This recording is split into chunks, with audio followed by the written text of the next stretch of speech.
Just look at it as I stretch it.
Shit like a horse.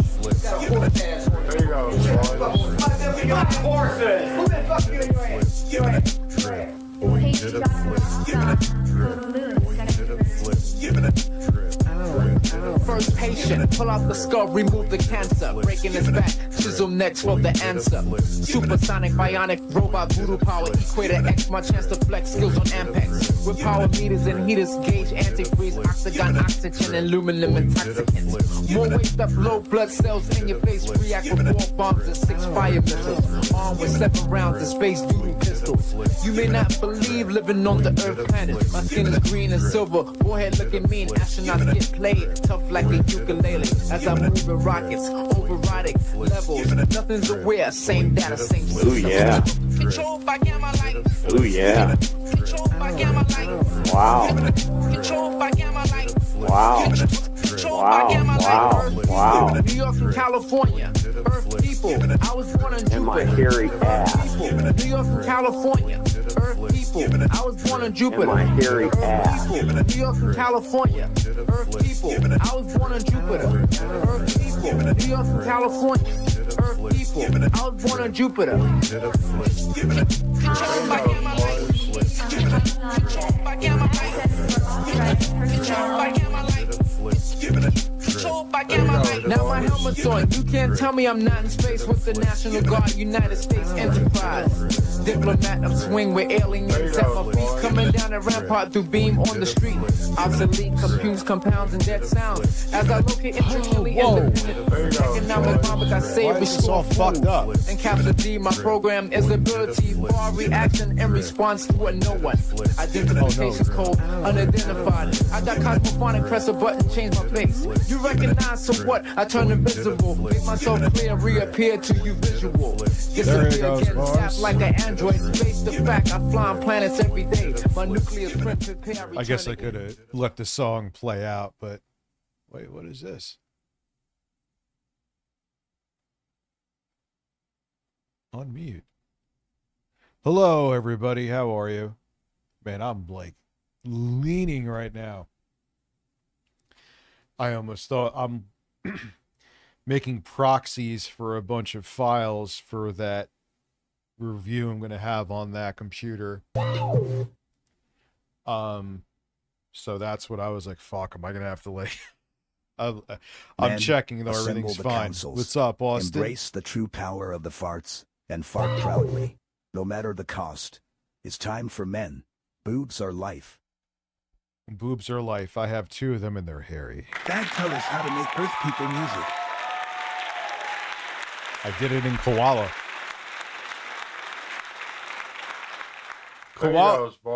Koala is like literally having an MPC sample in your pocket. I actually think it may actually have more features. Dude, what the hell is going on? Juicy Booch, he's just dropping his cheap ass stealth. Then he dropped a membership, thank you. Then he dropped 5 memberships, thank you. Austin Norris has Master Chief shitting in his pants. There you go, boys. Foil Grim, I'll show you I'll show you Koala. Jack of Flames, 10 memberships, thank you. I'll even show you Koala on stream. Boys. I'm having the yeah, I hate this beard. Juicy Booch, how are you? Again, 10 memberships. There you go, boys. So we're never hitting that goal. There you go, boys. Yeah, I made that video in the fucking not wee hours, but I made it until about 2. I was up until 4. There you go, boys. I'm fucking Austin Norris. Thank you very much. Holy shit. So I had the fucking dye. It was new in my closet. I was looking through my bathroom closet and I'm like, all right, whatever. I'll try it. But I put it on and I'm like, wow, this looks terrible. You still thought I remember it looking better. And I was like, oh. I was like, 2 things. There you go, boys. I had that corny Earth like people chin is a strap. sick track. Thank you very much, man. Appreciate that, Timmy. There you go, boys.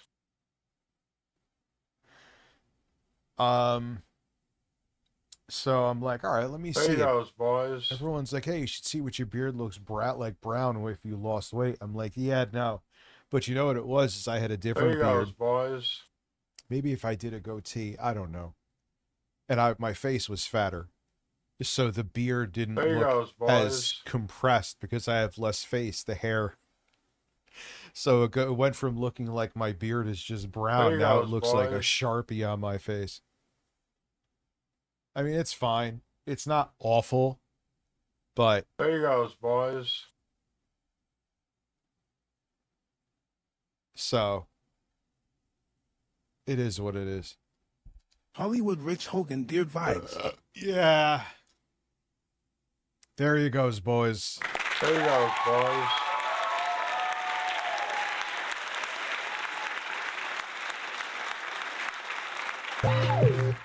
That intro today was weird. I made that on edibles at like 2 in the morning.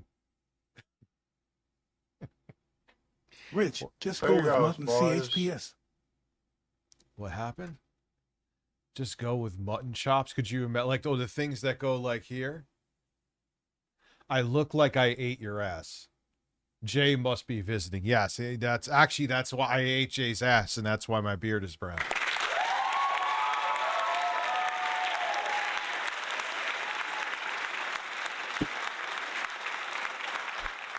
Yeah, it looks fine. It's not that big a deal. But I realized, like, not being anywhere near as fat is why it doesn't look as good, because I had more face to cover. It's just a fact. So now it went from looking like a normal beard after I dyed it to looking like I just used a Sharpie on my face. Like, it even looked better when I was still on LolCal Live, because I was still fat. And I did it like the darkest thing popular as darkest color possible, I mean to say, as a joke. And it looked better because I was fatter. It's just that simple.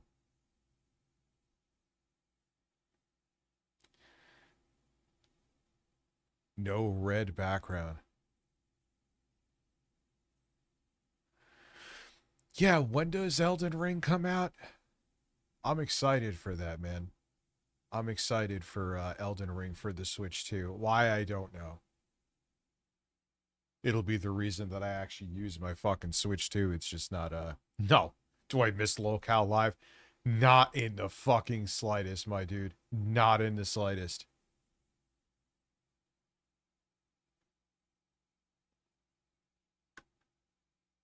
Man, Keemstar is getting fat. Keemstar is getting fat. We got a little bit of LolCal Live today because people got fired, and we may have watched that Plot before. twist, eating ass is the fountain of youth. Next thing we know, Rich will have a full-blown mullet.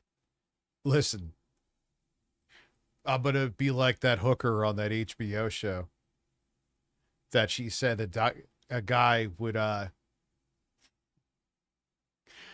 oh yeah, dude, that looks so fucking fake on my face. That's so weird. But yeah, this guy used to eat a hooker's shit in a plate like it was a steak. What's up, Stevie? Within the asses, large breast enjoyer.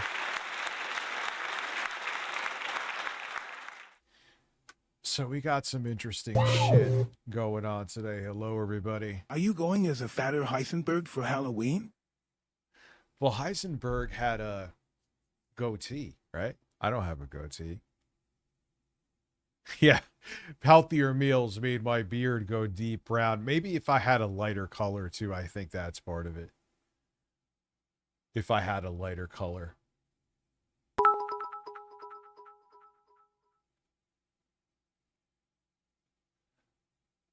Well, my face is much thinner than it used to be. I actually had a goatee and people liked it. I just did it recently. Now, when I'm fat, like if I was as big as I was in 2024, no way. I would just look like a fucking brown, exactly. Brown. Brown. Your girlfriend hates me. I get that a lot, actually. My I'm GF serious. hates you. I have to watch in secret. Yeah, I get that a lot.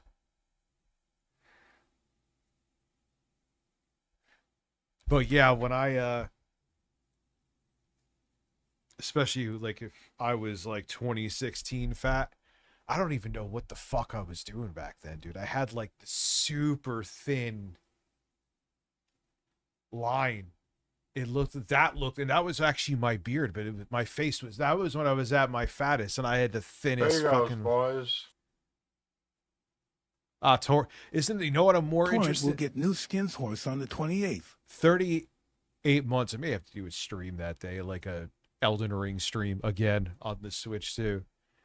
38 months. Thank you. Isn't there like a new class with a new that I'm actually, because skins, I don't really care about skins with stuff. Your wife calls me the chicken man.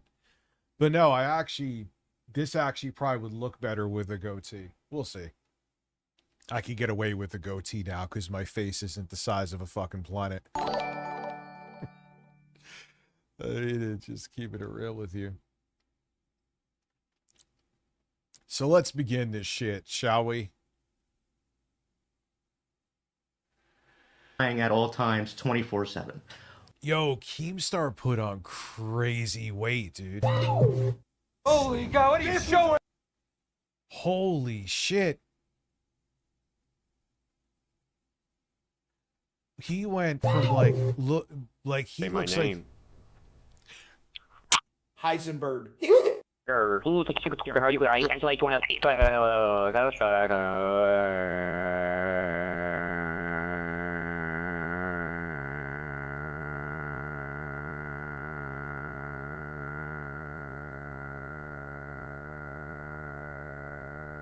It's still going. That sounded like Stanley. Tim Apple, Tim Banana, Tim Kumquat. That sounds like Stanley Kendall attempt to eat Harmon Smith's ass, and then it was too horrifying, so he just kind of like had a fucking seizure. Trump, Tim Apple, Tim Banana.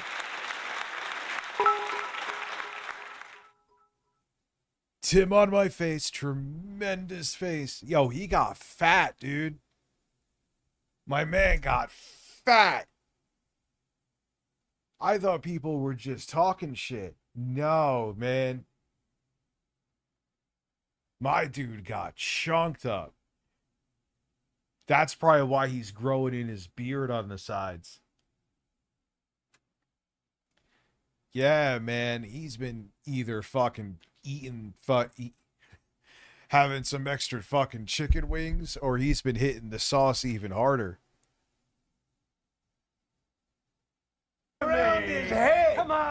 Yo guys, it's Ozzy back with another video. Hope you're all doing well. Today we got something kind of interesting because Keemstar seems to actually be waking up a little bit. Because he's pretty much cleaning house when it comes Fucking KFC star.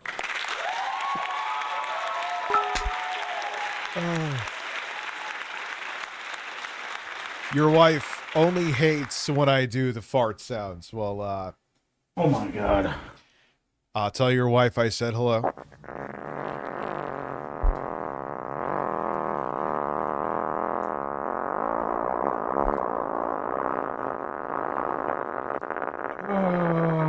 Tell your wife that I said hello.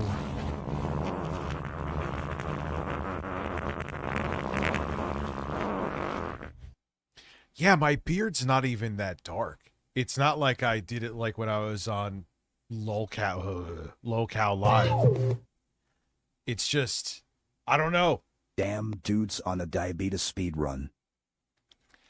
Yes, dude, serious. Like, he gained crazy weight, man. Look in the mirror. It's your turn, bro.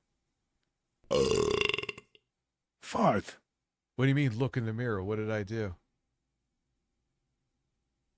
Krispy Kreme star. Yeah, he's the one who ate the glaze.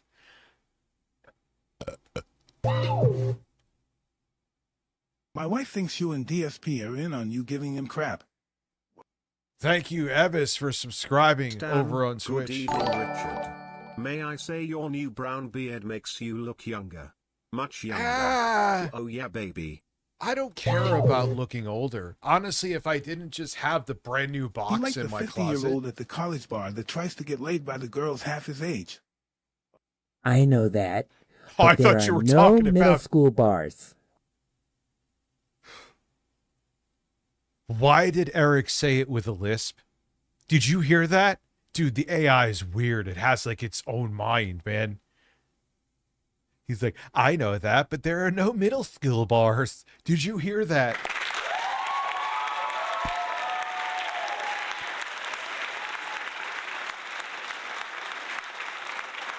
Build a ship for a black who fought in World War II.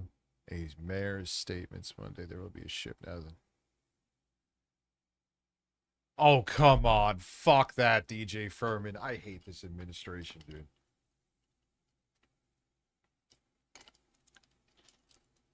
Eric admitted that he's bi, which that's not. But of course he had to do the masculine thing with it. Like, I'll never. I'm the pitcher, not the receiver, or something. Like basically saying he fucks the asses. His ass doesn't get fucked. Which, dude, who cares? Who gives a shit? to Locale Live. I know you guys know about Live. I can't get over how much I can't get over it, dude. He must have put on like 60 pounds.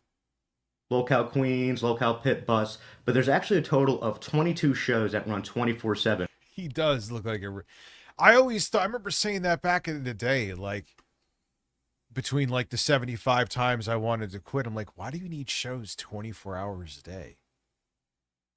Maybe why don't you just focus on a couple shows and getting them off the ground? Like, and then maybe if that happens, and maybe think about putting on more shows. No, I want it. I'm like, all right, so you want it 24 hours a day. I know you have the bigger bank account, but that doesn't make any fucking sense. With a B circuit. Yeah, you heard me right. But I don't know, man. She's like in her 20s, dude. I give that fucking relationship like 3 years at the most. 3. So there's not just one show after one show. There's 2 shows playing at all times, 24/7. Why Keemstar designed it like that is beyond me. It's insane. And of course, it's not working out. So Keemstar is basically cutting all the B circuit shows, which is about 10 shows that he does, that I don't even know half of them. Nobody knows them. But he's basically moving. Yeah, is he married in alcoholism? Moving all the B circuit shows to the weekend, so they only can go live 2 days a week. And he's going to make them compete. So whoever earns the most donations has the most. Oh, dude, like Keemstar with this. You're not Big Brother, dude. Views, gets. It's just not working. I don't care about your previous success, which you always flex. Fine, whatever. I'm not taking any of that away from you. But you having all of these shows doesn't make a fucking lick of sense. You were better off finding good, solid talent for a few shows, finding people that weren't over-glorified Discord mods at best, and having and then like from there, if you want to have a whole bunch of spin-off shows because the other couple shows you focused on mainly were successful, fine. But this is dumb. You're just shuffling around the same group of incels for the same group of fucking chuds from one stream to the next. The most subs, whatever, will survive. The rest, they're done. They're done. So we're going to start with Phantom, a guy who's on the B circuit. You've seen him before. He's like the tech guy or whatever. Apparently he hasn't been getting paid. He's out of money. And he basically has an emotional breakdown because it's not. He knows it's over for him. Like all like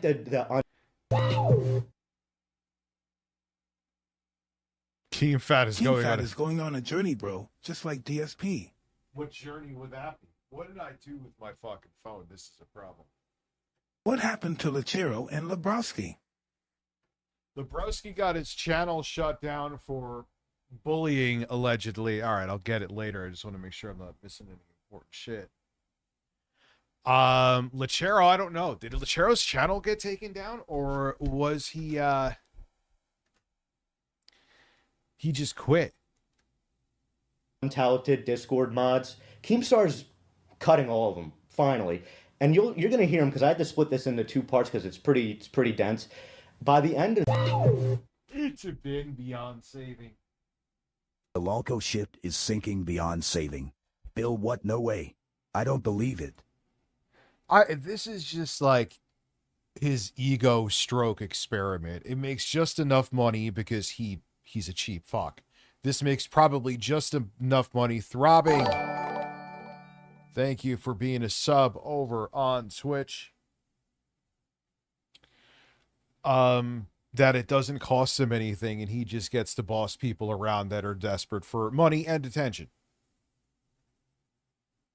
Because Keemstar loves his power, man. Holy fuck. You're going to hear Keemstar say, I don't care if I'm down to 3 shows. I'm done. I'm not doing this. Oh, wow. You don't care if you're down to 3 shows? It's almost like you shouldn't have had all these fucking shows to begin with. Anymore. I've taken so many L's. This makes me look bad. No more of this. And I'm like, oh, so you're going to finally listen to the comments. Really? What do you want me to say, Sicilian? What does anybody want me to say? Well, because his ego gets in the way. He has the biggest wallet. I know I keep bringing up the money, but this is, and he gets it. What happens is when you have a bunch of money too, you get a bunch of yes people around you, right? Because they all want to dick ride you, hoping that they could be the person who has the fucking big wallet too one day, and you're a connection to them. So everyone's telling He's you, fat. yes, He's an alcoholic. Whoa. Buddy, why? oh, buddy, why?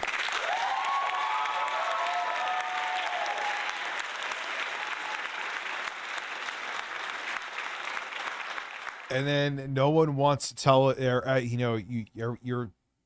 your farts smell like roses and everything you say is brilliant. Even when it's not, because they just want to suck up to you because they think there's an opportunity if they continue to suck up to you. So you think that you're right about everything. No, and on top of it, Keemstar just naturally has a huge fucking ego, right? So you just do make stupid choices that maybe you wouldn't normally make because you're so fucking gassed. If someone sucks your dick, they may fucking cough up helium. You know how pissed I am? I am so pissed I can't even get my blood pressure up. If I walk... You're so pissed you can't get your... Doesn't being angry raise your blood pressure? But okay. Whatever, I don't know what that meant. Away, he'd find some other idiot to run the IT, run all these streams.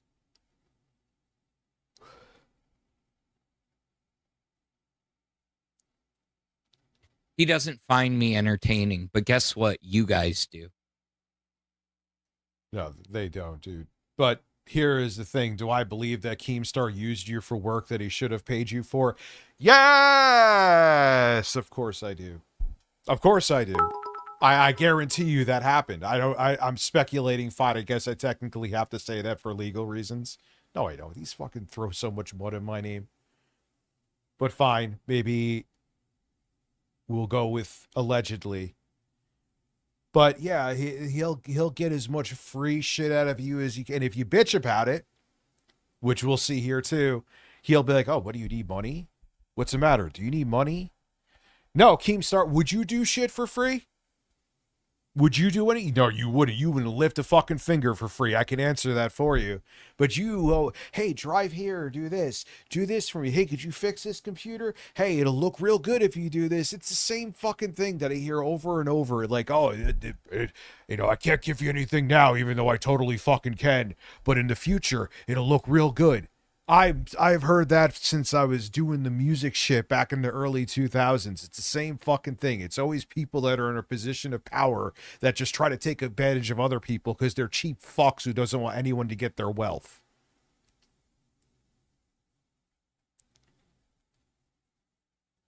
The guy did work for it.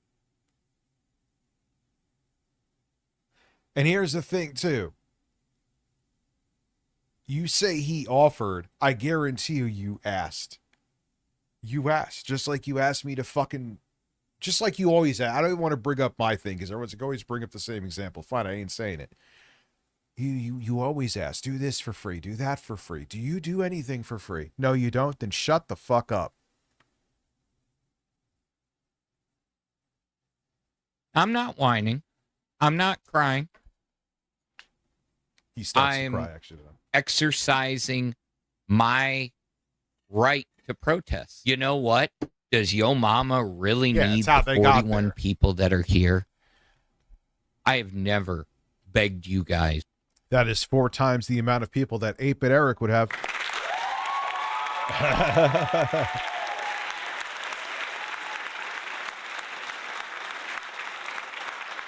I have taken edibles.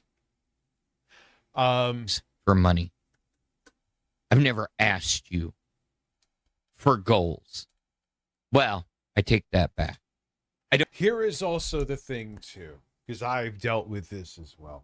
If you're expecting, if you don't do this either. Don't offer to do something. Don't mention pay. Make it seem like a favor. Mr. you dyed your beard, looking like a man. I hate it. I used to like it when I was fatter because it gave my face more definition, but I don't need that. What I might do, because my face is thinner, I might just do a goatee because I could get away with a goatee now. But anyway. But here is the thing I will say. I almost lost my train of thought. Thanks, Weed.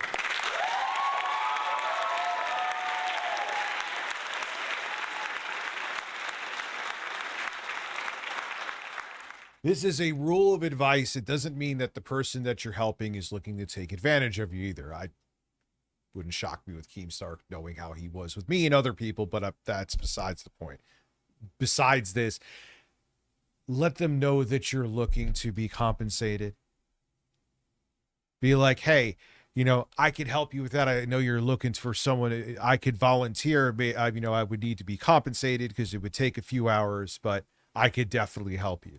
Don't make it seem like you're just doing something and then you come back later on and be like, hey, you know that thing I totally seemed like I volunteered. Just keep the mustache and grow your hair like Bob. Dude, I would have just Chris Hansen waiting outside of my house. Like, yeah, he definitely looks like one of those guys. I have to put a camera in a palm tree.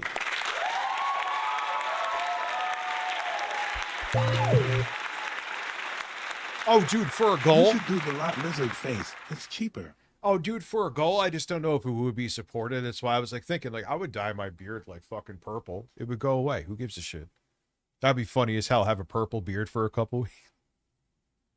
I don't give a shit. Oh, man.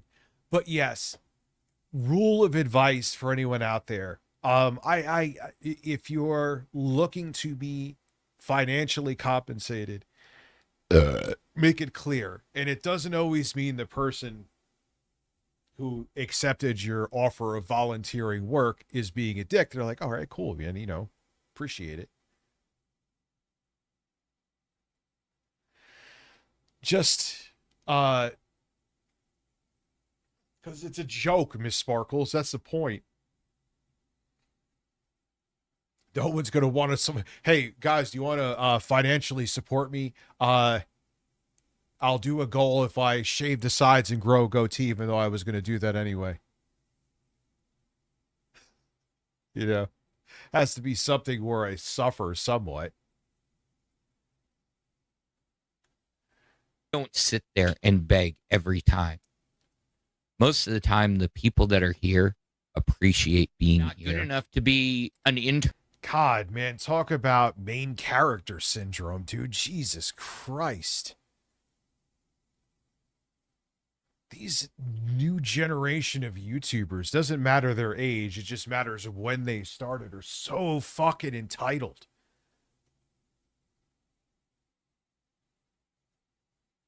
No, I would not. See, that's the one thing I'll never do. I never did it before when you knew I took edibles years ago, and now I'll never be like, hey, Rich, I'll give you $50 if you took another 20 milligrams, because then you know what path that goes down. You know? Then one day you'll see me, There you goes, boys. No, thank you.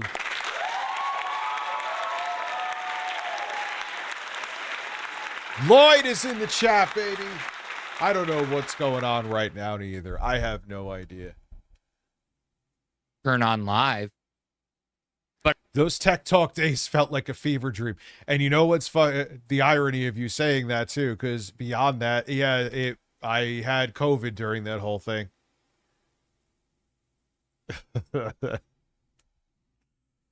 Oh my God. I'm good enough to run the OBS. I'm good enough to fill in. I tried to quit 6 times. You told me. Why did they remember they always said about my streams that I was never prepared, that there was always issues. Now it's like I could actually run OBS. Wow, you could click buttons.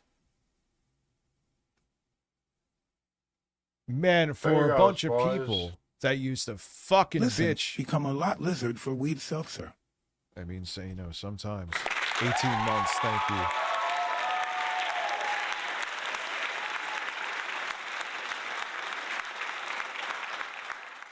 Don't be a moron. Don't be a moron. You still desperate? Any donation appreciated. What are you doing? What? Any donation, like, oh God. That's not how this shit works, dude. And I have a goal right now. Right on stream. And I'm not saying that to like slide in a plug, even though I guess it is one. You make it like an incentive thing. You don't go, please, just give me money. You got to entertain people to get the fucking money. They'll never foil grim fuck you and fuck your membership. Thank you.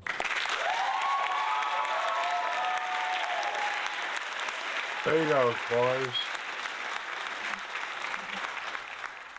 Like this whole thing of I'm on a camera, just throw it at me because I need it.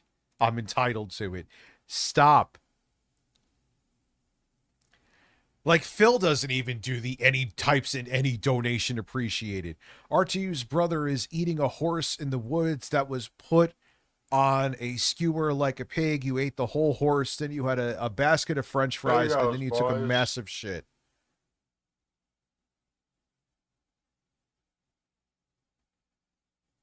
So R2's brother, thank you. Now putting us at 30. We are miles away from that goal. We're not going to hit it. It's over. Oh, there he goes, boys. Melatonin, baby.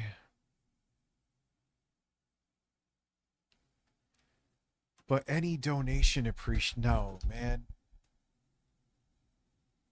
And the thing is, what kind of content are you building, too? Like, you know you're going to be off of this fucking show. You know, like, your days are very numbered, especially if you're just a Discord mod or someone in the fucking Discord. So, you're the guy who constantly bitched and had any donation appreciated.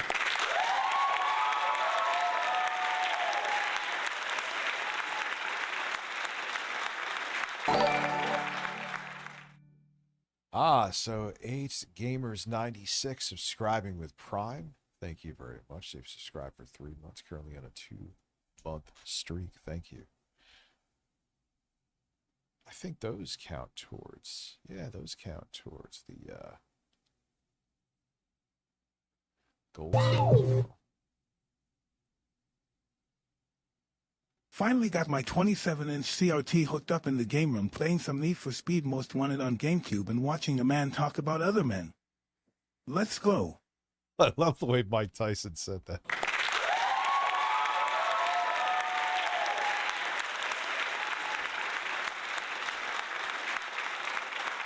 Is Boogie's career over with?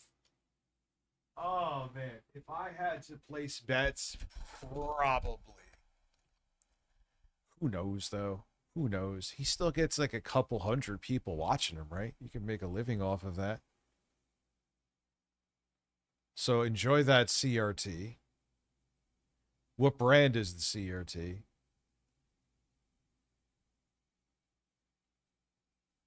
Because I guarantee you, if I fucking walked out of here and showed up on Buff Stream or on Scooter or Gidgies, hell, even Savages, you would still, the next time something went wrong, you'd be like, come on, Phantom, come back. I'm sorry, bro. I'm sorry. And you know I love when this. People. Are you sure about that? Like, what is alpha about this stream? You have a goofy guy standing in front of a crappy green screen that looks like a cheap painting that you would get at a swap meet. I am. And say, oh well, now Phantom may have time to find an actual job. Do you guys realize I make sure I put in at least 3 applications a day? See, I've gotten told by friends within and without the network that have told me he does not respect me. And I believe that now. Are you shocked? No, seriously. Are you shocked? So AH Gamer 96, thank you for subscribing again with Prime. I truly believe that because he uses and abuses me because I have a huge heart and a big work ethic. It just shows, though, you know, you kind of, I guess I can say this for myself too. Like, you know, but they keep coming back for more. That's where it is different, though. But he's like the opposite of a phantom. Yeah, basically. This is not what phantoms do. You know, like, you know that Keemstar doesn't even really hide it. Like, yeah, he's going to treat you like shit. And you deal with, like, I left, Jay left, we had somewhere to go. You motherfuckers, he puts you through actual hell, more hell, because he knows you have nowhere to go. He wants me for the back end? Fine. Then fucking pay me. Doesn't he own Boogie's channel? I'm tired of doing No, he ain't a wildcat like Becky. this shit for free. I'm tired of not being able to live my life. To make everybody else money. His name is the Phantom. Oh God. To the TTS of me crying. Oh God, you are really crying. There you go, boys. Who is this guy? I don't like his voice or face. Miss Sparkle's 11 months. Thank you. 11 months as a member. I didn't even know. Phantom actually gave a shit in life. Keem. Phantom actually gave a shit in life. Keem doesn't. Well, Keemstar doesn't give a shit about other people. Yeah, his voice. Like, and you know, this is the thing too. Here is the reality of this shit, man. First off, this is a fucking cruel and merciless business, right? And if you can't, I think this is also Keemstar's ego too, where he wants to be like, I could make anybody into a YouTube personality and successful. No, you can't. You're trying. You're really trying, but you can't. Like, you have to have like something that people want to watch. You have, or you have to have the right voice or the right personality or giant tits. But even that isn't even a guarantee. Like, it helps, trust me. Force Phantom to date Becky as punishment. Oh God. She put up some random AI video recently, which I'm sure was Keemstar's idea too as well. But if you just don't have whatever the fuck it is, it varies from person to person, but there has to be a reason that people want to tune into you. And some people just don't have it. They could try, they could watch all of the how to be successful as a content creator videos out there, but people, it doesn't matter. Like, there's no formula to making people want to sit there and fucking stare at you.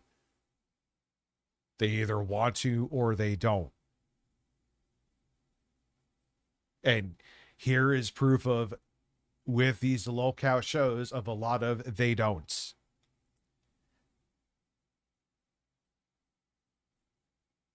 And then they think like, oh, I was on Lolcow Live, so I could go off on my own and have 200 people plus watching me there.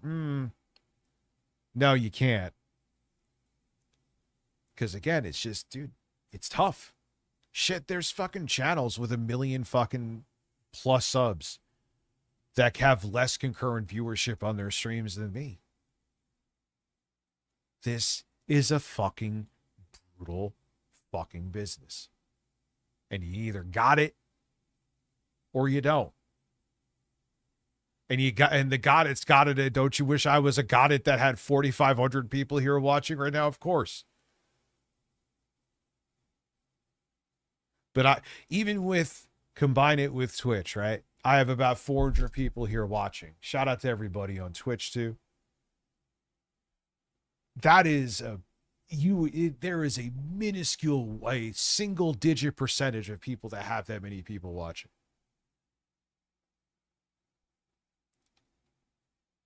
You can't.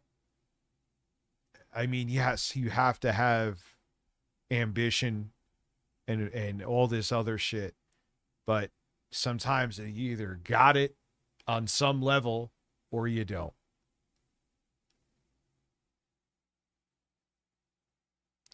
You know, much like Bruno, I'm thinking of my dog. Yeah, it's hard, man. Like, obviously, you know, discipline, I should focus and consistency all help, but there's a lot of people who are focused and consistent for years and they can't get 2,000 subscribers. Breast, exactly.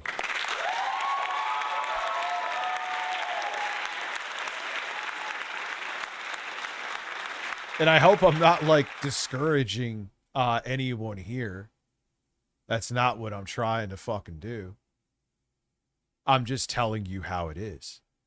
And a lot of these people, they're probably, if they find him in the LolCow Discord, I am sure they may not have a good taste of reality. They may be fairly like insular people who think that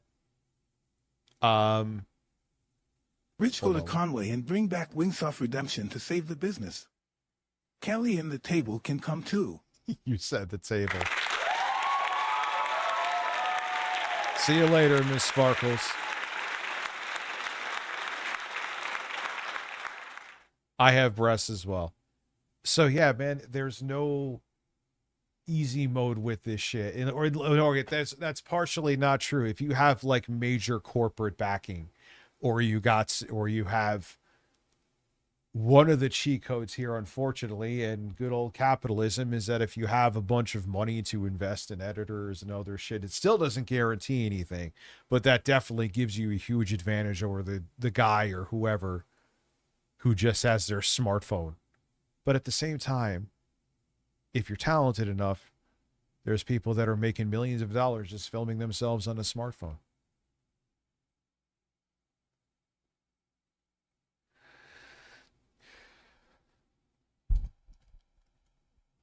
Yeah, it's literally like a cult. It's a cult of people within the asses over on Twitch. And that's it. And then they know all the servers that you're in. And if they don't like one, they could ban you. Yeah, because that's not weird at all. What? If they use it for fucking content, guess what? They got more content out of me like they always do.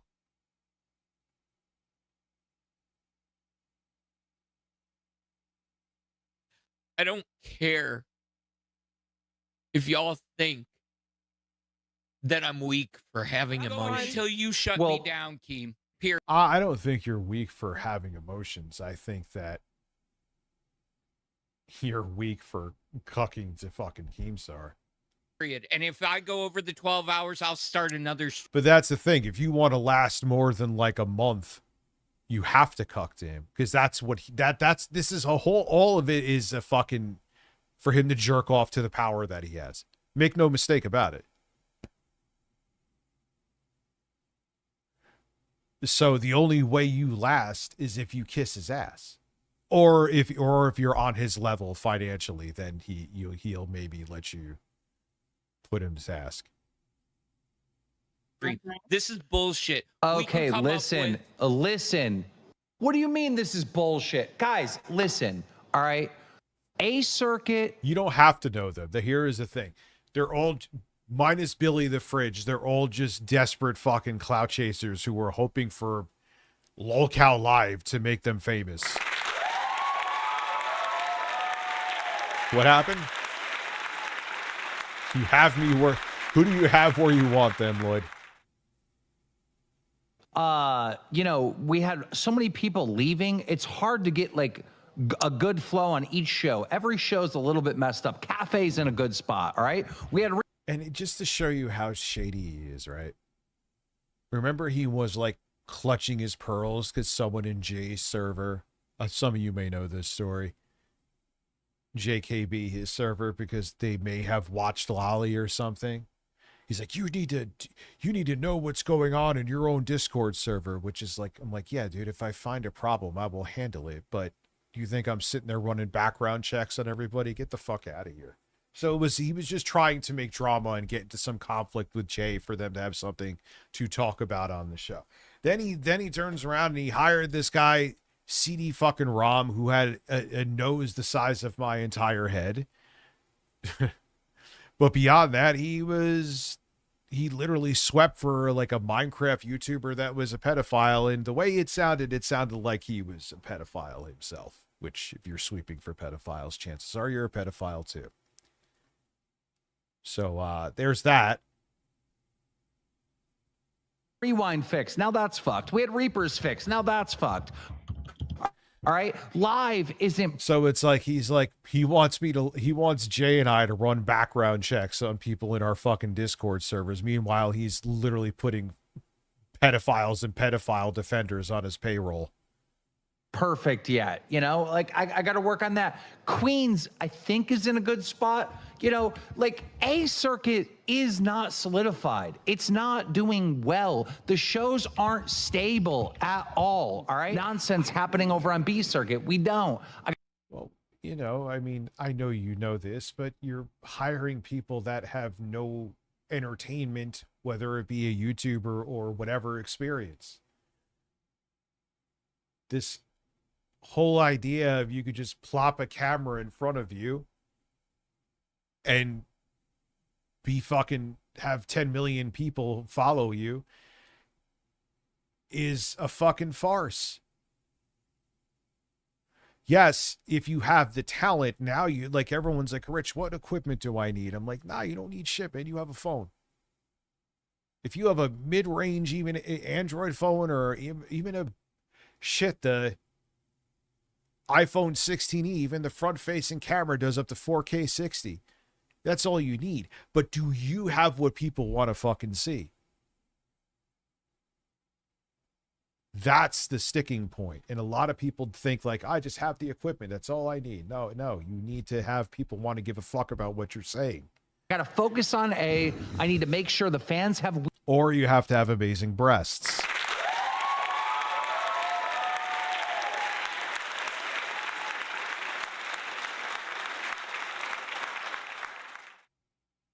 Yeah, what was Lolcow Court? Weekend shows.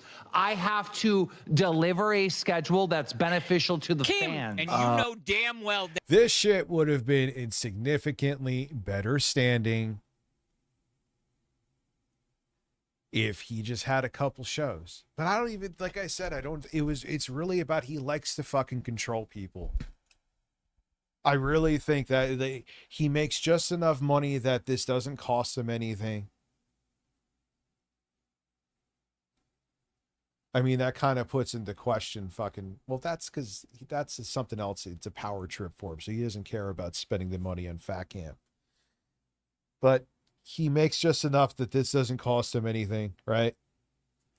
And he gets to fucking power over people because he's not Keemstar from 2016. He can't just have like the fucking e-celebs that are out there and go, because he's not relevant like that anymore. So he has to go to these people to fucking get his rocks off and feed his ego. Yeah, but it was so like Tech Talk was peak Loco. That show was so good popcorn. Yeah, but Jay and I were like, why do we have fucking Lolcow Live as the middleman? There's literally nothing here that we couldn't have done.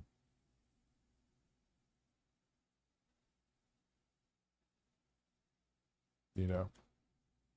that ain't true about me because I work 7 days a fucking week for this goddamn LCU, whether it be running streams, running my own goddamn streams, and I have done it for months.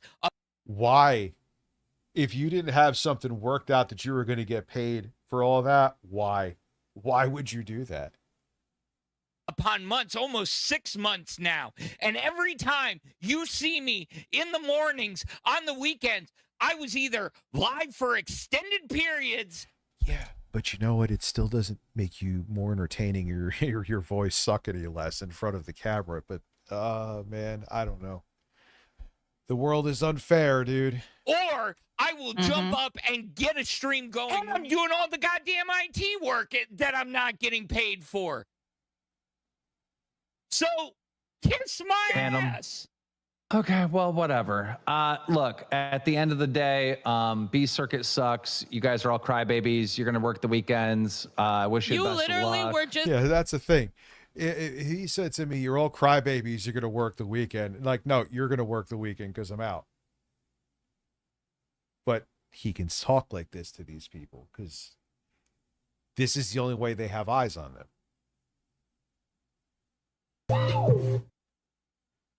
Yeah.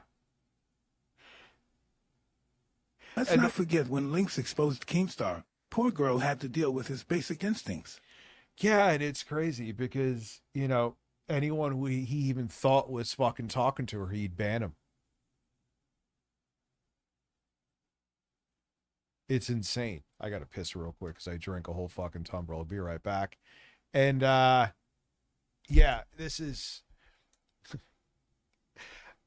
welcome to the fucking Lolcow Live. It's a joke, and not the way they want it to be.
I love cucumbers. All jokes aside, I like cucumbers. singing us praises, Kim. You were just singing us praises for the August announcement. I got a question. So if this shit don't work out, are we going back to how we were? Like, who are these people without cameras, too? I mean, he's entertaining, but who, like, what do they offer? I don't see anything. I just don't. They're just... I sound like an asshole. Like, I'm not. They're just people with fucking cameras, dude. It's not that simple. Mostly. In September. So if this shit doesn't work out with the B circuit, with us going weekends, what's going to happen? Well, you want it to work out because you don't want to be in the B circuit. Like, it's literally a punishment. So you want to go over there, you want to grind You just said you and weren't get your. punishing us. And this is what the content is like holding this and dangling stuff over them. And these are like meetings that should be in like, I get this is supposed to be like fucking the nerd version of Big Brother, but this is shit you should be talking about behind the scenes. He knows that. They don't, to a degree. And he knows this brings drama. This is the content. The content is having these people's balls constantly being in a vice.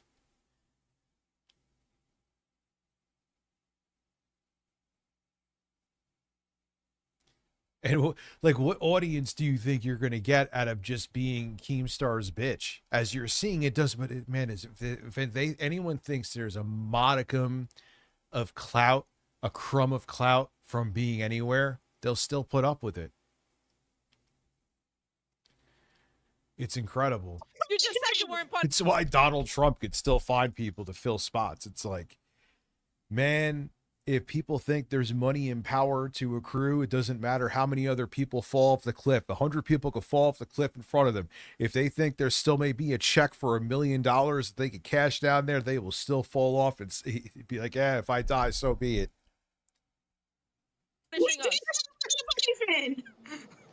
Well, I lied. It's a punishment.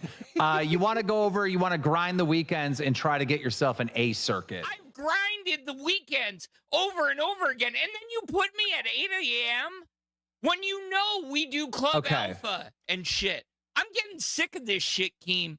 Yeah, it's something. See, at least in the beginning, one thing Jay and I we could defend ourselves with is that besides Keemstar obviously being a piece of shit, like, we didn't know what this was going to truly turn into. You do. Like, you know the shit show you were going into in full detail. Don't be surprised when it's like this. Yeah, he's like Gilbert. He makes Gilbert Gottfried could do ASMR compared to this guy. Oh, man. Honestly. Okay, well, Phantom, this is a cult, and this is how cults work. You give, and it's never good enough, all right? And that makes you... Yes, he could say this to these people. Again, people who actually had somewhere else to go. Could you picture him saying this to me or Jay or anybody? No. You keep giving to the cult and just dude, fuck off. Addicted, right? That's what we're doing here, all right? Thank you, B-Slice. Keemstar confirms the LCU is a cult, all right? We're bullying our most loyal people, everybody that tries their hardest and does 3 hours of prepping their dockets and stuff like Jersey is saying. We kick those down. No, 8+ hours. Yeah, to watch and... Oh, wow, your dockets. Okay. Again, doing a lot of hard work, and I know it's so fucking frustrating, I'm sure, but doesn't make you entertaining. You could be there for every meeting. You could be there fixing everything. You could volunteer for everything and be on time every day. But if you're not entertaining, if your voice sucks, if you don't have a reason that people want to keep tuning into you, it doesn't fucking matter. Like, someone needs to send them a clip of me saying this, each one of them. Like, I'm not, maybe, and listen, man, I'm not Nostradamus. Maybe one of them in the future will have fucking 50K people watching them simultaneously on stream. I can't predict the future, but I just, it's how it is. And I don't see anybody here that has a reason that people want to continue to tune in.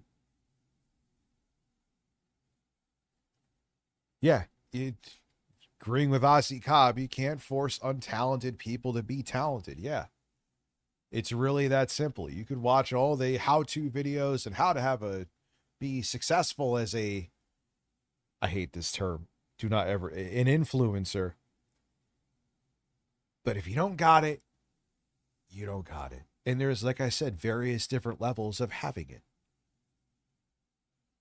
Look how hard 8-Bit Eric has tried. Has it worked for him? The reason he's even close to 100K is because of the Game Chasers. That was all they're doing. And him sucking farts out of their asses. If you really think about it, like once his correlation to the Game Chasers stopped, not that he's not friends with, what's his name still, Jay. No one was like, oh man, I can't wait to watch 8-Bit Eric's newest video. What's up, Zero Cool? How are you? Support a show and nobody goes live. And then during the week, he was just the guy that people knew from the Game Chasers. Those people in the Discord don't watch your shit. Like, you can go look at the views. They don't watch you. They don't see you. You're not being seen. All right. So the best way to produce content for our fans and be reliable. They don't have fans. You know this. On the weekends and have a show available for everyone is to make this move. Now, there's a good possibility it won't work. And the reason why it won't work is because you guys are already streaming 5 days a week and it's not working. But that wouldn't be on. Yeah, it's almost like boring people will continue to be boring. Wow. Me. I'm trying to fix the problem. This is now on you to perform and crush it. And if you do good on the weekends, then you're probably going to bump someone out on A circuit and find your way to A circuit. That is the goal. Get the fucking A circuit because that's a pro team. All right. You're not the pro team anymore. All right. B circuit is now a punishment. B circuit is for the people that don't perform. All right. You always did this B circuit shit.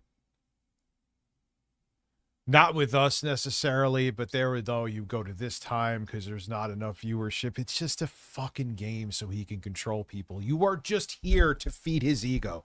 Every single one of you are here to feed this ego. Keemstar, someone let him know I'm saying this. You are here to feed Keemstar's ego because he doesn't have enough clout anymore, because he isn't relevant enough anymore to do this with like people like Aiden Ross's and shit. He used to be able to do that with like the Fousey Tubes and shit like that. He's not in that league anymore. You're the substitute for them.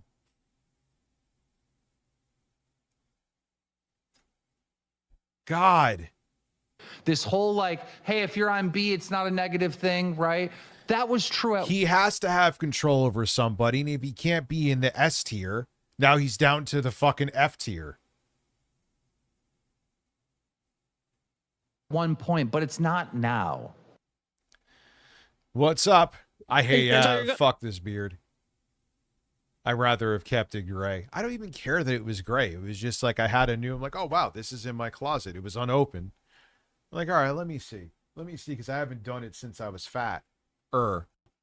Nah, maybe with a goatee, because my face is thin enough I could rock one now. We'll see. So you're gonna punish the people that are putting in the work. Yeah. So thank you, Spartan Face. You're not that good. You don't have a giant contract now. Let me out of it. Let me go back to my little Done. 60 channels. Done. You're out. Then I'll go. You don't understand. Now doesn't?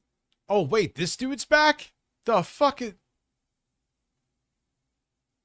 He reminds me of fucking Lebrowski. Whenever I see this guy, I think of Lebrowski. Okay, do it. I am focused on the people that are winning right now. The people that are not winning and that have been failing are... Oh, God, yeah, this is like his weird fucking dream of Apprentice. Jay Williams prison stories. Okay. You should watch I'm Jay putting them Williams on the prison stories. Nuts. weekend so they have a chance to maybe get a new audience and win. If you don't want that opportunity, we got to put some... Yeah, B tier is Keemstar's Narcan, and A tier is Keemstar's fentanyl. Respect on the LCU, and if we're having shows that can't pull 100 viewers, then they got to be like a weekend stream, all right? When we're having shows... Yeah, and he has her crying. He loves this. He's like, I get to play God with these people. Keemstar, fuck you.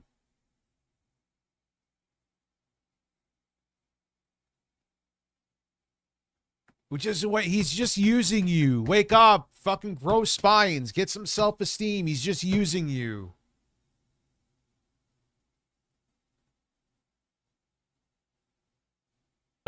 That, you know, can't make more than, you know, $100 in a support during a 2-hour show, then it's got to be a weekend show. We got to put respect on this thing. You know what I mean? We got to switch it up. Yeah, because the reality is you can't force YouTube success, and that is true.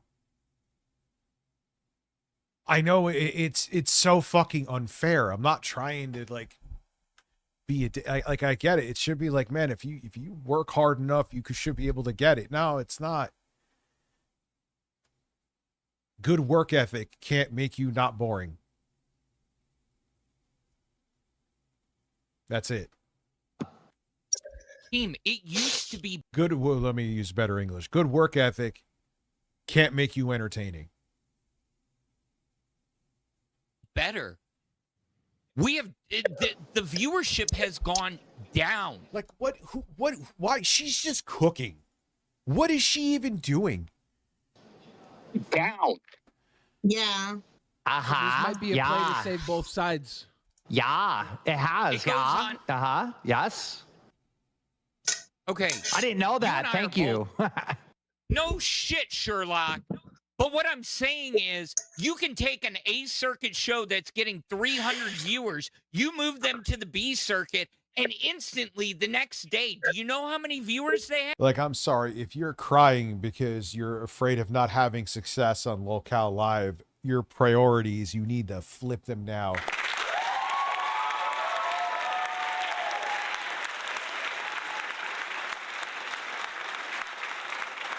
Have 35, 50, I've been a 65. YouTuber for like 15 years. I'm well aware how to set up streams, how to set them up in a certain way to make sure notifications go out. No, and she hasn't no come one back else yet. knows how to do that, even though I made videos on how to do it. First of all, if you set up your stream 30 minutes before you go live, it doesn't send any notifications out whatsoever. And we see this happen every Because people enjoy watching. Make no mistake, the audience, because they still get a couple thousand people to watch some of the shows, right?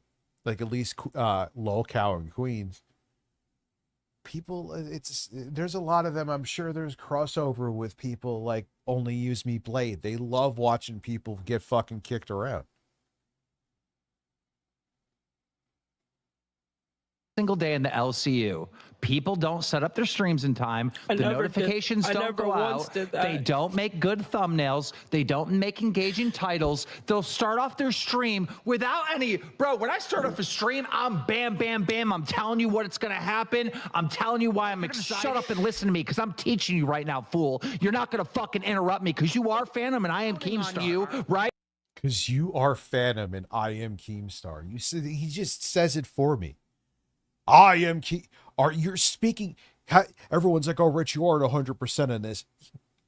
Anyone who speaks about themselves in third person, I am Review Tech USA. Okay, go fuck yourself.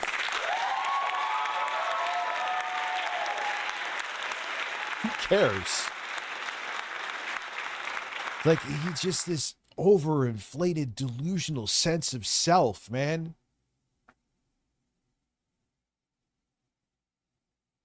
That your show sucks and the LCU sucks, and then who do you blame? The guy that's been telling you how to do it that you ignore over and over. Nobody's blaming you.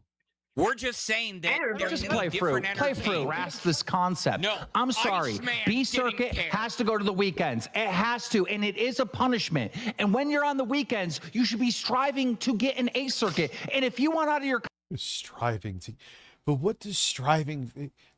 Dude, should we go down history? What does striving to work hard for you do? What? Who has had any benefit to their career besides you working for you? Who?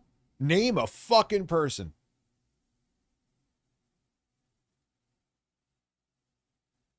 You don't know everybody. That makes no sense either. I am robust, loudmouth Italian from New Jersey. Well, I'm from New York. Welcome. I am a robust, loudmouth Italian from New Jersey.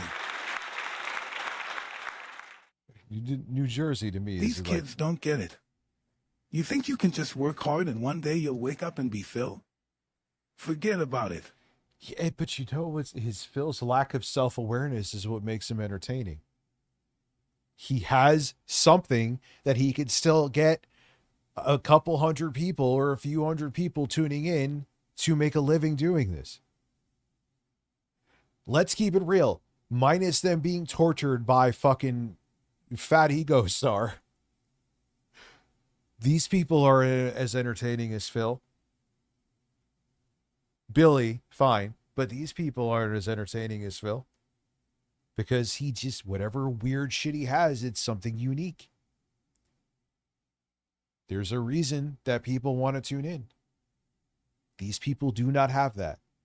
Sans Billy. Contract, I'll let anyone out. Anyone in B circuit that's getting moved to the weekends. If you want out of your I will let you out because I have no faith that you can even hurt the LCU on your own personal channel at all. None. Like, honestly. Dude, I really think the only thing, it's all on Boogie. That's it. If any, all of these people, minus again Billy the Fridge, if they never were seen on stream again, maybe the terminals in the Discord would be complaining. But that's it. Mr. Richard Circuit Show is not too bad. 100%. Yeah, see, I actually could have a B Circuit Show. I'm fine with this show.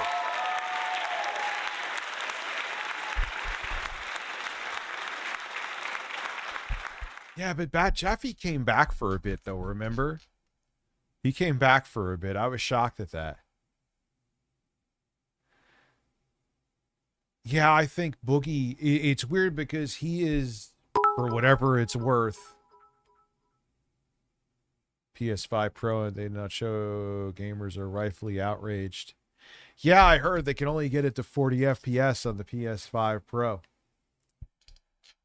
I heard about that. Solid Pack American Horseman. Interesting name. I am going to be backing winners. Winners, winners, winners. The people that are performing, they're going to have my full support. Who has been a winner working for you? And not the situation Boogie's in. You've basically made, I'm pretty sure, did I hear that Boogie sold Keemstar his channel? Again, does that make him a winner?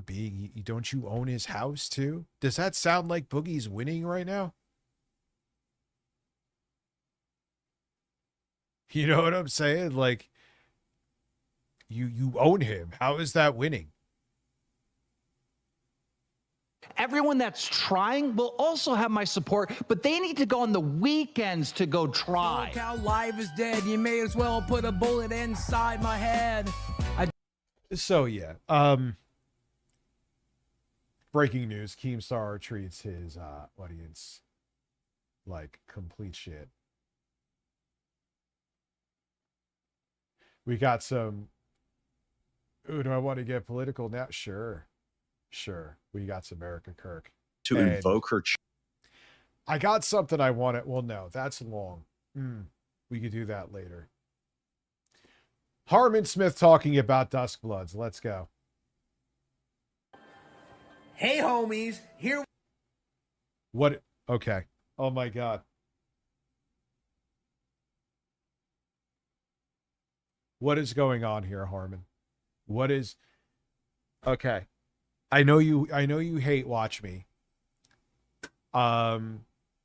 He literally just, Rich, how do you know he hate watches you? That sounds egotistical. Oh, you want me to show you? I'll show you really quick right now. Review Tech USA has potentially committed an AI-related felony against Darkside Phil because someone sent me a video of Phil and I kissing. When I talk about hall monitors, here is one of them.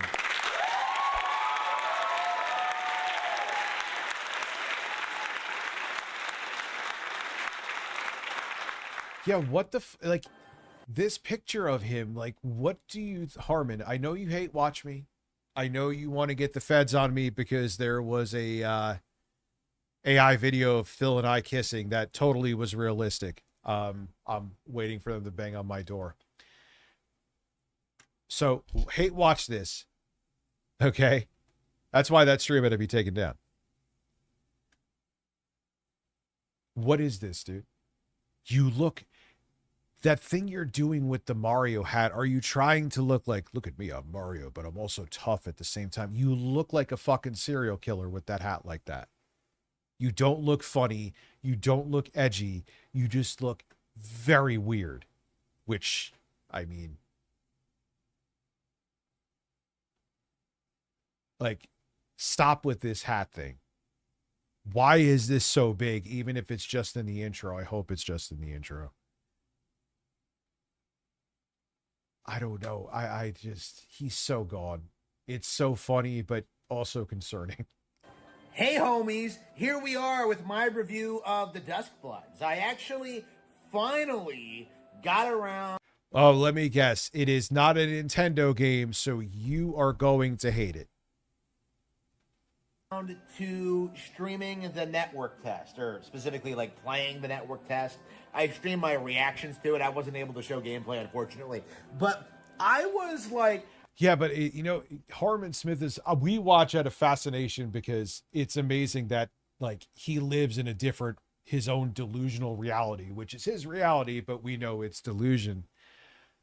But from an unironic perspective, no one's tuning into this. What, 181 views in 12 hours? You know what I'm saying? So to be an unironic content creator, I also hate that term too. Slightly less than influencer, but almost as much. He doesn't have that. He wants the something in a way he can't have it. I was able to finally find the time to like get on board. I was able to like play a match. I was able to like, yeah, I wonder how he cooked the books to pretend he got 50,000 books sold. I absolutely doubt that. Like go through the tutorials, and honestly, the game is quite a lot worse than I was expecting.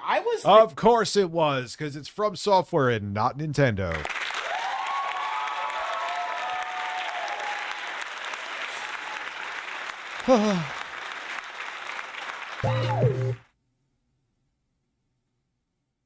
Yeah, basically. Buy my pedo fantasy books now. Oh, we'll make it more than a fantasy, Daddy.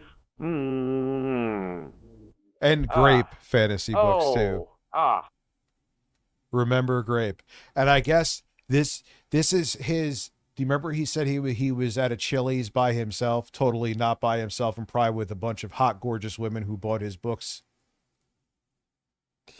He's like, oh, I'm going to do more editing to my videos. Your editing to your video is where almost half of the screen, about a third of it at least, is taken up by you advertising your books that no one wants to read. There you go, boys. Who is Stan, the guy? Please not tonight. That is our 14 months minimized. Thank you. That is RFK Jr. And when he said, "Await my harvest," there was a journalist that meaning he wanted to come down her throat. To quote him, I think exactly, he said, "Your open mouth awaiting my harvest." Thinking, you know, looking at like the beta that, or looking at like the images that they might have something going on here. They might have more interesting lore. They might have better characters. They might fix all the problems with From Slop Games as a whole. You know, I was seeing people talk, have all this talk about like, you know, improved movement options. You know, people were talking about better PvP. People were talking about like, you know, because this was a Nintendo exclusive, it would be automatic. Mr. Rich had no idea about Harmon Smith. Thanks. Yeah, I didn't. Remember, he always thought from the beginning I was like obsessed with him. Part of his, I'm like, dude, I didn't know about you until, oh no, it's Alex, and he came into my streams. Everyone's like, you know who that is? That's Harmon Smith. I'm like, who the fuck is Harmon Smith?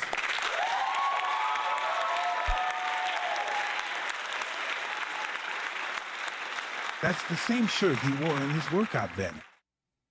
Is it really? You know what's funny though? At least I think he's showering now because his hair doesn't look like he poured fucking olive oil on it. Like that other video, he just woke up. You could see, just like, dude, you haven't showered for like a week and you literally rolled out of bed and turned on the camera. Better because of that. I can tell you right now that none of that is true. Like this is. So, yep, I have figured it out in the first. He has background music and he has his advertisement, which is taking up like 50, almost 50, let's say 30% of the screen. This is his improved quality. Oh my God. Yeah, that's what makes him fascinating is that he'll never get it. But if you tune into him to watch his takes like this, you're like, this guy's a lunatic. I'm not watching it.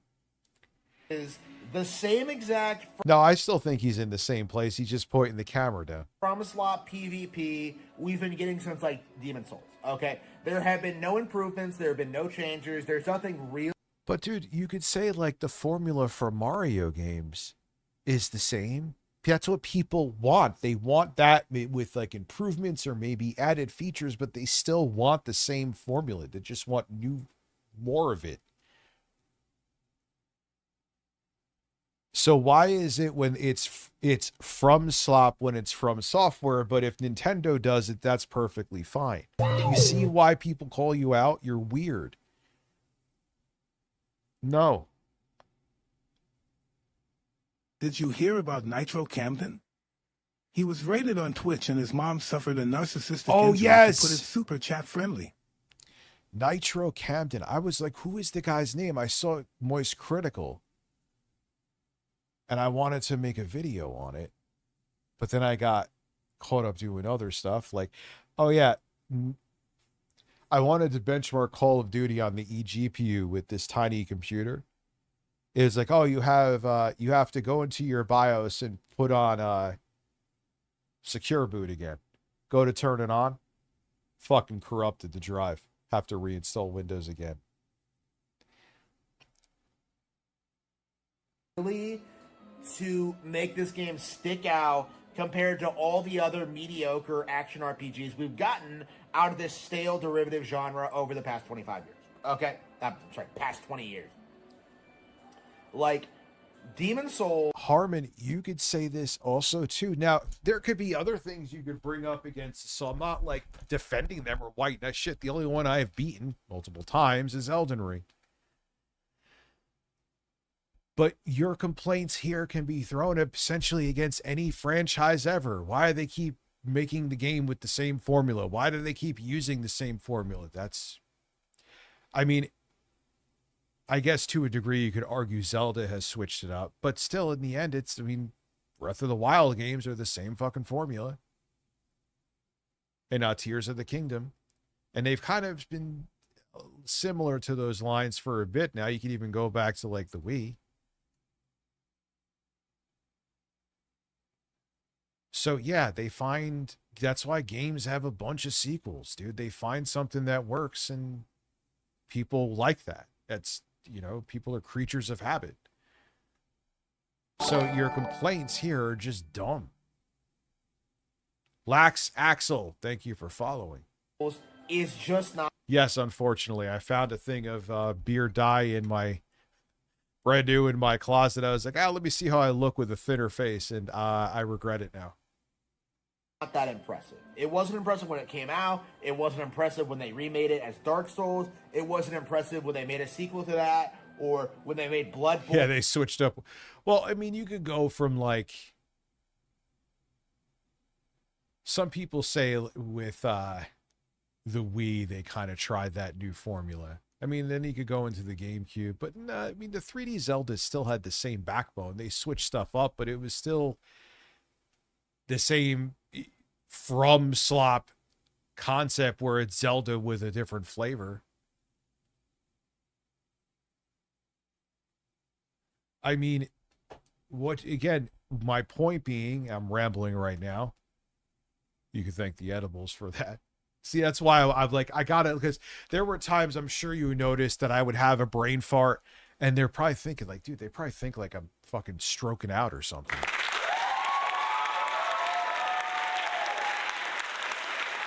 Yeah, it's been a while. Remember when people first started noticing I was losing weight, and he would try to, I don't know what the fuck he was trying, something. And he was like, it's leg day, Rich, where you at? I'm like, you defeated leg day and you are now conquering more burgers.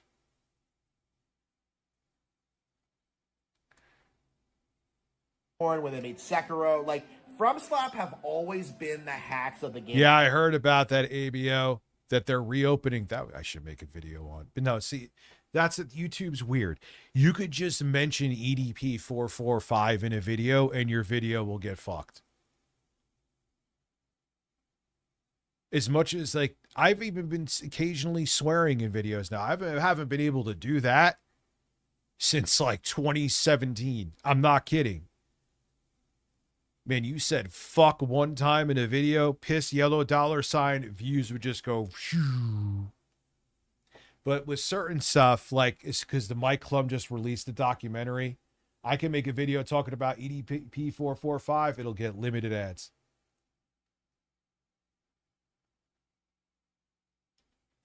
Industry that basically exists by convincing tryhards that they're way better at these kind of games than they actually are. That, like, these games are way harder. Maybe Harmon, I was dumb and used to say that they should have an easy mode. And it's not even about, like, listen, man, I still play games on easy. Sometimes I just, whether I'm doing a bench on it or I just want to relax and not really be stressed out, I'll still play a game on fucking easy. But with the thing with Souls games is that becomes, they bake, because they don't have to worry about making various difficulties, they could bake the challenge into the level design instead of having to make a normal mode, an easy mode, and a hard mode where they just artificially tack on more enemies and it doesn't feel as organic.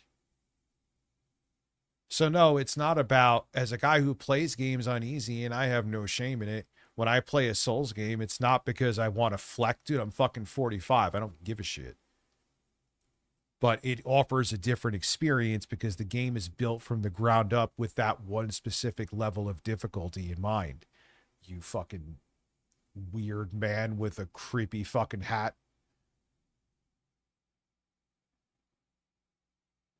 Well, I went on Monjero, but the thing about it is that, like, I'm hungry right now, especially I took edibles.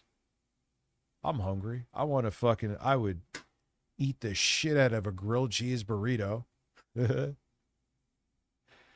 Maybe I will vape again, dude, because it's cheaper and I could just do it on stream. But yeah, man, I get back to, I'm hungry right now, you know? But I don't want to, like, some people go up to like 15 milligrams of the Monjero. No, I'm on 7.5. I want to learn how to just deal with food. You know what I'm saying? You have to eat for the rest of your life. So, got to learn to deal with it. And, like, better than they actually are. The simple fact of the matter is, like, Souls is a fad. You know, the video. Souls is Harmon.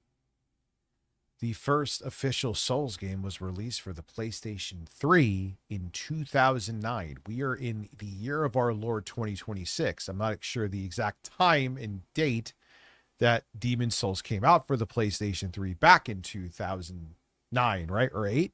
When did Demon's Souls come out? Demon's Souls release date PS3.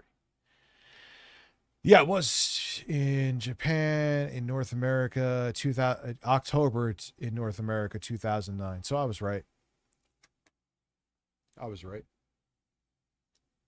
Brother, that was 17 years ago. That's a hell of a fad. And it's an action RPG. The Souls formula came from Souls games, but the action RPG, that wasn't there. There's many action RPGs out there. I don't think that's a fad that's going away anytime soon. Yeah, he just makes these boilerplate fucking statements with nothing backing them. And it's like, what are you talking about? video game equivalent of the MCU, and the masses just don't want to admit it, right? I just know vaping would be cheaper. I mean, the bricks are like, there's these capsules that I have. It's just THC. There's nothing funky in them. Listen, it's like smoke as much $9 as me, or and you won't need Monchero. Smoke as much as you, and you won't need Monchero, or all I need more from being even hungrier.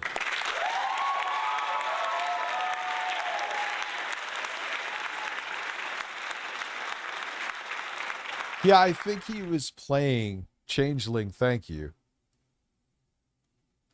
He was playing Elden Ring and getting his shit pushed in. Remember Quantum TV finally played Elden Ring, but he used the mod that made you invincible?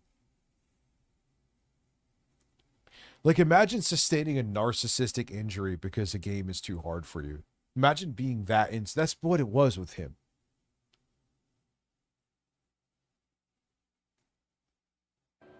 So what's we've been up, going John? through a How song are and you? dance where people are in denial about this. People tried to hype up Elden Ring as like game of the decade, you know, and they made excuses for Armored Core 6. They made excuses for Elden Ring DLC. They made excuses for Shadow of the Erdtree was well received. What do you mean?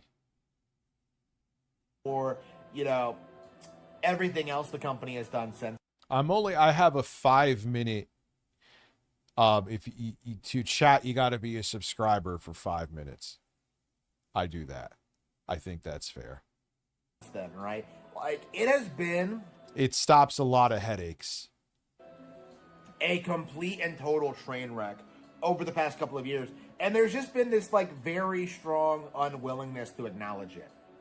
And with, I mean, this is amazing because this is literally just Cope. That he doesn't like that another company as beloved as Nintendo. That's literally it.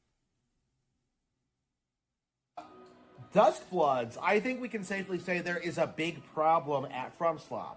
There you go, boys. What's up, Danny the Foot? How's it going, Rich? 50 months. How are you? Thank you very much. This company is beloved specifically for making high-quality single-player RPGs.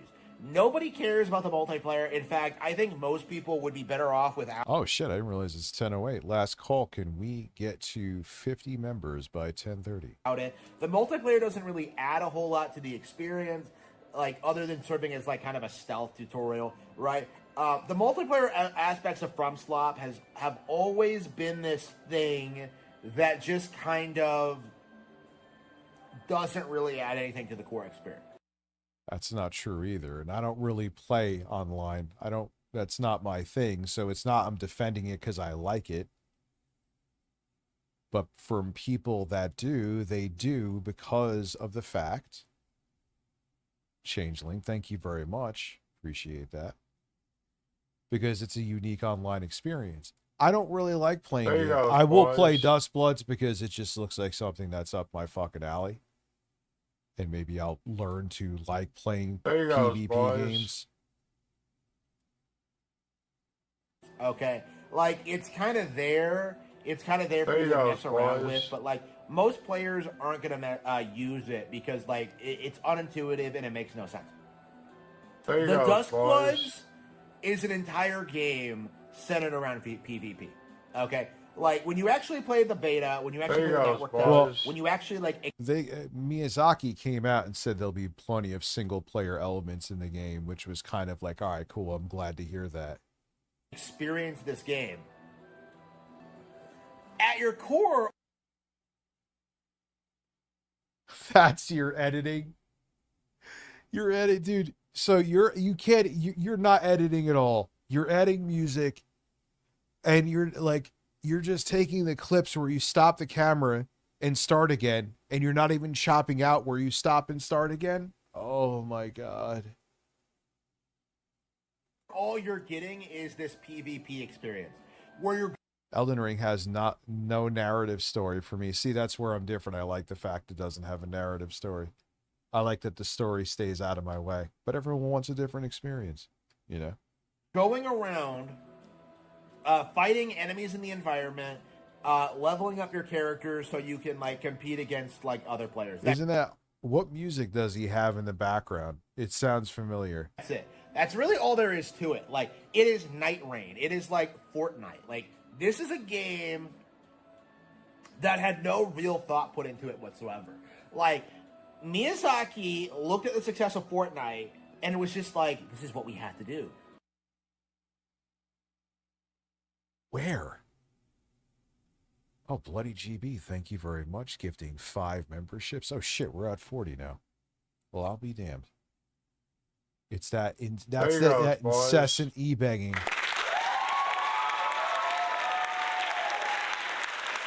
Oh yeah, I got to get that shirt. Boys. I got to get that shirt, especially after the whole thing with the Twitch thing. Everyone's like, "Oh, Richard." What's so weird about that too? And it is what it is. Let them roll with it, man. I don't give a shit.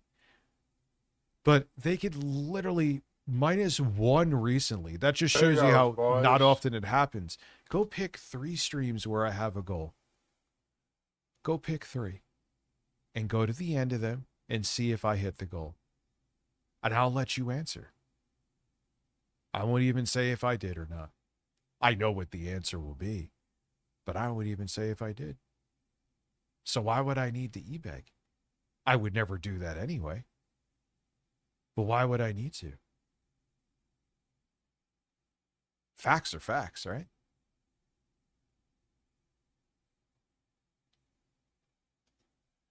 So he just completely decided to retool Souls-like games to be PvP roguelikes with like no regard for what fans actually wanted and for what like people actually wanted to play.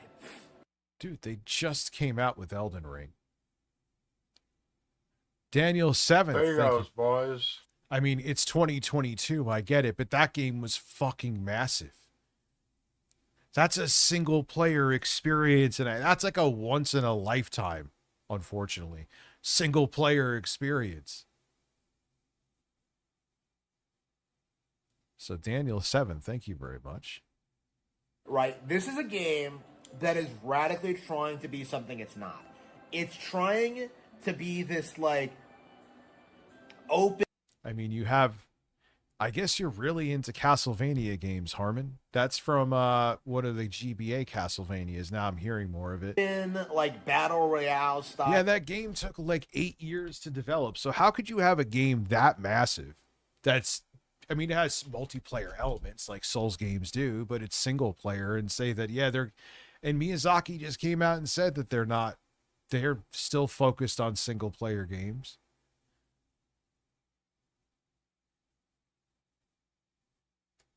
Like Souls-like game where you level up your character and acquire new abilities and fight all these enemies, and yet like it's not entertaining, it's not fun to play, it's boring. It's okay. You could have that opinion, but you just say I know you fucking hate watch me, and I'm gonna give you some more advice. You want people to take you seriously. One, stop with this fucking picture.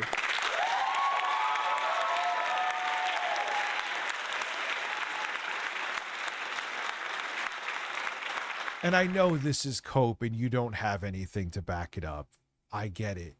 But people would take you somewhat more seriously if you just say this shit and that's it. You move on to the next thing. It's boring. Why? Or they need to just stop and no one wants this. But numbers say otherwise, Harmon. You could pretend in your mind for psychological coping reasons that no one wants these games, but the numbers say otherwise.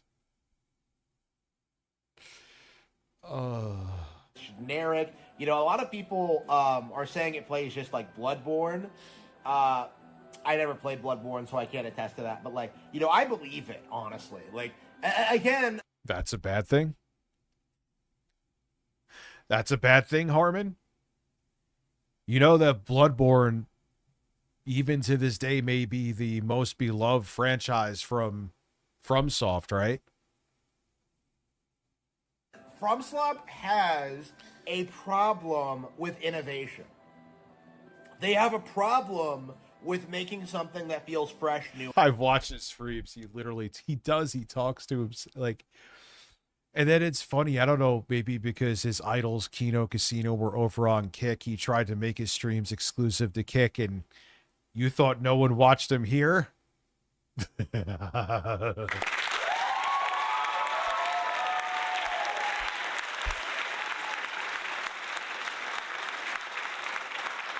So he came back. I can't believe. All right, Harmon, great job with the editing, dude. And exciting, because I think in theory, the idea of having like a game like this where you're playing as a bunch of different characters, running around a map and like fighting enemies, that sounds. That hairline is just screaming. 40 months, Philip Colbernell.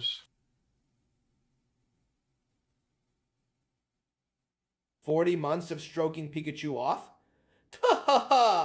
Someone call Pokemon Protective Services on this man. The camera was on the whole time. Oh, God. So he pulled like a fucking Chris Chan.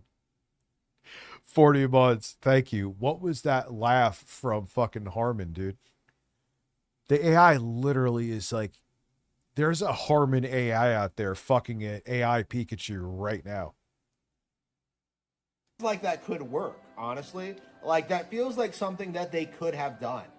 But like the way it works in practice is that it really does feel primarily like they're trying to. Oh my God, all these YouTubers. I was trying to look for the video to watch next. I thought I had in the playlist, and it stop using these the fucking samey AI slop thumbnails. Stop.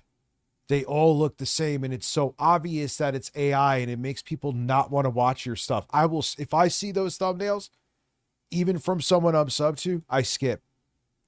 I skip.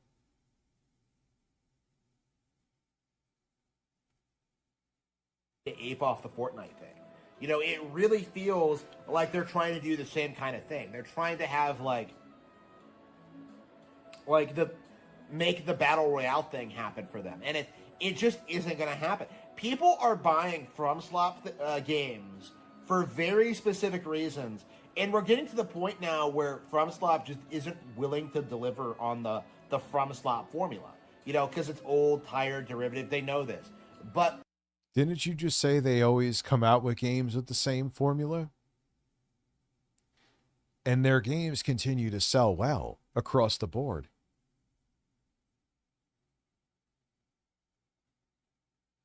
Why you're making it like they're in like Ubisoft's position, Ubi's whatever. What are you? This is, I think he has to make these videos to comfort himself because he hates that someone else, another company or developer, publisher, both. He hates that they have success and they can be, God forbid, competitive with Nintendo. Yeah, Phil's thumbnails are fucking ridiculous too. Like, dead ass, I mean this.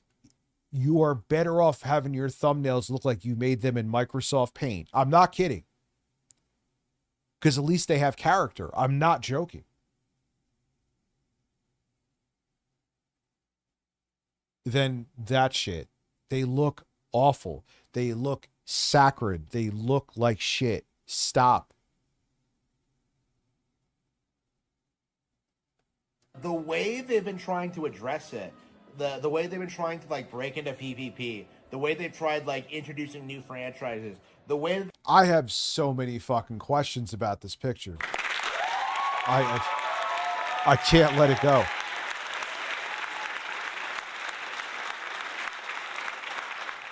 Yeah, I mean, there's people that I've been sub to. I see those thumbnails. I just know.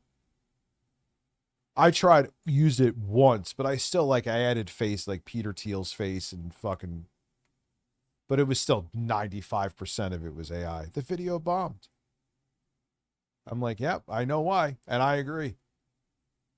they tried to introduce a spin-off title, Night Rain. Yeah, a fucking gangster with, like, what does he think he's doing here? I just...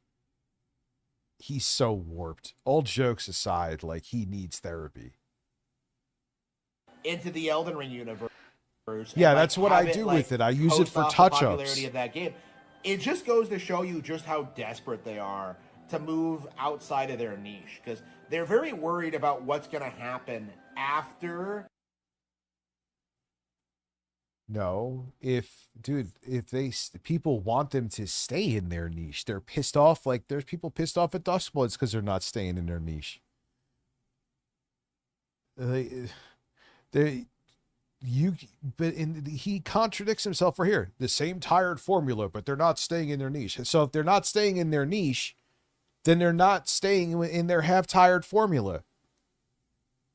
It can't be both. The fat ends, and after people start seeing through these games and start getting, yeah, it is laziness, because I'll keep it real with you, man. Like, Photoshop, and I get that's not cheap, fine, that's a valid argument, but if you can't afford Photoshop and you're just lazy and just like, oh, I'll just have AI make my thumbnails, Photoshop gives you so many tools to get rid of backgrounds, to help, you know, blend text and stuff, that you could learn that shit in like a day, not even a couple hours. If you're not willing to do that, then yeah, then don't do this. Go work a 9-to-5 then, because no one wants to see your shit fucking generic AI thumbnails. Oh wow, here's another person that can't put in 5 minutes worth of work to make a decent thumbnail. Listen, me and Eric are dating. Harmon, you looking like a snack. He's looking like, oh yeah, Harmon's snacking. Bored of them and start like addressing all these very real concerns they have. Like, they're desperately trying to move on to the next big thing, and yet their developers don't have the talent for it. They're not. Are you fucking kidding me? Capable of doing anything outside of the Souls formula, which at its core is basically just a worse Castlevania game, right? Like, Souls has always been an extremely limited IP, but that's what people liked about it. That's what people liked about the brand and about FromSoft, is that they felt like the underdogs of the industry going up against the big boys and like doing. I almost didn't show love over on Twitch. We had people who subscribe with Prime, so we are at 44. All this like crazy stuff to stick out. Like, back when Souls first came out, there was really nothing else like it, and that's what people loved about it. But we're at the point now where these games are old. They're tired. They're derivative. How are they old and tired and derivative when they were the originators of the Souls formula? Age of Fire is ending, and what we're seeing is that like they're not new anymore. Okay, neither are 3D platform Mario games. Freedom Tower Studios now putting us at 45. My apologies to everyone on Twitch. I did not count. There you go, boys. That is on me. We got 5 to go with 5 minutes left. This isn't the fresh new kid. Like, they are the establishment, essentially. They are. What it.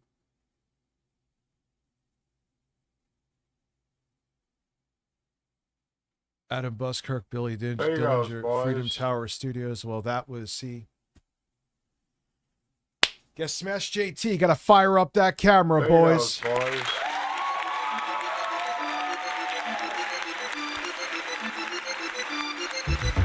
There you go, boys. See, a lot of people who tried it, who weren't into it, ended up liking it after they played it, from what I saw. We'll see. You know, I mean, hey, who knows? I may play it because it's PvP. I'm like, yeah, even though it's FromSoft and I love the world, I'm not down with PvP. Thank you. It's all that e-begging that I webs. Here I'm still e-begging.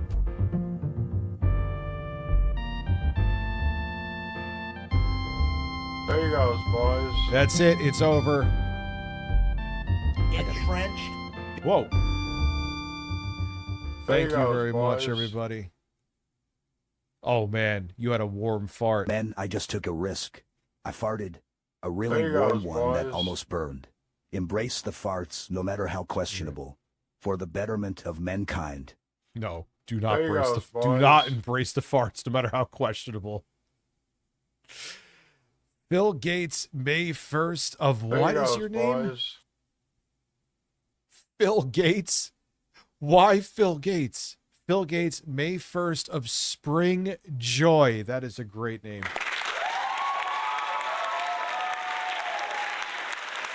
There you goes, boys.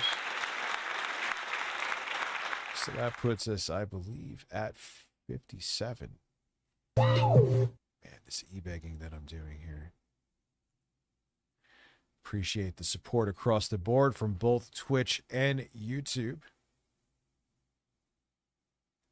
Big name RPG developers, and yet they haven't like really shown any noticeable change There you goes, over the boys. past 20 years. In fact, I would say they've regressed. Harmon, let's not go into the new Super Mario Brothers games. Again, I'm not the, like you said, I don't care. I'm not a fanboy of Souls games. I like them, but who gives, like, you don't like them, I don't care.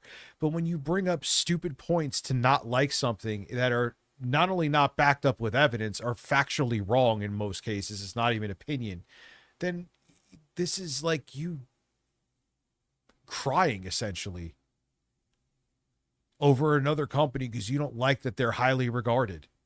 And you are highly regarded as well.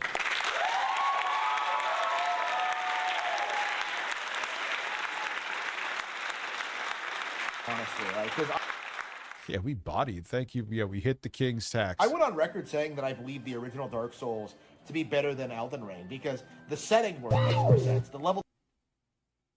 I mean, there's some people that would What agree up, with Rich? People are being mean to me for giving DSP money. I miss donating to Wings to make him do jumping jacks.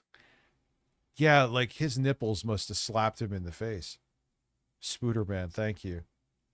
Yeah, people are, it's, and what always amazes me about all these people that are terminally online and obsessed with hating Phil, it's not just entertainment to them, is their entire existence is based around Phil.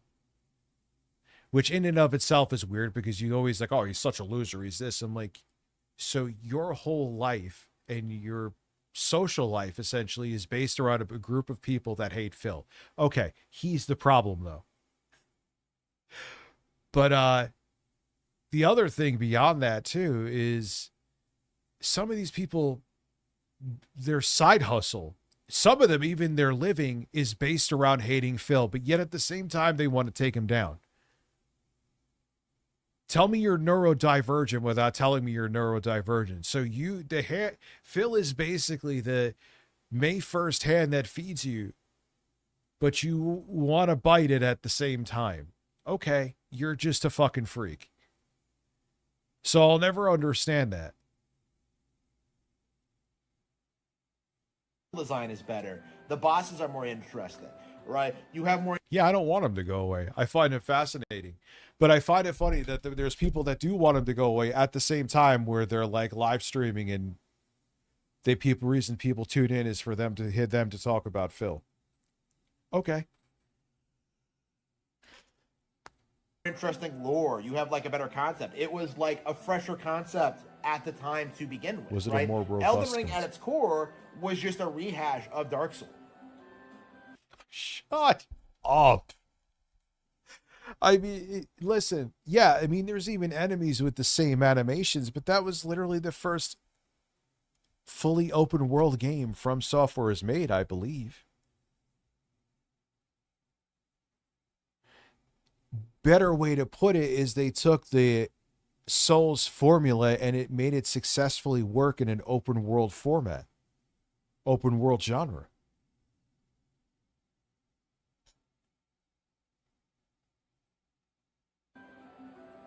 And the Duskbloods, conversely, is a rehash of Elden Ring Night Rain and Bloodborne. So much. Okay. People love the atmosphere of Bloodborne. And yeah, it looks like they refined the formula from Night Rain. Sony should look to Disney parts for how to win back your fans and get goodwill. Everything they announced last weekend was things fans wanted years. What did they announce last weekend? Well, them reminding everyone with an automated email rollout that you don't own your digital games was quite a choice.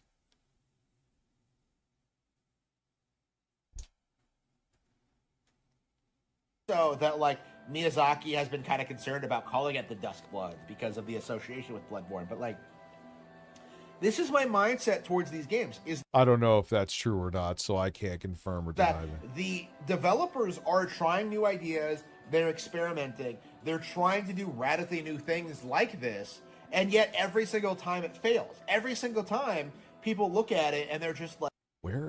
First off,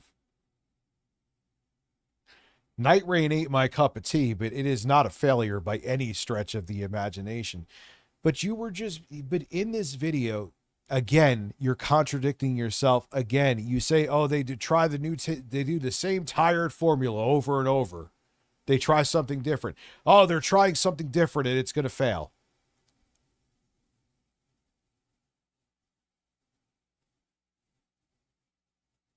Like, oh yeah, that's Bloodborne, you know? Like, the amount of times I've heard people say that about this game, like, that's Bloodborne, with, like, no real regard to the fact that this is technically a new IP that FromSlop owns outright, right? Like, Duskbloods should have had its own identity. It should have had its own brand. It should have... It does.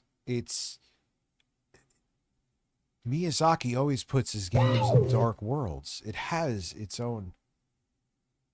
You laugh, but Phil really think he looks like his AI thumbnails. That's what cognitive dissonance and narcissism does to you. Yeah, true. Yeah, it's kind of like, you could almost say the same thing about, like, what he thinks he's portraying something here, Lyoko. Like, are you a badass? Boys. Are you saying you're a fanboy with an edge? And just show that they care about product. Yeah, I mean, then you could go into the other side of them where, you know, the Dark Souls remaster was shit. 35 months too, by the way. Thank you. You know what else that they had? Been, like, able to do all these new interesting things, but the simple fact of the matter is that it has completely failed. There's rumors they may remake or at least remaster Dark Souls 3. That would be interesting. It's weird to think they're gonna, well, that because FromSlop cannot escape their own shadow. And that has become the big problem with the brand, is that we are reaching the point where players are playing this game and realizing that they had a much better time playing older FromSlop games. Games like Demon Souls or Dark Souls or, like, you know, Bloodborne. Dude, the only game that's considered the black sheep and people still really like it is Dark Souls 2. If anything, their games over time have become more highly regarded. Dark Souls, you have Bloodborne. Came out after Dark Souls 2. Dark Souls 3 was definitely better received than Dark Souls 2. What did they make after 3? I mean, they made the DLC for 3. After Dark Souls, did they come out with anything big? I don't think they came out with anything else until Elden Ring after 3, right? Unless I'm missing, minus the DLC, that I get that, but Sekiro, oh my god, Sekiro, 2019 Sekiro. How did I fucking forget about Sekiro? I am gonna go back to that game again. Actually, I could do it right now. Like, we're at the point now where the company has fallen off, and we're in that process where people are slowly beginning to accept that fact. Like, I don't know how many releases it's... Yeah, Sekiro is critically derided.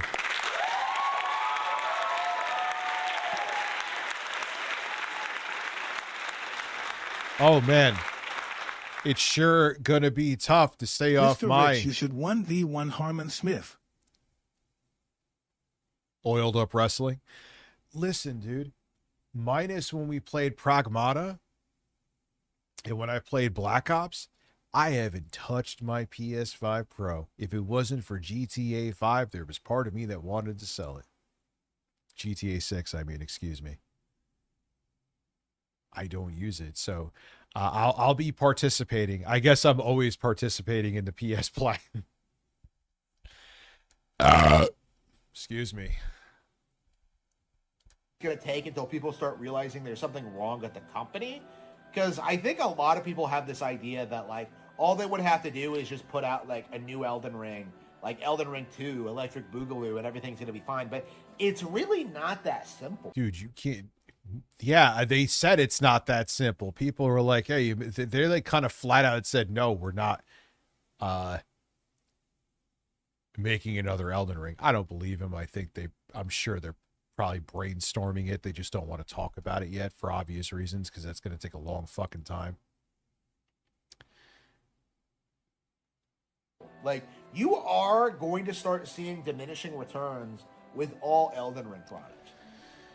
You are going to see diminishing returns with all of this stuff. And the simple fact of the matter is that, like... But they haven't, though. You're just like in this weird, because you're mentally ill, this psychological panic that a FromSoft game is going to be exclusive, at least for now, to a Nintendo platform. And that to you is like, you feel like that's a fucking attack. This content was never that good to begin with. It was only glazed because there was nothing else like it. Because, like, people thought they could weaponize it against Nintendo or The Legend of Zelda or Metroid. See, that he's even just saying it without realizing he looks at them as like a threat to Nintendo. It's so weird. Franchises, like, they thought that, right? But one of the things I've noticed, and I think this is the big thing that's going to kill them long term, is that there are several developers now that are doing the FromSoft thing better than FromSoft ever did. Okay, you know, you have Stellar Blade doing the shift. I wouldn't even I know people. Why do people keep saying that's a fucking Souls-like? I don't think it's a Souls-like. I mean, Lies of P. Yeah, there are there's Souls-like devs that do it well. You know, doing like the Souls-like thing. You have Lies of P. You have like another Crab's Treasure. You have like another Crab's Treasure. I heard it's good, but come on, Harmon. All these like indie games that are doing the exact same thing better, but you forgot Mortal Shell too, with like fresh and unique themes. All the while, like FromSoft just rehashes their same old tired like FromSoft template, right? That's how I felt playing this game, is that, like, there are a lot more interesting FromSoft clones I've seen over the past couple of years than this game. And I feel as if... he always looks like he's half asleep. And then there's times I think he may be on some kind of fucking med, too. I genuinely do. Fanboys don't want to accept it, but because FromSoft are such hacks and they haven't improved their... development capabilities at all, they're going to be easily outstripped by developers like this. In fact, I've played several Souls-like games that are better than any Souls game at this. What are those games? Say him. Stage. And I'm sure he's not going to say him. He's not going to say him. I'm not the only one. It's a fresh, new, exciting genre. I thought you said it's. You just said it's a genre that's been beaten to death. I'm paraphrasing, but that's what you were just saying here. Now, at the end of the video, even though you've repeated that multiple times, it's a fresh, exciting genre that other developers besides FromSoft are doing it better. What are the ones that you've played? You've named Lies of P, which is a very good one, and a Crab's Treasure.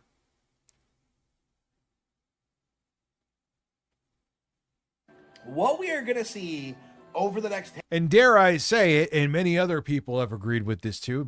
You may know more because I don't really play Legend of Zelda games, that the Breaths of the Wild and Tears of the Kingdom actually took some ideas from FromSoft games. 10, 20, 30 years is How is Mortal Shell 2? Does anyone play it that yet? like this is gonna become a thing where we're gonna see like, you know, more and more of these games come out. Stops When from bureaucracy and There's gonna be stockholders so many- stifle creativity and passion, the only safe bet is technology. And it takes a long time to develop that properly. 100%. All right, I gotta go take a leak real quick. I will be right back.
Without drinking anything.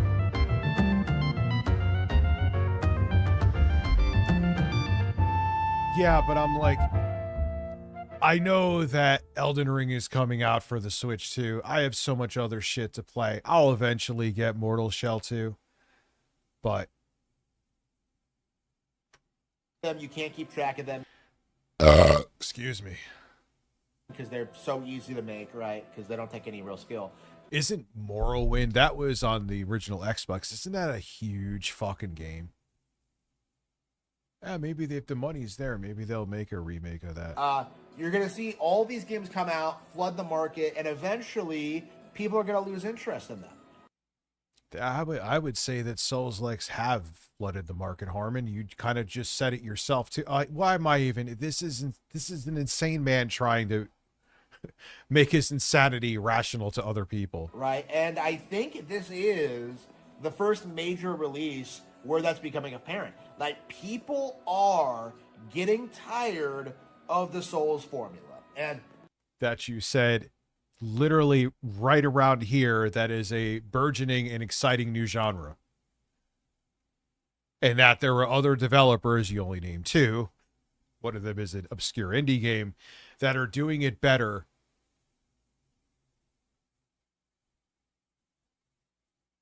Oh my God. this is the beginning of the end of that fad. All right, I will hold you to that. We'll check back in a couple of years, champ. See how that goes. Oh my God, he is. All right, so now let's go a little bit in a different direction here. This is a Black Friday shopping at Best Buy in 2013. Interesting year. First off, having this on Vampire Robot is depressing for this reason. That was the first holiday season I was doing YouTube as a full-time gig. That because I started in 2013. That summer I started. So seeing Oxzilla subscribed, Oxzilla, OkiZ47 subscribed. Thank you. Over on Twitch. Let me edge to the board. What am I doing? What am I doing here? That now puts us at 58. Thank you very much. It's all that crazy e-begging and groveling that I've done to get the support from you.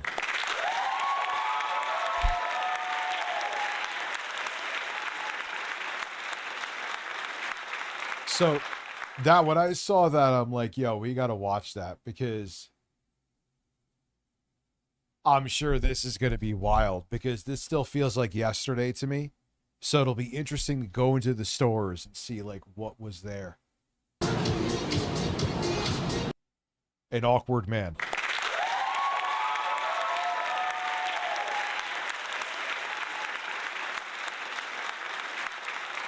I mean, because think about it, dude. The PS4 and Xbox One, give or take like a week or here, they were about a month and change old. They came out both in November, right? That wasn't meant to be. That was for another stream.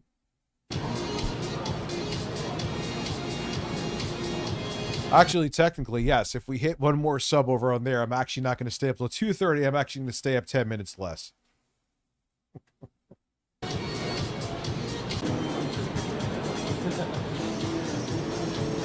Ah, yes, because the iPad just came out 3 years before.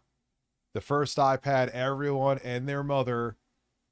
Remember, even BlackBerry made a fucking tablet. Remember that shit? Yeah, the Wii U was only... The Wii U came out in 2012. The Wii U was only a year and change old.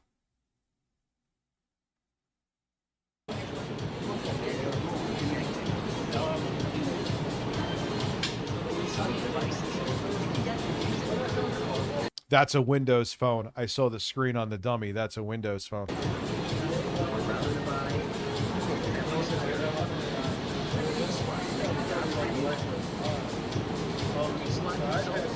Yeah, there's so many of those retro handhelds. I'm not going to buy them now. I have plenty of other shit to use and review, but there's so many interesting ones that are coming out. Yeah, the Vita was amazing. The Vita was still, you know, the Vita came out in 2011. So it was still the thing that Sony was barely supporting, but it was still a thing.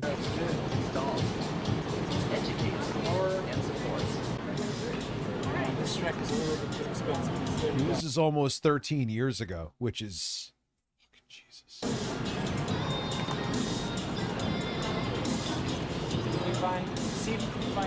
iTunes cards, you don't see them, at least in stores. No, they don't. No, you don't see them. Aeon Thor is powerful as fuck, too.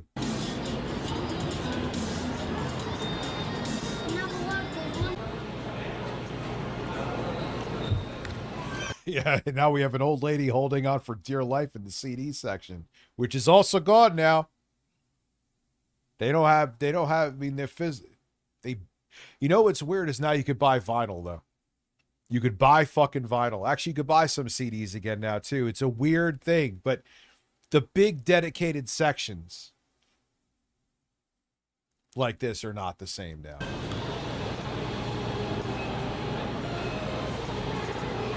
Oh shit, it does 360 too.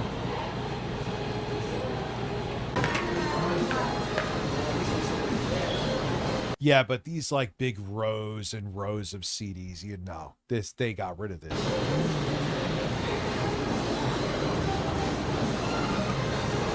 Which is the same thing that you're going to see with video games. Like, we actually saw somewhat of a resurgence with physical media. You could buy some CDs and you could buy some vinyl at Best Buy now. That's what you're going to see with physical video games. You're not going to see dedicated sections anymore, but you will have some, because there are people that are going to be collectors.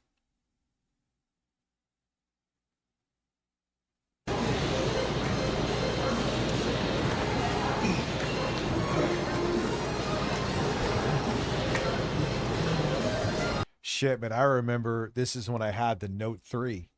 And that was the first time I had a flagship. Yeah. So I was like in heaven, because all my phones before that were like budget Android phones.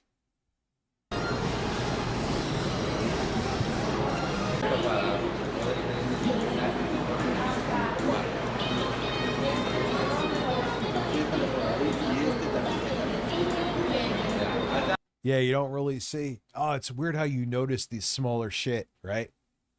I mean, they have some wired headphones, but just having them like here, it wouldn't be a Black Friday thing anymore. Shit, you could buy fully wireless. Do I have them with me? These are actually my AirPods, but I have these blue pair of JLabs that are fully wireless must have cost me $20. They almost sound as good as the fucking AirPods. I have the AirPods Pro.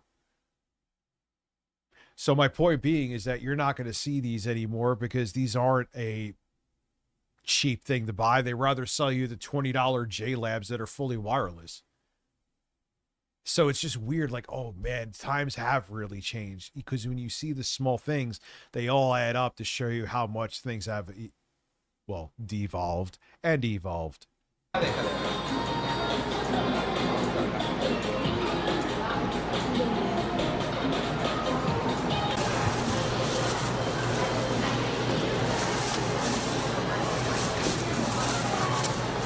That's, you still do that shit now.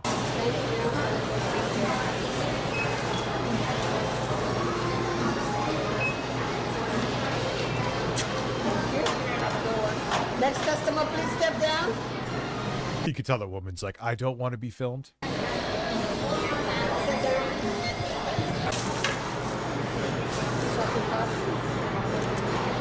Was Apple Pay a thing? When did Apple Pay come onto the scene? Yeah, with the Apple Pay, when was that?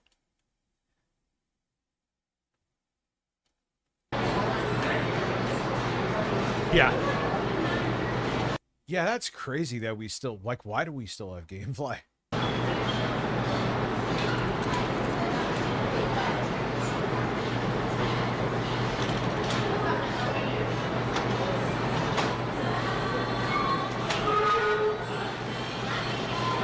Yeah, another small thing that adds up, swiping cards.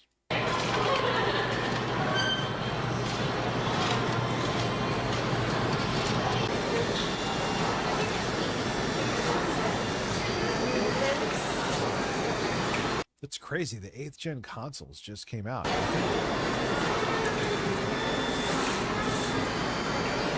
Yeah, so this was, holy shit, this was a year before, little less than a year before Apple Pay. Can you not film while I put my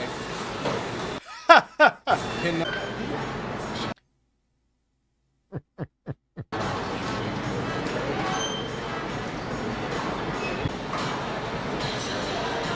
And I'm sure it was Black Friday morning.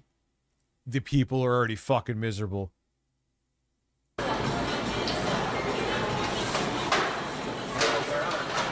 As a person who's worked Black Fridays, it's sometimes taken every fiber of my being not to fucking punch someone in the face.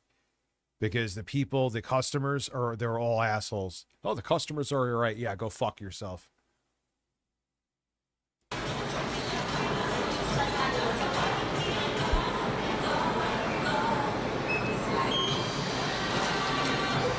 It's just crazy because my point being with all is if you eagle eye, like, it still looks modern, but if you eagle eye, it's like, oh, wow, this was, I mean, look, Wii, Nintendo DS. Yeah, it was a long time ago.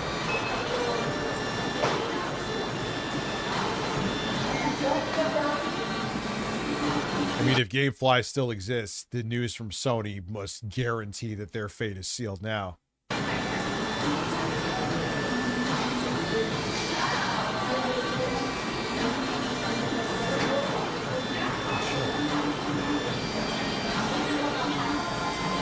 Finished. Sorry. Why is Carlos wearing blackface in the thumbnail of today's video?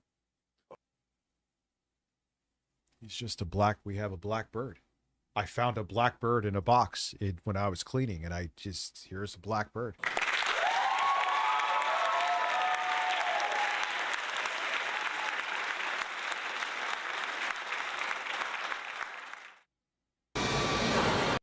I had to save all of those. Is it saved? Yes. I had to make a bunch of proxies for that video I'm making.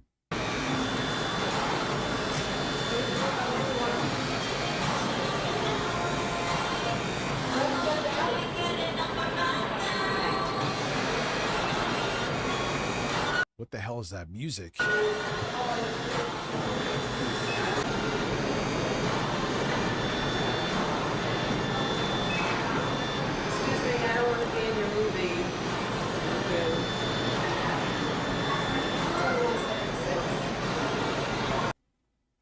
Yeah, life before Trump. Yeah. He was just bitching about Obama on Twitter at this point, remember?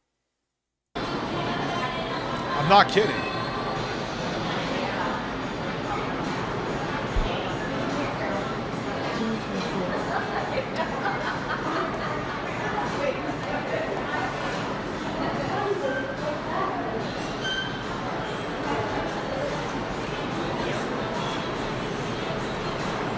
Could you not film me as I'm... I mean, dude, let's keep it real. If they don't see your name or anything on the screen, your 4-digit fucking pin doesn't really mean too much, champ. It'll be... Yeah, I did. I worked at Best Buy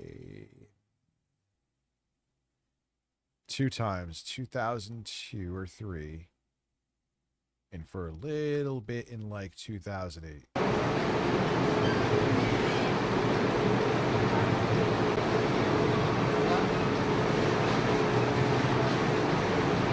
There's the Galaxy. The old ass Galaxy.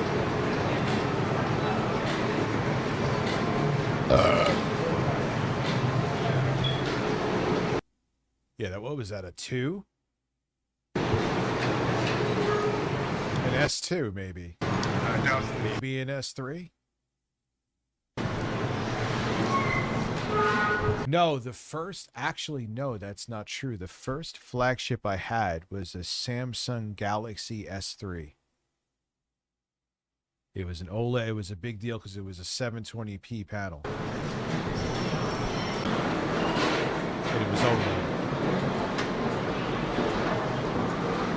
A 2-floor Best Buy? And I'm sure it depends on the mall layout.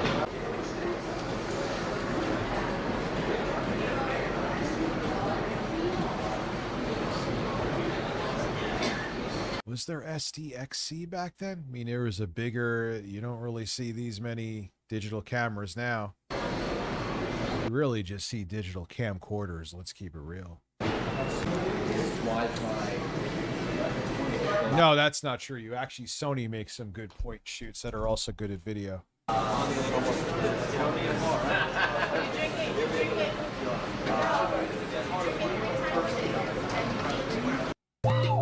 Oh, yeah, I'll watch those. To watch abandoned malls and buildings bids? We've watched them before, yeah. Yeah, because I had a website. Yeah, absolutely, Yoko. I had a S3, and then I got the Note 3.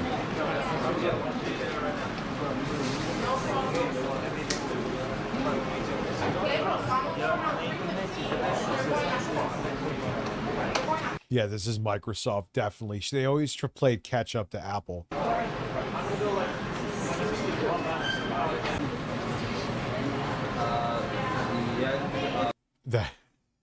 Some people are so fucking miserable on Black Friday.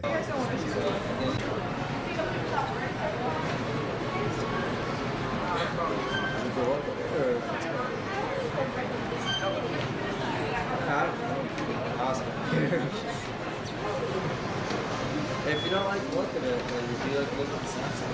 Samsung will be able to do what you want. I remember buying it was like just out of curiosity. I got like a prepaid Windows phone. It actually was a good interface. It just, anything Microsoft touches turns to shit. Anything. Can't even say not Windows. You're going to say with a straight face that Windows 11 is not shit? I literally, on that mini PC that I was using the eGPU with, I wanted to turn back on Secure Boot for Call of Duty. I think I forgot to finish this thought before. And it's saying invalid something, and it won't let me in the operating system. I have to reinstall Windows. So what does Microsoft make that doesn't suck? They're fucking up Xbox. It's done, in my opinion. Why am I putting on 5, like, fucking lipstick? Yeah. This one, you know what they were. Yeah, that's a thing all over. Yeah, phone contracts were... Oh, yeah. They were still a thing. A lot of times it wasn't until I would say like the mid to later 2010s, around then, maybe a couple years before, but around then, where the only way you could get a flagship really was if you got a 2-year contract, whether it be Android or Apple. Those days are long gone now. Yeah, you can't make any more sense of it. I mean, think about it.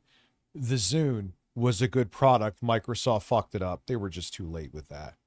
Xbox, they're still fucking it up. They had a good run with it, but in the end, they fucked it up. Windows fucked it up. Their tablets fucked it up. Windows phones, they fucked them up. Microsoft Surface seemed promising. Now that's on a fucking life support. They were just a perfect example of a company that was early in. And in the end, they copied a lot of shit from Windows, copied a lot of shit from Apple, which in turn Apple copied a lot of shit from Unix, I believe.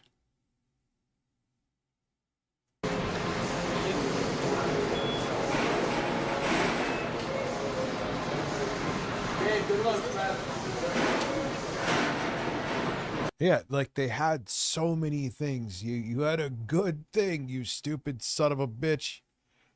And they did. Really, all at the end of the day they have is a bunch of money and Windows. I mean, yeah, they're doing the whole shit with Azure and cloud and AI and what do they have besides Windows? What?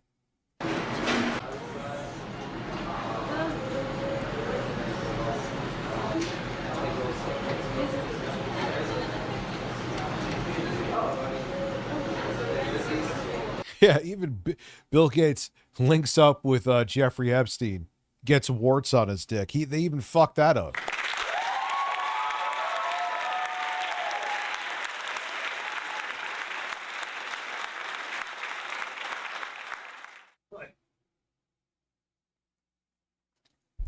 I don't know, man. Like, what is Windows doing? Seriously. Or what is Microsoft? Everything they touch turns to shit.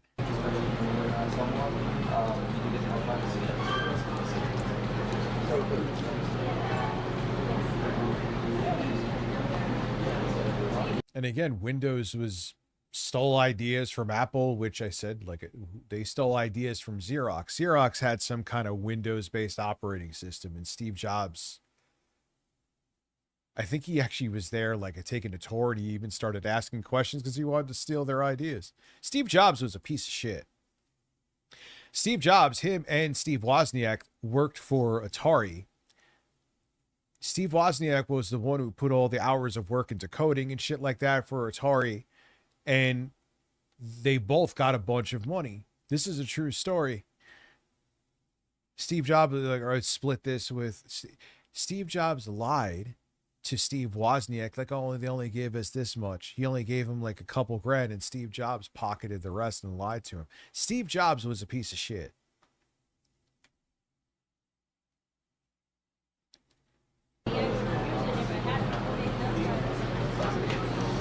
Yeah, you probably, like, if you go to use these, like, try to find it. So, yeah. But yeah, like, these machines, both of them are actually really nice machines. Yeah, it's definitely, I mean, even I would say, I mean, laptops are still just as prominent. That's not true. Laptops are still just as prominent. See, I love this shit, man. Shopping at a Best Buy store in 2004. Yes, please. I wanted to get all political and bitchy tonight, but I'm now choosing a different path.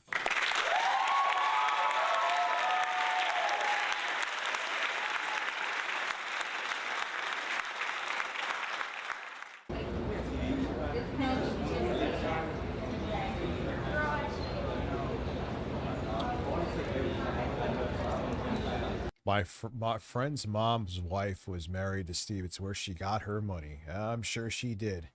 Was married? Yeah, well, TV? You're on TV.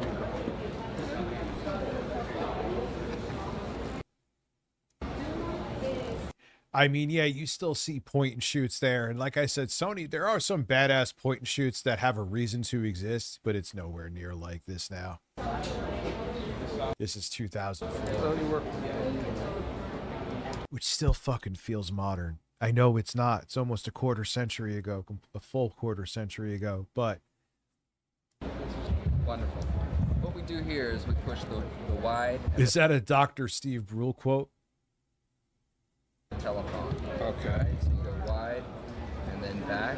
And then wide. Oh god, dude, the dude showing him looks so 2004. So you want to try that? That way you can look at that. It's pretty cool. He probably saw this from like Leo Laporte on a Tech TV. And you can use whichever one. You can use the screen itself, or you can actually put your I got in there. it. See that? Oh yeah, that's really neat. And the cameras get larger as we look at it. The screen can get... And he's like, well, I'm getting larger also looking at you, sir, looking at this camera.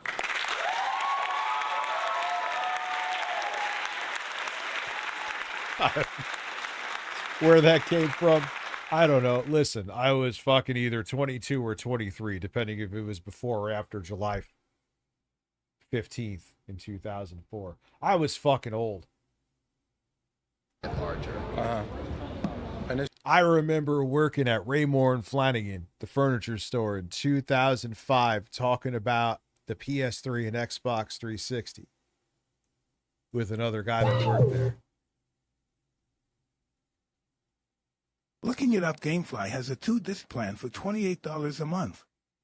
That sounds like a pretty good deal to me. Maybe that's why it's still in business? Yeah, that's a really good fucking deal.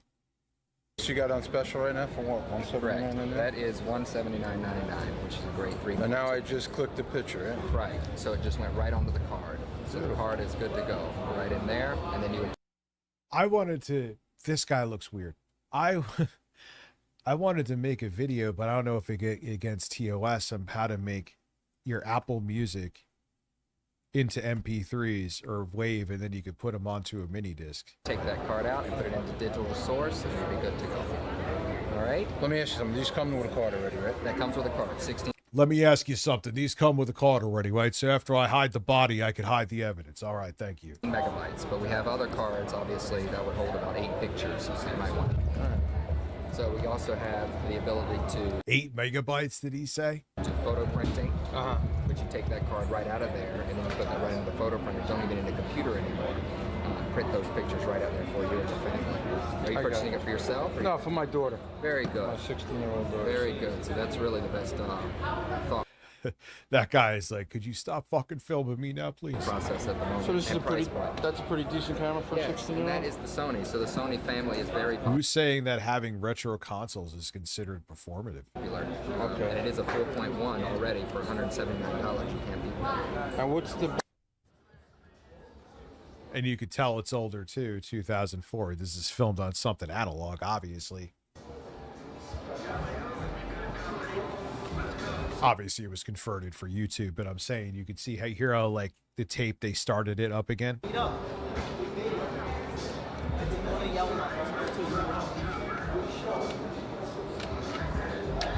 Yeah, look at all the physical media, physical games, physical music.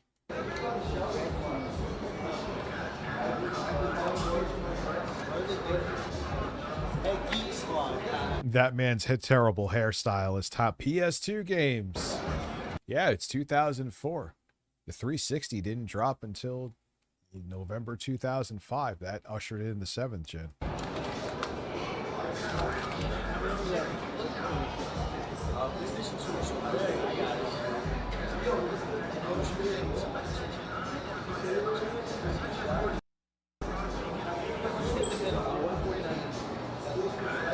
That grandmother, what am I buying my grandson? What is the hell is that game called? What is this here? I don't even know. Just bring it up for me. I don't give a shit.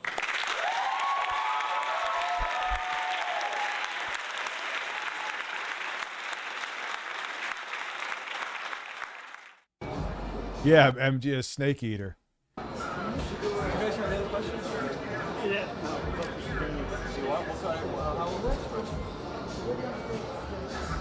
My grandson, he wants something about eating snakes. My hair looks like a dandelion. You're about to blow. She looks like it's like Donald Trump's new hair, where it's totally not a wig, but it absolutely is a wig. That looks like she just taped it to the back of her fucking head. This one's 40. What the fuck is going on with his hair too? These are hairstyle choices. He looks like he was auditioning for G4. Just came out.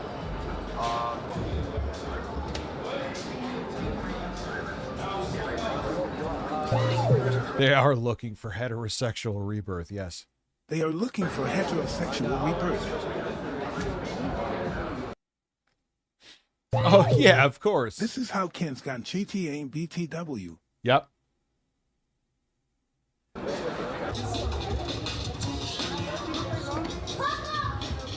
God, like the packs, the trilogies of movies and shit. I mean, yeah, obviously it's more convenient to have everything on your system, or you just have everything streamed instead of having a whole bunch of physical, but I would still take the physical, and this is coming from a mostly digital guy. I regret not getting more stuff physical, if I'm going to be perfectly honest with you.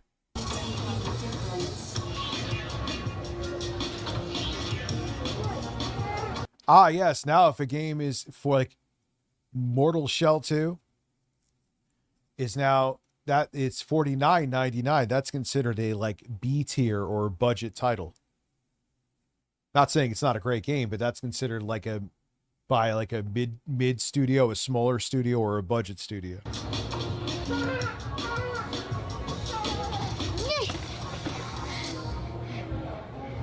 Wild vertebrate animals are not curious about humans except as potential predators or for out prey.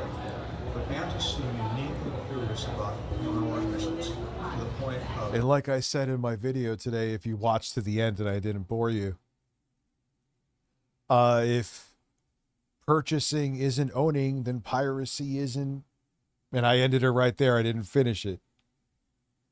It's not. I don't listen. Ahoy, me matey. Ride my mast.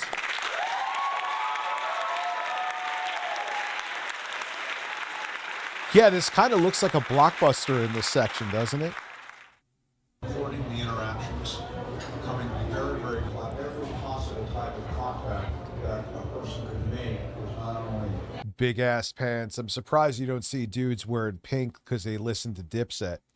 Like when Cameron wore pink. Possible. Man, flat screens back then, you would have had to fucking take out a loan. Mortgage. I'm not talking a Best Buy credit card. I remember back in 2003, a year before this, when I worked there as like a job, like a Christmas job. They had a Pioneer. It was only like 42 inches, right? It was it had a big ass converter box outside of it. It kind of looked like a piece of furniture. And you had to have that for the encoder into the plasma TV because it was plasma. The shit was $20,000, son. $20,000. Now you could buy a fucking 42-inch for $100.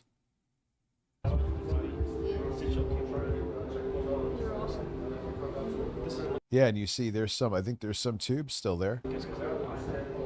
Look at the bezels on those things. Those are as fucking thick as Keemstar. Oh!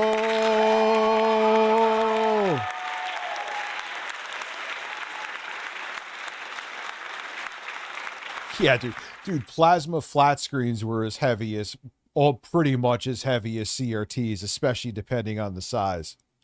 $20,000 US, yes.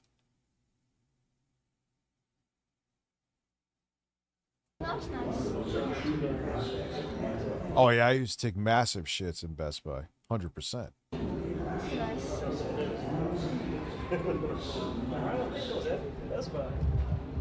And they were probably either 720p or 1080i. Maybe there were some projection TVs. They also had a tech back then when HD was first on the scene, did DLP, digital lens projector.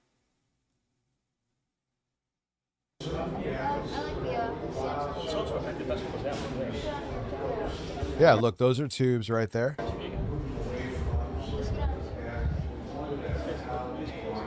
And how those flat screen tubes were always funny to me, right? Look here, look, listen. Mods Band, best spot for removing physical media? Yeah, seriously.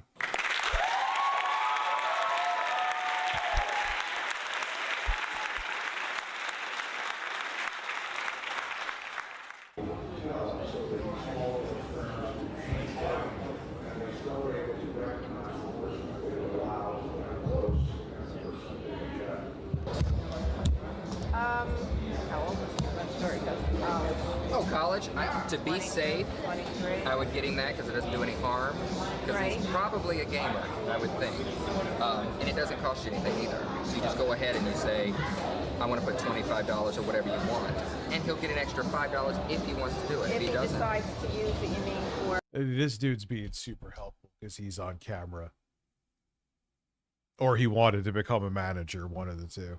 For a game, it's safe for you as a customer. Okay, and he still gets to use the... Yes. It's safe for you as the customer. I'm going to make sure I'm as artificial as possible because I want to raise.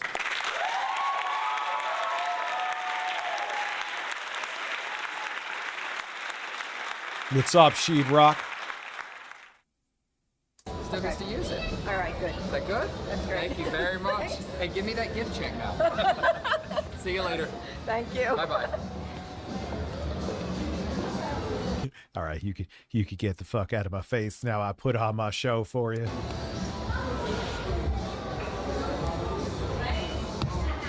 Zoom in. You know what? That's exactly. You know what? Right now would be a perfect opportunity just to zoom in on that fucking D. Why are you doing that?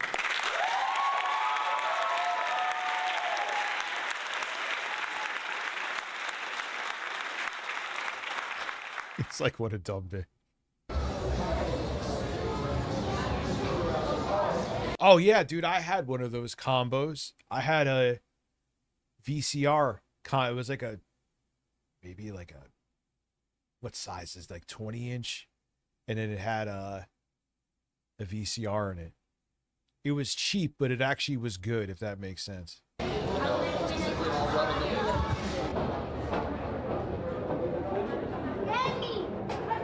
It's still something you would see now.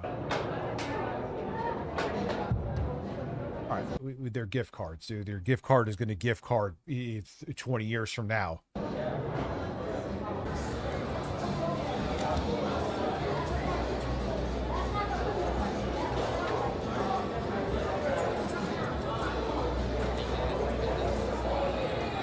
Out of all the things to really focus on, unless he was maybe paid to do that, why would you focus on the, like, who cares?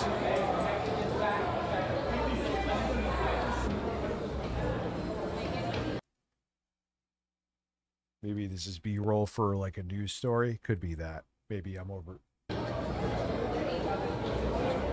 That Sony PSX came out in, that was Japan only, wasn't it? And that was in 2004.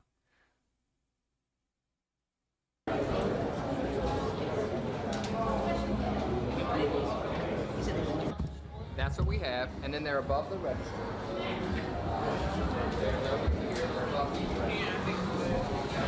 Who is filming this? You don't need to study cinematography to do.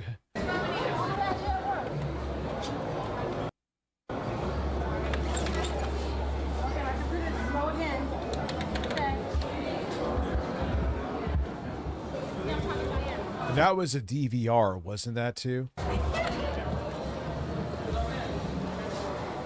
Total is 6727. God, CRT screen for the register.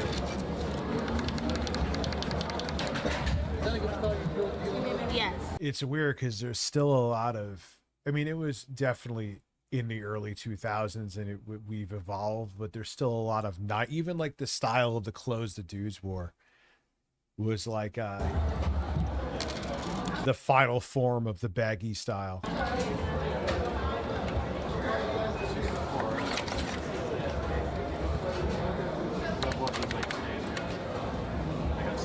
Oh God, you couldn't get away from TiVo.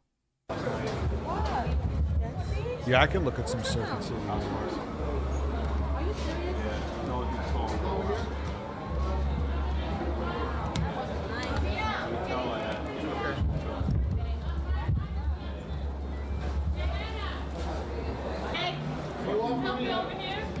Yeah, like look at his. Well, he was also wearing sandals. Look how baggy his shorts are. Okay.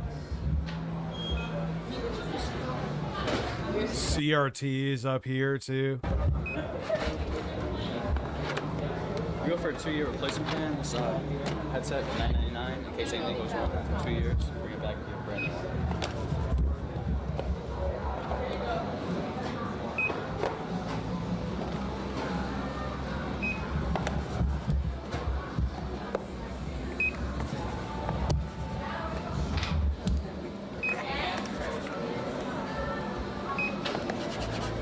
We purchase it in gift cards for future purchase.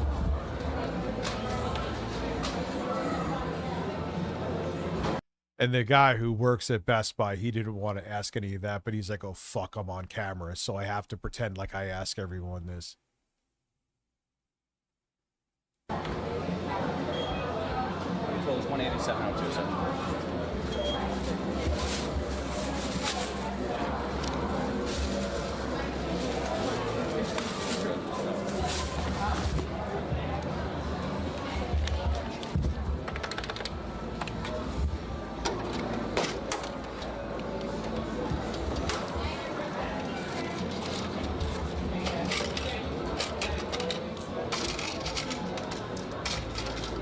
Yeah, I mean, obviously there's still cash registers now. There's just a different flair to this. $12.98. You know, I don't even think you see those green screens anymore.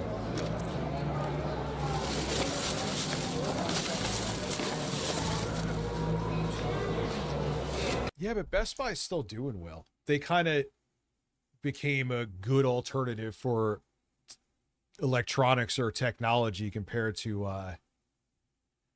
Amazon from the 90s, where the sales guy was showing off a Windows PC playing an old movie. The guy was like, a movie on the computer. Yeah, because at the time, man, the processors they had, and they didn't have the hardware encoding.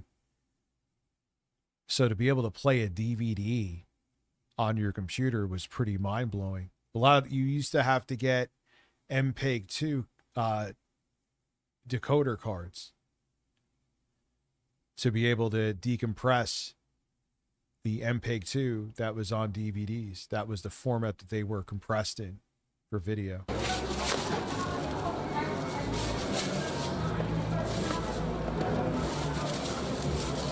Just show your receipt on the way out. Have a good day. Thank you. You're welcome. So Best Buy, like, they didn't make the same mistakes as Circuit City made a lot more mistakes. It wasn't just them being antiquated, but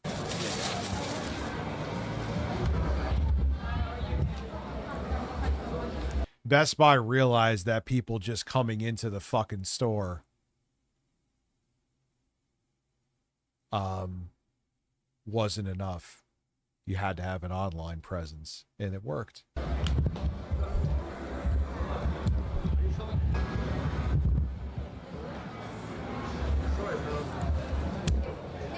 What is with the fucking obsession with the cards?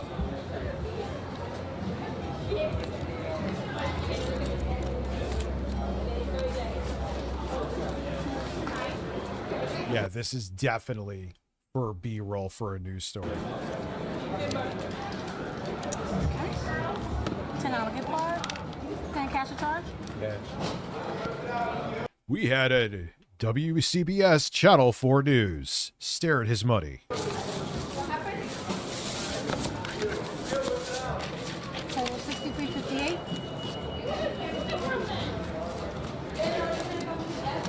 $65. Yeah, because if this was a person who wanted to film, yeah, it's a lot of cash. I mean, people were using cards plenty back then.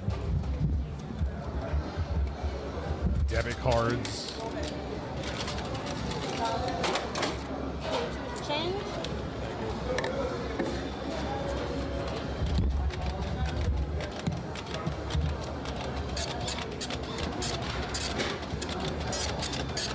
I haven't seen Big Red in a minute.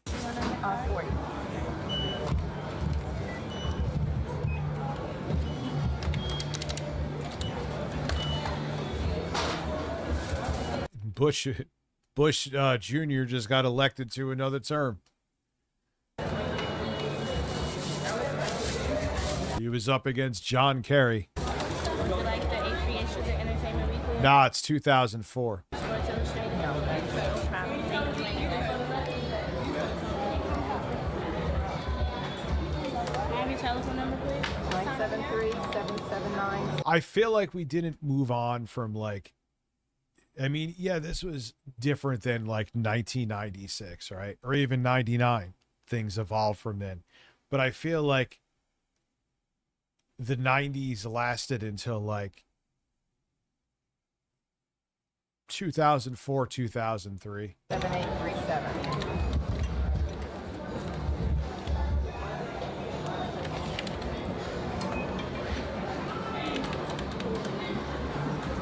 I feel like it was 08 that we left behind. There you goes, boys.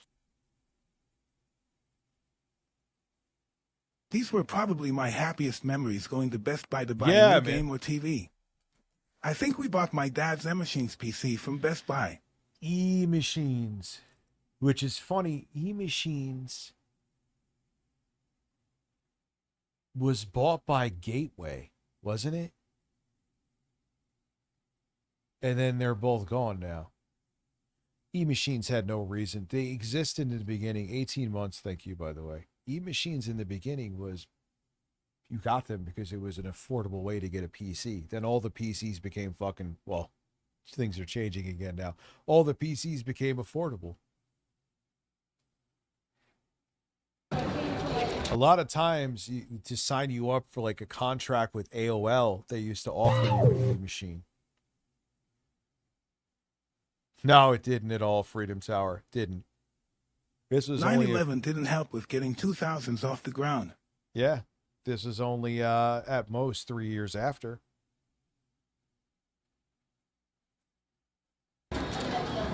Yeah, the PSP came out in 2004. $15. There you go. Sign right there, please. On the way out. Have a good day. Yes. Bye. Okay.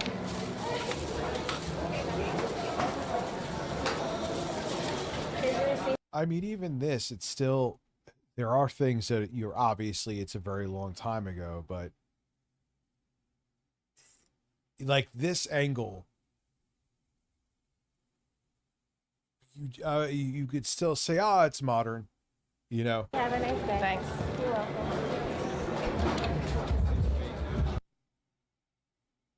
Yeah, that's fucking wild. Oh, this is, here we go. PS2, Xbox, and GameCube footage. If you're bored of this, let me know. You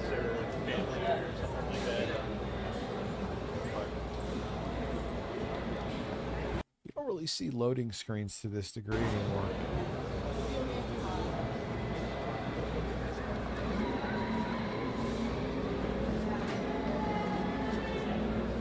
Yeah, you don't really see. Do you? No, you don't really see, minus in a GameStop maybe, where you could just play games. No, you do. Like you see people playing Switch 2.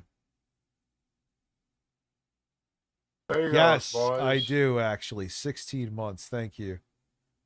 Remember all the bisexual colored compact Presarios? Yeah. Yeah, me too. I played Mario 64.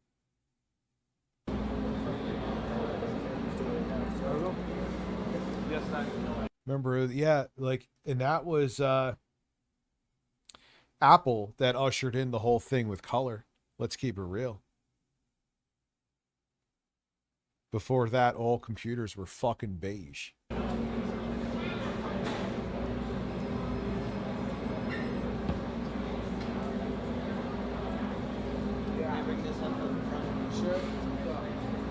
Ah, that was Xbox. Okay. I didn't see it. Available manager to the time box, please. The available manager to the time box. That's the green Xbox, or is that just the light in there?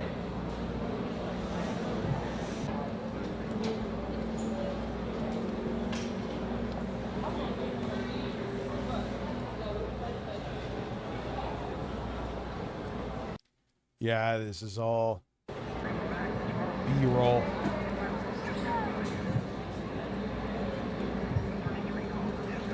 I mean, the Xbox for the time, dude. Like I said, that was Intel Celeron Pro. It was just a gaming PC repackaged in a console, essentially. I mean, that's what they all are essentially now, too, mostly. But at the time, you know, you had Sony doing whatever weird MIPS shit they were doing. The GameCube was PowerPC, and ATI made the GPU. So it was not like a convention. I mean, I guess you could say maybe it was like a Mac, but not really. But the Xbox, which I think maybe at the time, no, you can, yeah, at the time it was kind of a first where they just repackaged a PC, and in a weird way, it was almost like when you take a PC and put SteamOS on it now, you know? That's why you saw a lot of PC games come to the Xbox, not only because it was the most capable, because it was already a fucking PC. We had basically a cut down Pentium 3 or a Celeron equivalent in there.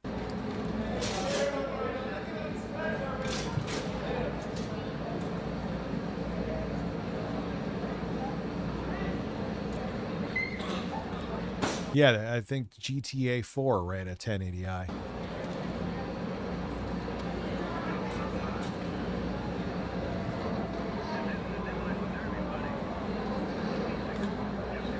Yeah, they already had 720p games on the Xbox.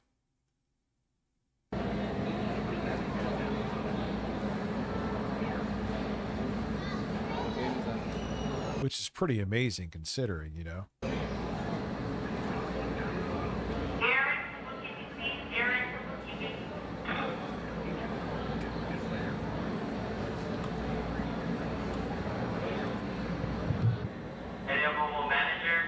Oh, they finally at this point. Damn, they already brought over the smaller controllers. Oh, yeah, well. The Duke was a little much. I always found that baffling. I mean, I had big hands, so the Duke was somewhat comfortable. But why would you release a controller like that? Like, what were they thinking?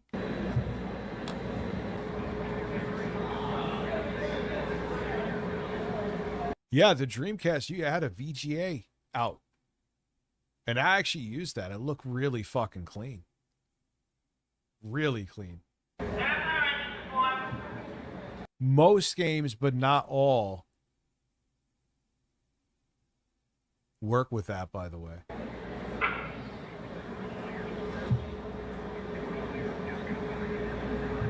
But there were some that it would flat out tell you you could not use.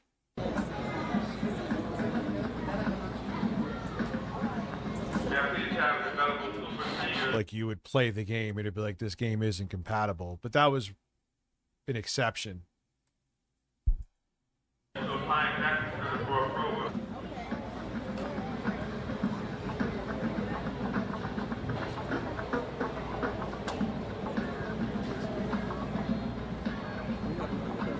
Ah, look, physical games. I mean, you could still get them there now, admittedly. You're clear.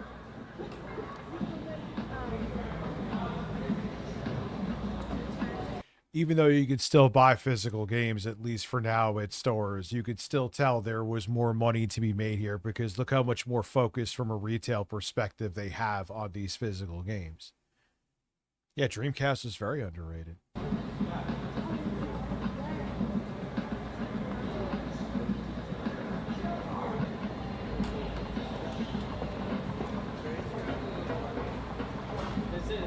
amped.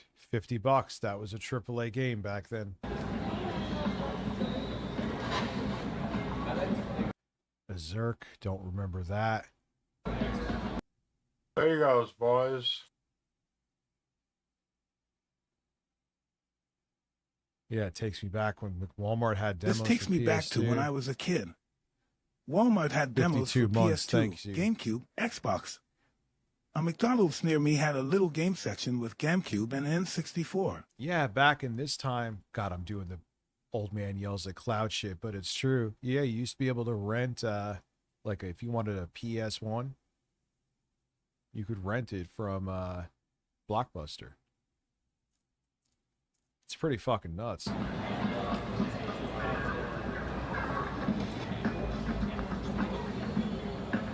There was Halo. That game is, if it wasn't for that game, I don't even know if Xbox would exist right now. MAG was PS3, I believe.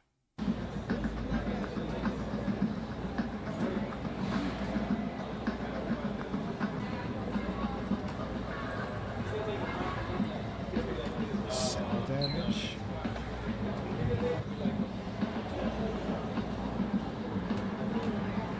Yeah, it's what I'm thinking is that this vampire robot dude, whoever owns this channel, I should say, they probably work for some like local news, and they had to go around filming and getting a bunch of, because you could tell this is like, all right, they're giving a bunch of footage for whoever cuts this together and edits it for a news story.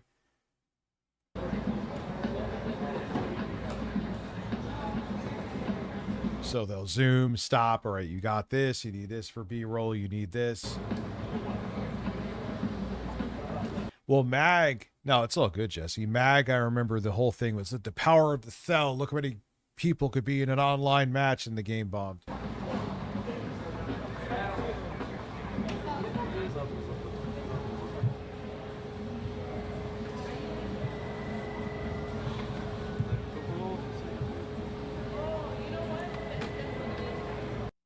Those were the games at the time, because the PS3 was so much more expensive than the Wii or the 360. Those were like MAG was a game that was trying to justify the PS3's existence and why you spend so much on it. Oh, this is only the power of the cell can make this game happen, and no one gave a shit.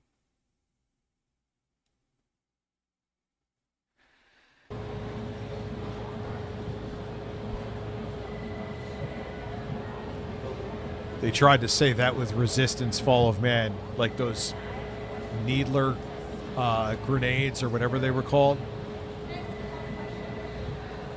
Because there was so many physics calculations of what they would be hitting, you had to have the cell to do that. Sure you did. Dude, the original Resistance, in my opinion, not that it was a bad game, it was actually pretty decent, but it looked like an upscaled PS2 game.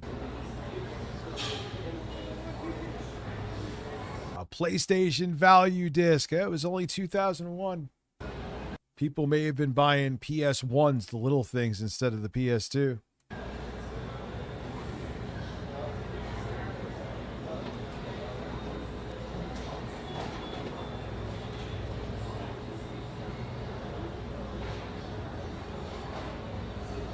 Yeah, it took forever to get them to port Metal Gear Solid 4.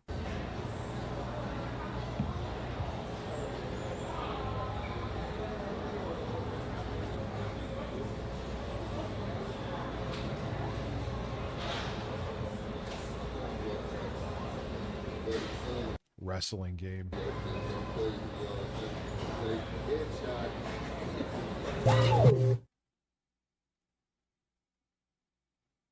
Napoleon Dynamite feels like proof that the 90s survived till 2004. Yeah, I feel like it was around that time where we went into this modern era. Like 2004 to 2006. We went into, I mean, 2000, like September 11th really changed everything, but it was like, I feel like there was a semblance of 90s until like around the time I mentioned. It's like second country, but not second country, but you guys play against each other. Yeah.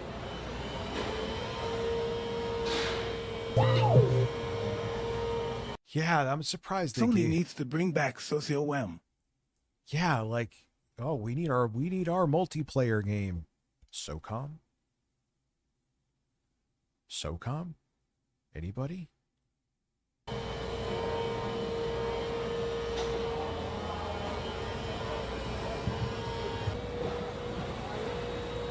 PSX. Remember PSX was... Remember in high school, we used to call the PlayStation the PSX. Oh, you got the PSX? Not PS1, PSX, oddly enough. I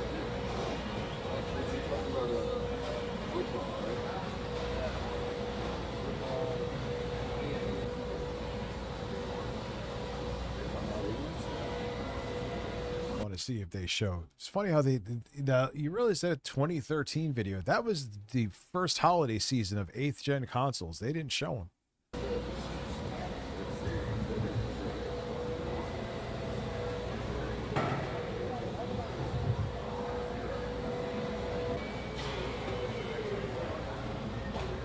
Tekken 3. I remember that was because it got so close to the arcade in terms of graphics, and that was solid 60 too, FPS.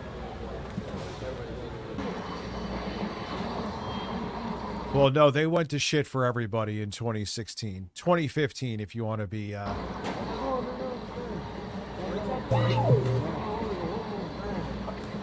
No, don't bring back you. Bring back gums. Bring back mini discs.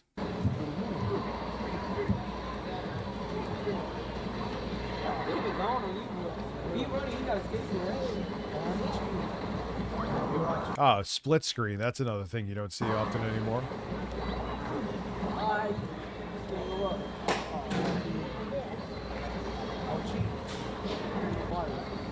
I mean, look at the crowd of people. You like, maybe if a system just came out.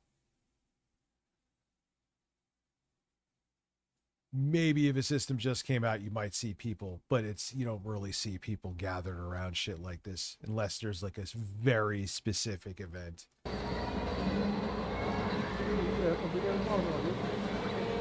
And even then, it's not the same. My guy don't even see it. What does your guy do?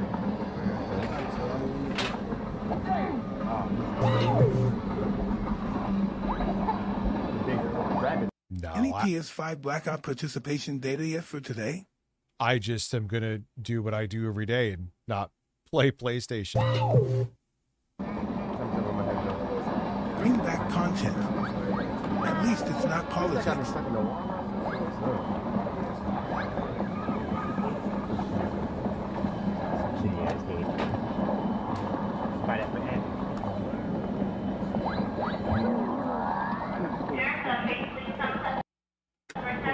He's been trying to get, I was like, dude, like, you need a therapist. I'm just going to go in for a second. You have been trying the entire time to get my attention in the chat. I've just ignored you.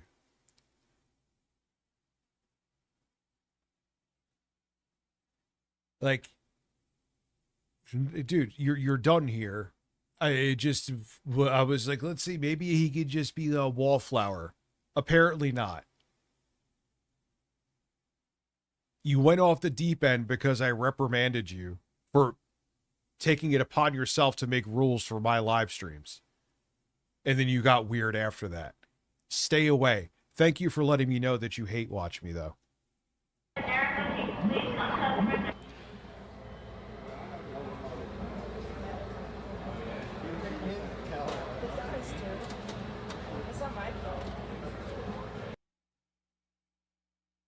Yeah, like, dude, you're banned. And he's been banned multiple times, too. I just forgot to re-ban you because admittedly, you haven't been here until now.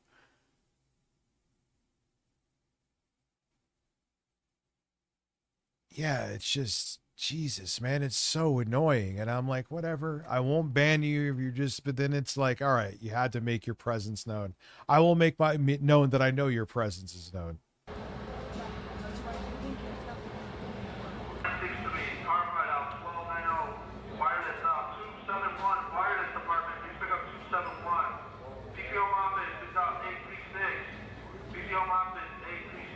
And there was a time, I understand inflation, money was, you know, it felt more than the money you were spending to a degree, but it's not natural what's going on right now. Yeah, consoles got cheaper towards the end. The GameCube was only $99 towards the end of its life.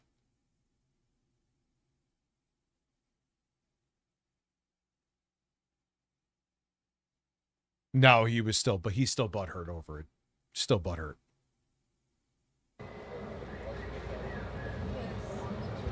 I promise you, he's still butthurt over it. I've just ignored him.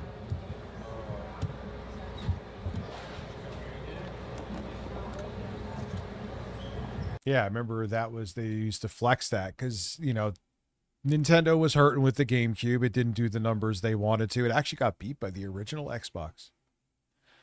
In terms of worldwide sales. But yeah, 99, I mean, shit, even what was the PS4 towards the end? $299? Not even.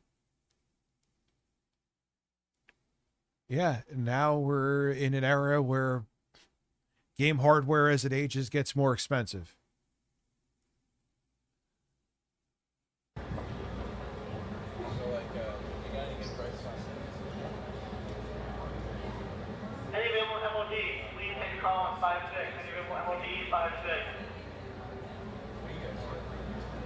I mean, yes, obviously inflation but no, it's not all coincides naturally. Dude, I was renting a house with two other dudes. I was paying $500. Yeah, okay, technically it was a room, but it was the whole fucking house. Where are you doing that now? Where?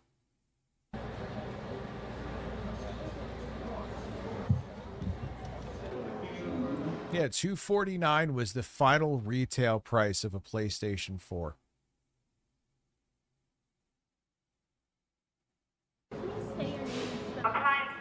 It's Rito, R-I-T-O. And the last name is Ochoa, O-C-H-O-A. O-A. He doesn't want anything to do with this shit. I am a sales manager for Best Buy.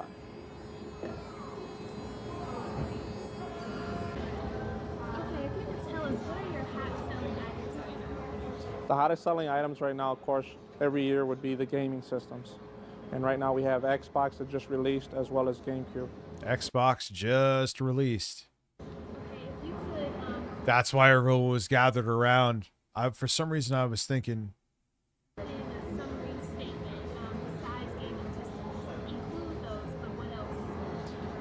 Well, gaming systems are the most popular ones. Right now, also digital. Yeah, I know.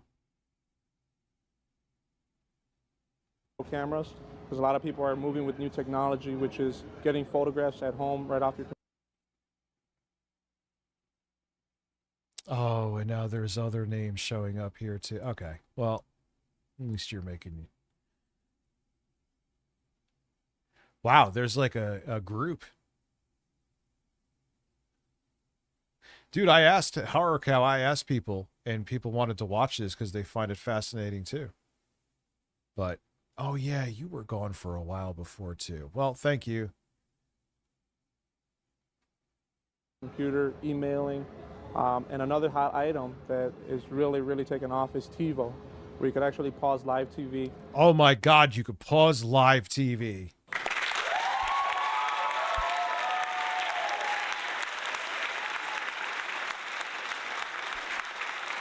And watch anything you want on TV and record it. It's similar to a computer. It's like a hard drive on it. Oh, God, you couldn't. Everyone wanted you to get, and then you used to, if you had satellite like Dish Network. They used to have like their version of TiVo built in. Please, Rito, to the LP stand. Thank you. If you could tell us, why do you think these items are high-selling items that people have been saying? Why do you think they're hot selling items? Because it's a new item and people like games? Well, the reason they're the hottest selling items is actually dealing with the fact that a lot of adults, these are like adult toys, big adults, they love, especially TiVo, when they're able to pause live video games, TVs, anything they want on it. And as far as pause video games on your, you need TiVo to pause a video game? That's news to me. I was pausing video games on my NES. There's the gaming systems, everybody. Oh, DirecTV, TiVo. Now no one gives a fuck. They're watching everything either on YouTube or streaming it. Everybody wants a gaming system nowadays. Built-in DVD player, as well as being able to play games on it. Do you think that these items help families, since the September 11th attacks? Have you found people wanting just to stay at home? It actually does play a huge part. I mean, after September. Oh yeah, this is right after September 11th. This is the holiday season right after September 11th, 9/11. September 11th, a lot of things have changed, and a lot of people like spending a lot more time with their families. And this is a way where you could actually spend a lot of time with your family.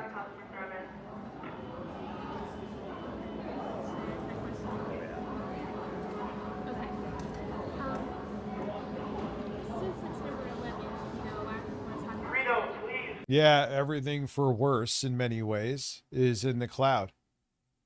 But yeah, that was also a big selling point as we're seeing here too.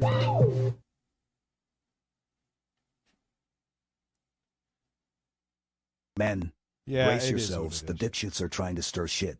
In other news, I have survived the White Castle aftermath. My ass hurts. You had White Castle? I haven't had White Castle.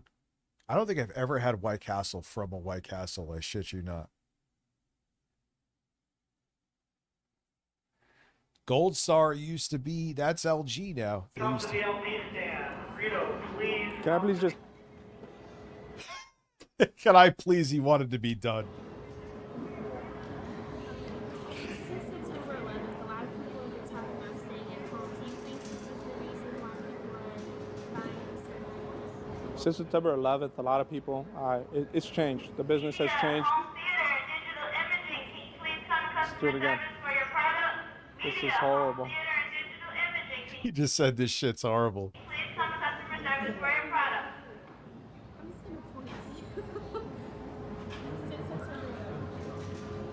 Since September 11th, a lot of things have changed, and the way we do business has changed. A lot of people have changed the way they think now and the way they want to spend time with their family. And of course, there's many, many new technologies out there now that allow you to do that. And certain ones are gaming systems, other ones is TV, what programs you're watching, and all kinds of other stuff, especially taking pictures. The PlayStation 2 released in 2000, October of 2000. There's now memorable things with your family. That's something that now the technology has changed. Well, he'll never be back in my good graces. Well, September 11th, right after that, like the 12th and the 13th, we did get hit kind of big. Yeah, it came out in October of 2000, I believe, the PlayStation 2. Business did die down, but after a while, people just started to go out there and they started. PS1 was 1995, right? Actually, everybody's doing in the States, 94 in Japan.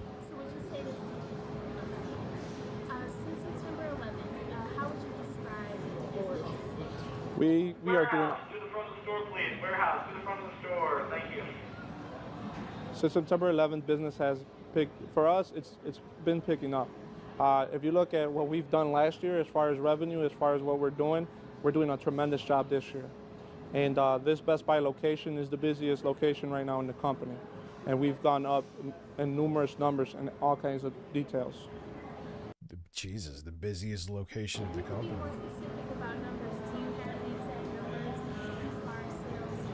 Well, many people, many CEOs of many companies were calling it quits after September 11th. They weren't going to make money until November the 24th, the day after Thanksgiving. They were waiting for those types of stuff. Us, we've been making money for quite a while now. And Best Buy is probably the biggest stock right now in the retail world.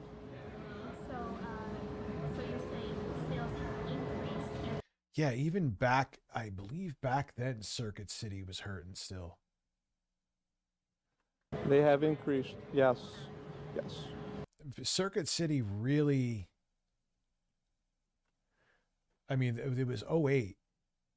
The housing bubble was the final nail in the coffin for Circuit City, but they were limping along still here. Then they got rid of their express stores. They got rid of those, I believe, in 2000.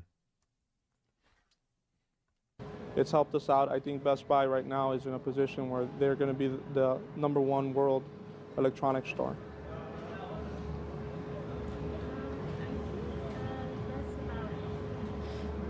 What do you expect the Christmas season to do for sales? Well, for sales for us right now, we've already. What do you expect the Christmas season to do for sales? It's good. No one's going to come into the store.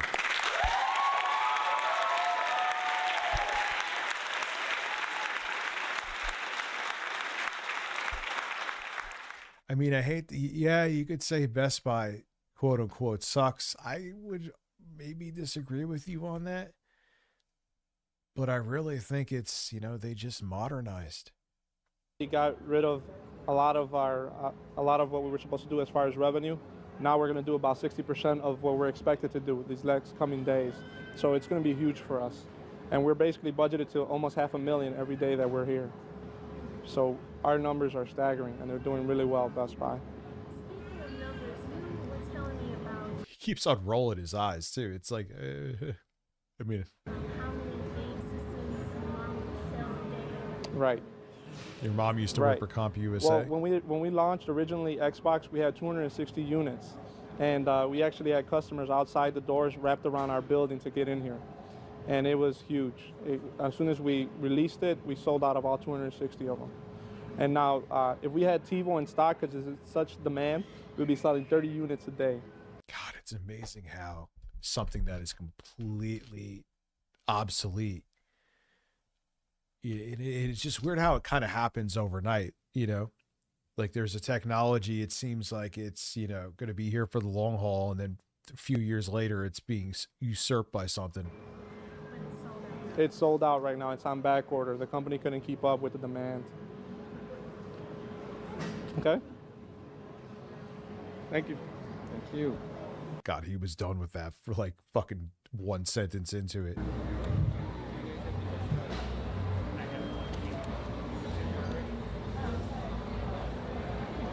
That is a very bald man. If you go even like 4x6s, it'll give you a good 4x6 as well. So, the only thing that if you want to go up by 8.5 by 11, you want to go to like a 3 megapixel camera. 3 megapixel. 3. A 3 megapixel camera going to 8.5 by 11, it'll give you 35 millimeter quality as well too. You just want to make sure you use like photo paper. That's like the glossy paper that you would usually use when you get your. Yeah, well, photo paper also too, because regular printer paper, it smears, but it also would make a low-res camera look better. Let's keep it real. Pictures Develop has the same type of paper you want to use as well too. What kind of printer do you have home right now? Do you like any of that? Yeah, and you know what, J-Ram? I think Best Buy is fine with that because they see themselves as. I wonder how their online retail does to physical retail. Software, like Photoshop. Software. Yeah, I'm gonna go into other shit after this. You can, and you can download this into any software program that you have in your computer. When you buy a computer, I thought that was Jeff Keighley for a second. The guy in the corner. Are really good cameras that are selling. A lot of people buy codecs for the ease of use as well too. They're really easy to use. The only thing is you have to buy the rechargeable battery separately as well. But the prices are awesome. The prices are really good for codecs. Yep. God, look at those screens too. Prehistoric looking. Barely tell what the fuck you just took a picture of. Zoom in. This one.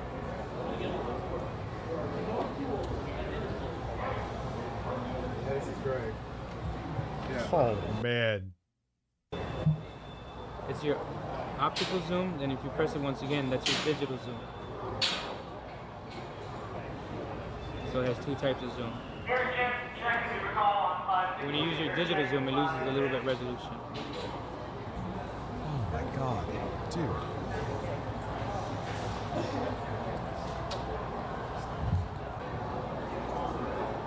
Just a couple more.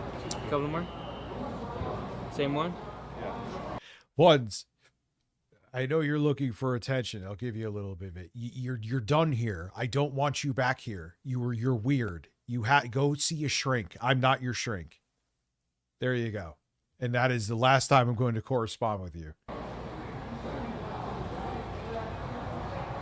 Fire extinguisher.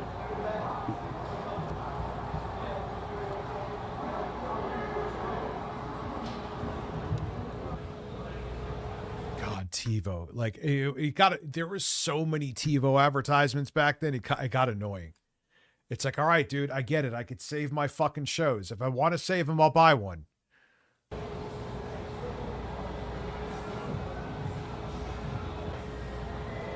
Yeah, it's weird. There's multiple people here tonight that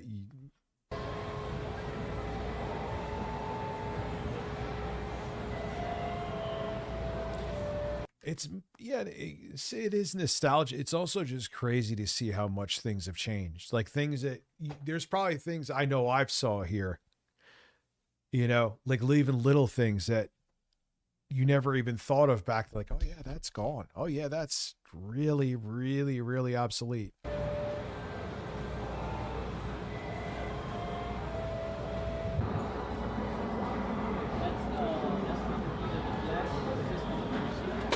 DVD players. Now you get DVD players on Amazon for like fucking $20. But this was 2001. That was actually an insane price for 2001 for a DVD player. Keep in mind, it wasn't even a year before when the PS2 just came out that it was $299. And a lot of people, because even if you want a good DVD player, was actually more expensive, if not the same price as that. The PS2 was a good DVD player, and it was Sony's next-gen system.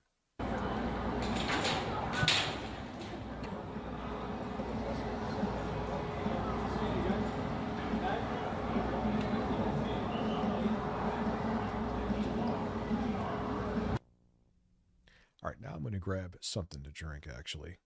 I will be right back.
was the VCR thing that everyone had?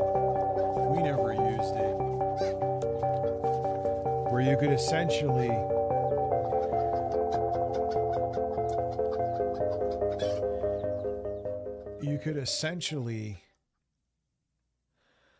scan in it. What was it called? Like if you had like a TV guide and you wanted to do a show, and you'd be able to program for it to record the show even if you weren't home. Remember that? You know what I'm talking about? No more of him. Don't worry.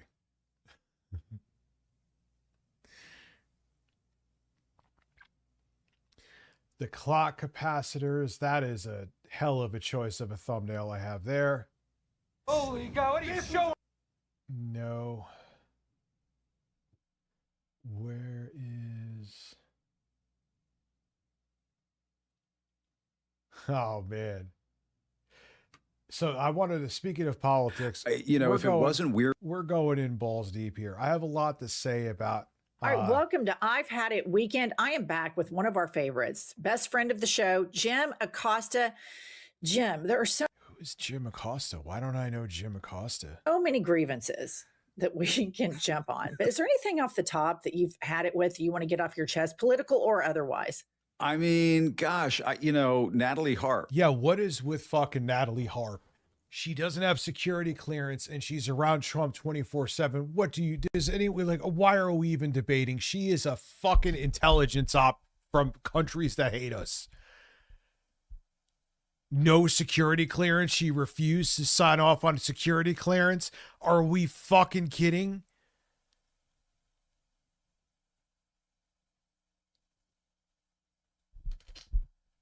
Are we on the decoy plane or are we riding in the trunk? That's my question right now. Yeah, she like rode in the trunk and shit. She's not as she might be blowing him, but that's the least of our concerns.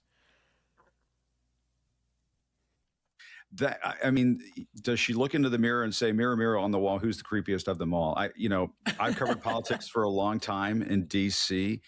And, you hear of presidents have. God, imagine like being my age, if not a little younger. And oh man, I just want to suck on this 80-year-old man's half flaccid, disgusting cock.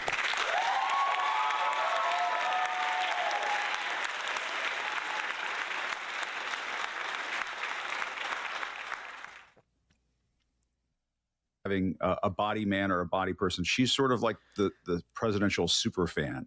Well, there's nothing going on with Phil though, It's just the weirdest thing. I don't know. Maybe I'm overly obsessed with this or fixated on this, but it is one of the strangest things I've ever heard of covering politics. An aide jumping into the trunk of a car so she can stay close. And that's her whole thing. That's because she is intelligence for countries that hate us. Could be Israel too. She has to be everywhere she goes. Not because she's a fan of them. Maybe she actually is. I don't think so. Because they want her to hear as much as possible. Witness as much as possible. Get as much intelligence as possible.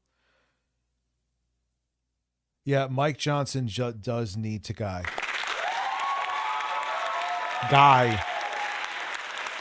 Not die. Guy. To Donald Trump. That's so weird. She jumped into the trunk of a car? Yeah. Yeah. I don't know if this was being reported that this was a few years ago that, she was supposed to get in his motorcade and there wasn't enough room in the car. And she said, okay, I'll get in the trunk. And she got in the trunk. No. This is according to. Hey, man, there could be some juicy conversation with another dignitary that she's missing out on. My old place reporting this, and there aren't pictures yet, but apparently there are photographs that people around Trump have of this, and they're not sharing with reporters yet, but it's only a matter of time. Oh, it's only a matter of time because they just love knifing each other there at the office. This is what they do. They love it. Yeah. Jim, what's interesting to me is if Obama, if Joe Biden, if there were President Harris and they had an aide like Natalie Harp, stalking, approved stalking, if you will, of the president of the United States, Fox News would lose their mind. They would lose their minds. But furthermore, I find it interesting that the entire MAGA movement, the women, the misogynist women of the MAGA movement, I'm talking about Katie Miller, the former press secretary Caroline Leavitt, Erica Kirk, etc. They're all about women getting married and breed. Let's pause on Caroline Leavitt a second. I hear, remember Trump? It's funny. Fake assassination attempts. Trump is sitting there cheering with his hand up and fake blood coming off his ear. It was all fake now. It's all fake. Everything was fake. When he thinks there's an actual one, he's hiding like a fucking pussy in a food cart. Do you need any more at this point? It was already irrefutable before that. Do you need any more fucking any more evidence that those were staged? Look at when he thinks there's a real assassination attempt that Israel isn't pretending is real because they want to keep him in the war. At least he thought it was real. He's fucking hiding and having everyone here go on this plane. Let them think I'm on that plane. You could go die. I'm more important than you. Donald Trump.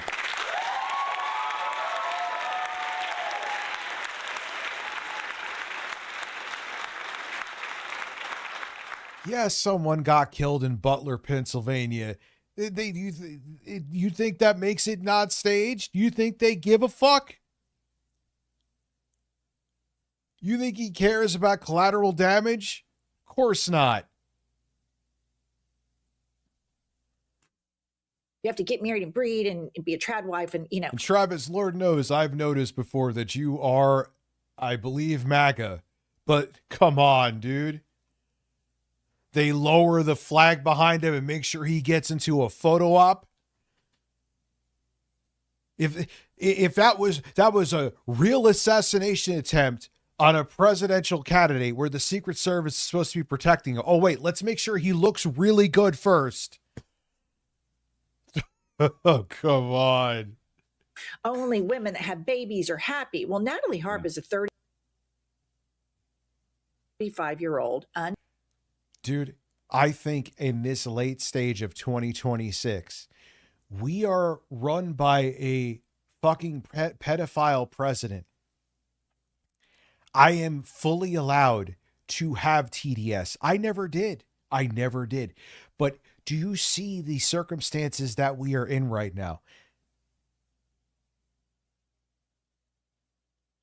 No, we are being run by a rogue regime at this point. Honestly, at this point, if you call someone who calls this out having TDS, you actually have TDS for just either turning a blind eye or supporting it.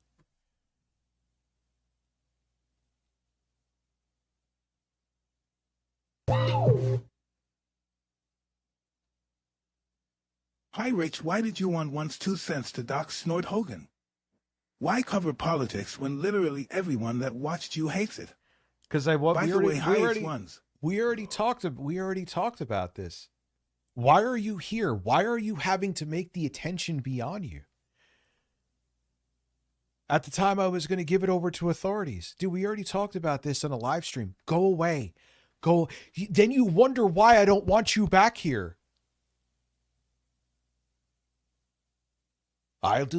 Is my name the person who deleted that super chat?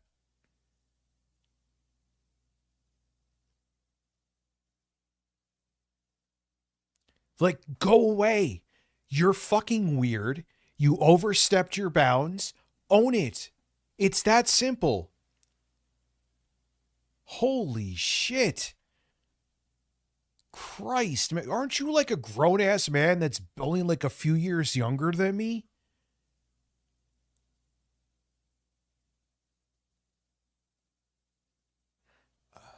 There's something weird going on. There's a whole bunch of people here tonight. I'm not sure what happened, but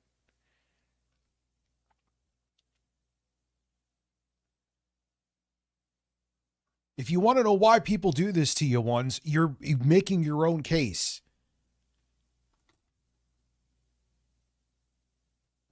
Jesus Christ. Married, childless woman.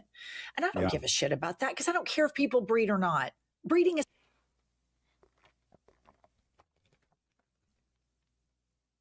hard, not the making it, but the actual, growing and raising the child is a really difficult thing. And it's expensive. But Jesse Waters.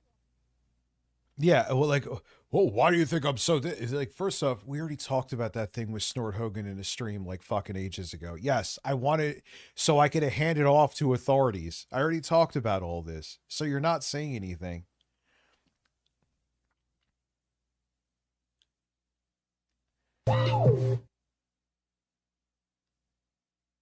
Careful, Mr. Rich. Dude, he the has detractors issues. are derailing the stream. Maybe they didn't like your new beard. Yeah, maybe my new beard is a threat to them. It's just weird. And it's like, then I see other people. It's like, no, I'm not sure what it is. Maybe someone's looking to clip something, but Waters is starting to weigh in on this. And, I love Lady Waters in a really demented kind of way, right? We know you do. Dare I say, it's like, well, he can't ignore this. Here, you could clip it now. I don't care. Gives a shit. But it's good.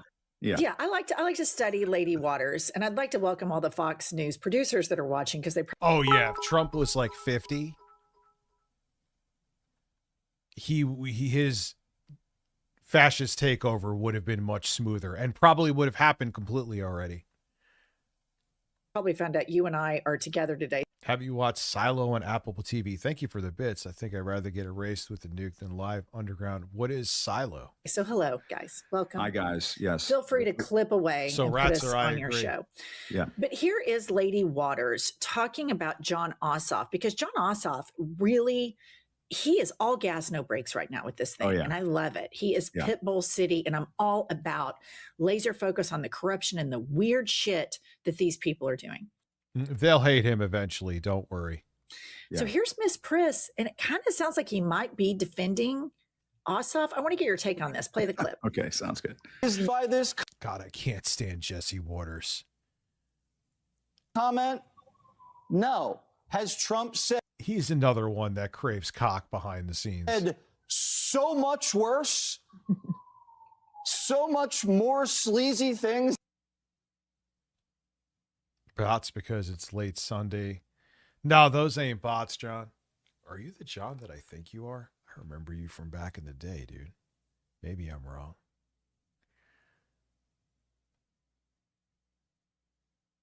No, different John. I'm sorry, John. You are the wrong John, but hello, John.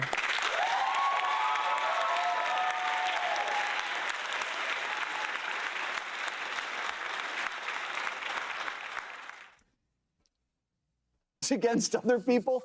Yes. Have I defended those things? Absolutely. But you know what? Like, yeah, he's definitely a fascist. But I don't think Jesse Waters believes in anything. That's what I just is like, what will make me money? What do you want me to say? And that's it. I'm sure he's a fascist too, but So I'm not going to pretend I'm all hot and bothered about it. And the president doesn't even care. He's like, well. Yeah, he's hot and bothered by John Ossoff. Let's just be real. That's what's happening. It's not just once, two cents. That's what's going on here. He We let are it slip. legion. It came You out. lied. I mean, John Ossoff has been playing. I mean, I've been saying this on my show. He's been playing Trump like a harp. He has figured out how to push Trump's buttons. It is not a skill that everybody learns. I had heard that, that was something that I was capable of doing, even though I didn't know I was doing. I was just doing my job, but it pushed his buttons. But yeah, I recognize Jim Acosta's voice now. He was CNN. Someone said that, right? John Ossoff has figured it out. And when Fox starts to pay attention, I saw Laura Ingraham, who's another one of the goofy ones over there, and she was talking about Ossoff's makeup. And I'm thinking to myself, are you fucking kidding me? Your daddy, Donald Trump, wears more makeup than what you would find on hand at a. They don't care. It's dear leader. He could do whatever he wants. If I wore makeup, just like foundation to be on camera, don't worry, I'm never doing that. They would be like, oh, Rich, Insert whatever slur you want to insert. What's up, DL5? You are a vastly superior troll to anyone that was here tonight. That's a compliment, by the way.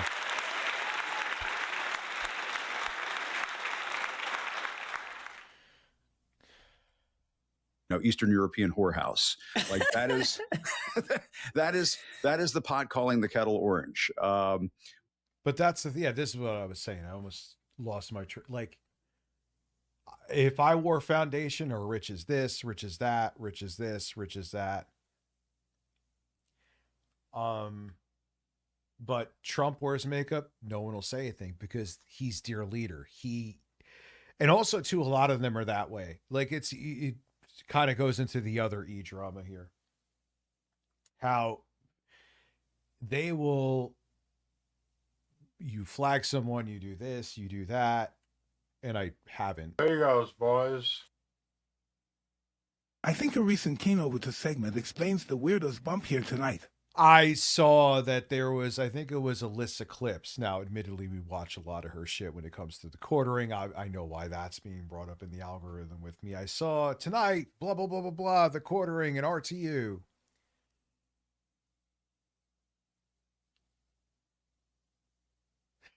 They're pro-Israel. Of course they're pro-Israel. Who's pro-Israel? Both PPP and Ash? Both PPP and Andy?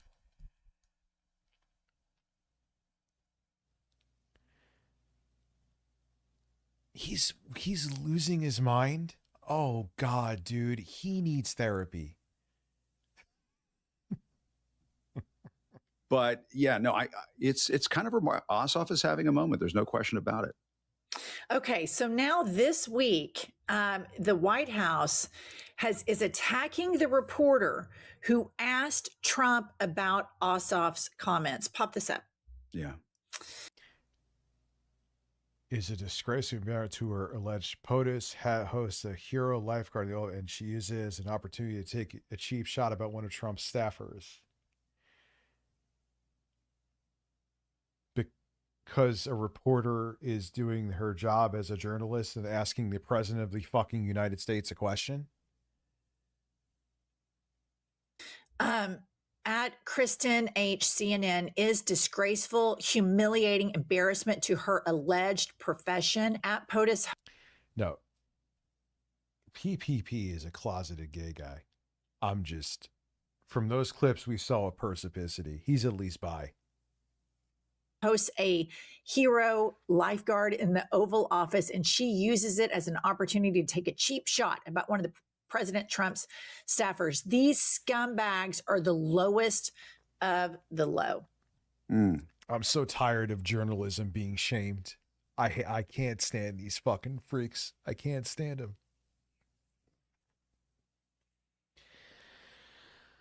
Jim, the fact that all they have is you don't love America, you're a scumbag. They don't, there's no policy beyond that. And the fact that they are so vociferously defending this Natalie Harp shit tells me my hypothesis that she could be a national security threat. With how, she knows 100%. Because you think they give a shit that she's a national security threat? No, they don't care. So that tells me even more so now, if they're going over the top, going after the people questioning this bitch, she's absolutely an intelligence for fucking opposing nations. 150,000%. There you goes, boys. I'm a detractor too. Where were you on the 1st of May 2016? Explain yourself. You are joking 51 months, but I was actually with Lauren and someone actually DM'd me, dude, Phil just got caught masturbating on stream. I thought they were joking. Then I saw the video. They were not joking.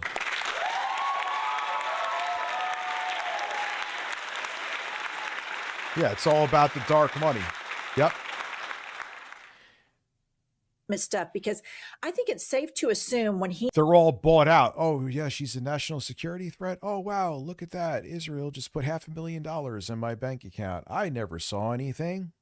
he's doing all of his crazy unhinged tweeting at night, she's with him, because we know from 2016 when you covered it, he can't spell, he doesn't have proper grammar, and now everything is buttoned up. It's still batshit crazy, but there are not spelling errors and grammatical errors, despite the proper nouns sometimes being. Wait, she's sitting there. Oh, God, Lord knows what she's doing in that bedroom with him, keeping the king happy. But she's sitting there all night fucking grammar checking his Truth Social posts. Oh, man. Or non-proper nouns being capitalized in a weird format. Yeah. But if he is the way we see him in public, Could you ever take blood? People don't give a shit where the money comes from, man. They don't care. imagine what he's like in private. And Natalie Lord. Harp is by his side at all times. And so this is really, they're overreacting to this whole thing, in my opinion. So does she know a lot of shit, and does she threaten to spill the beans if she doesn't get to maintain all of this access? Does Susie Wiles say, hey, you're getting creepy, you get the hell out of here, Natalie? And she's like, well, are you sure you want to do that, Susie? Because all these people no are kidding. psycho. That's true. Yeah, they're gonna have to find her like a weird ambassadorship or something to keep her quiet. But Oh my God, she has dirt on some, which is also by design. She has dirt on so many fucking people.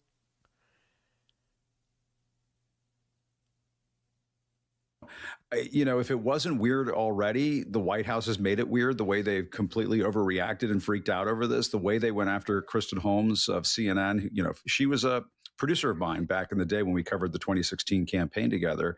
And she's a great reporter, a nice person. She's a mom. She's got kids. I mean, for the White House to invoke her children, to bring her children into this, it is disgraceful. It's despicable.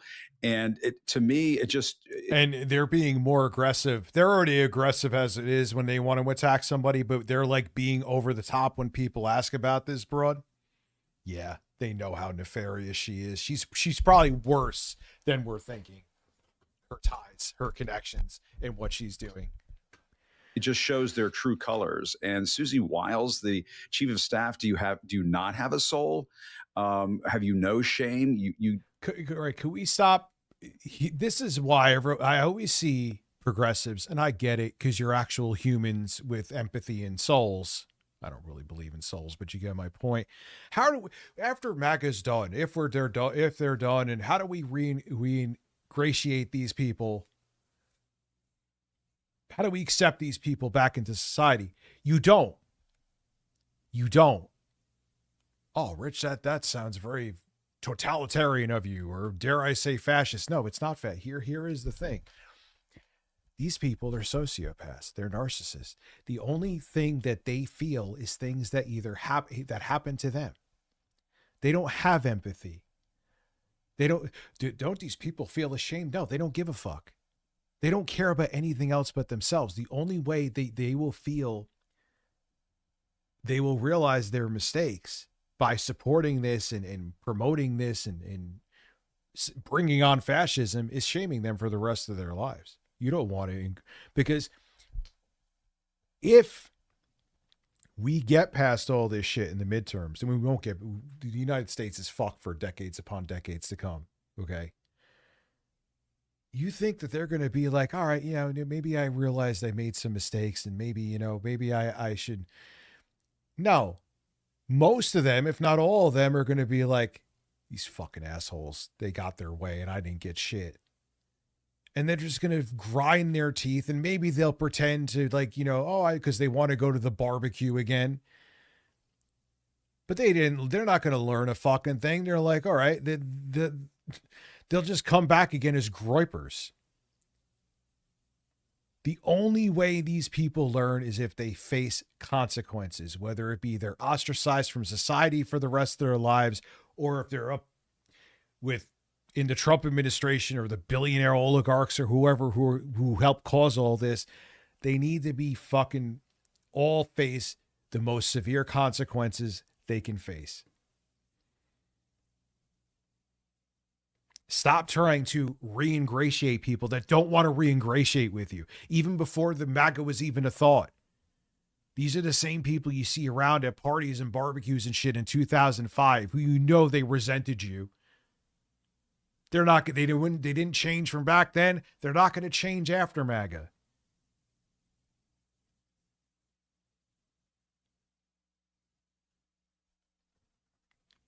You're not going to fire somebody on that Rapid Response 47 team for tweeting about a reporter's kids. I mean, it's absolutely appalling. But putting that to the side, I mean, I think what they've done over at the White House is made Natalie Harp a story, which is the stupidest thing to do.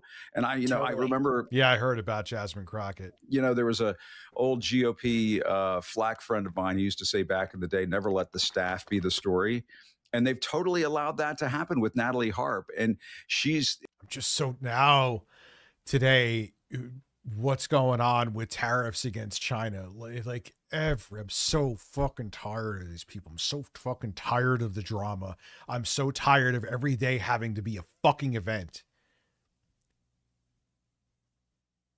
Apparently she has like this really strange Sphinx-like role with Donald Trump, where she's allowed access to him, whereas nobody else is allowed that kind of individual time with him.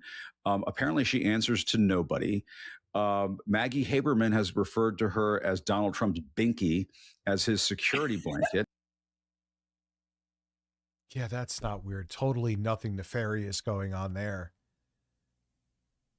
Keep in mind, he pretends to be, he cosplays as having a wife too.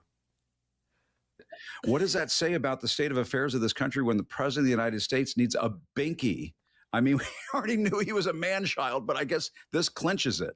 And, I just think that the whole damn thing is strange. And I agree with you. I think it is a national.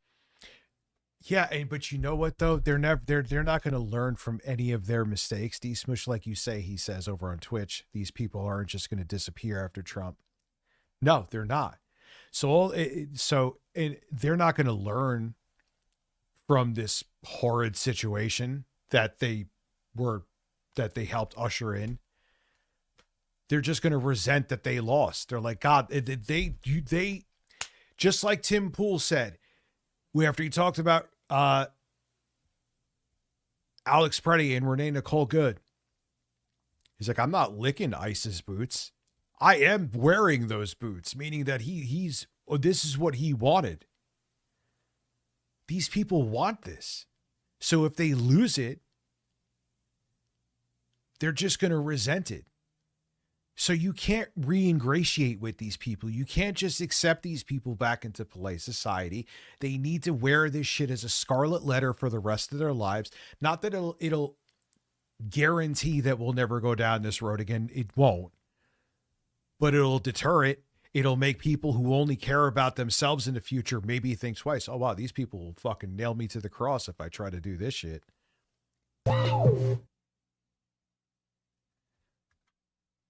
I'd rather watch paint dry. RTU can't take criticism and has to be always right. No one like yours politics or you're a Besson of DSP. We laugh. Ones, you really want attention tonight. You need to go see a shrink. You're wondering why I'm angry that you're back here. You're making your case right here. You are fucked up in the head and you need to go see a therapist. That's it. Get a fucking life. Learn how to handle fucking criticism. The whole reason you're gone is you were angry because, think about this. You're telling me that I can't handle criticism. I think I proved that's not the case, actually, with evidence on streams. But the whole reason you're angry is because you overstepped your bounds and made up rules for my streams. And all I did was, and the thing is, you left everything. Let's put it all out there. You left the Discord and you left here all because I told you not to do that. And then when you acted fucking weird, I banned you. You coming here with a bunch of sock accounts just proves the point that I'm already making here, that you are fucked up in the head and very mentally disturbed. I have ignored you for almost a year. F's in the head is watching a man every day.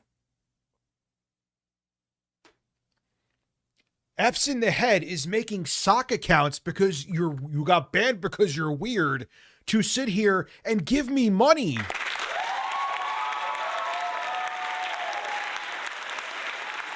Dude, all right, no more attention to you. You seriously need to talk to somebody. You really do.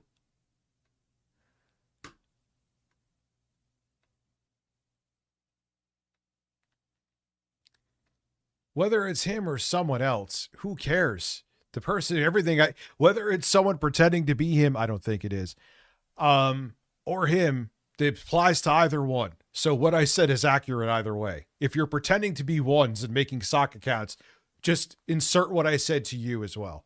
Anyway. Security problem. Apparently she's just like this super fan who's glommed a lot on. of my family is MAGA, even now. Oh God, are they? I'm sorry. Where is that coming from? My chat here is broken.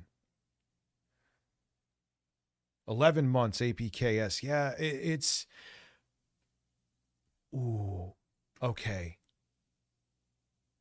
To him, and because his psyche is so fractured and in such a fragile state that he needs somebody like that around him at all times. Like she leaves little personal notes for him around the residence, like, I'm going to play I just want you to know you're a wonderful person. She does shit like that. Something that like somebody's spouse would do when they're like, think about all of these people for decades now, long before Trump, the Republican One Party needs lecturing all of us. help.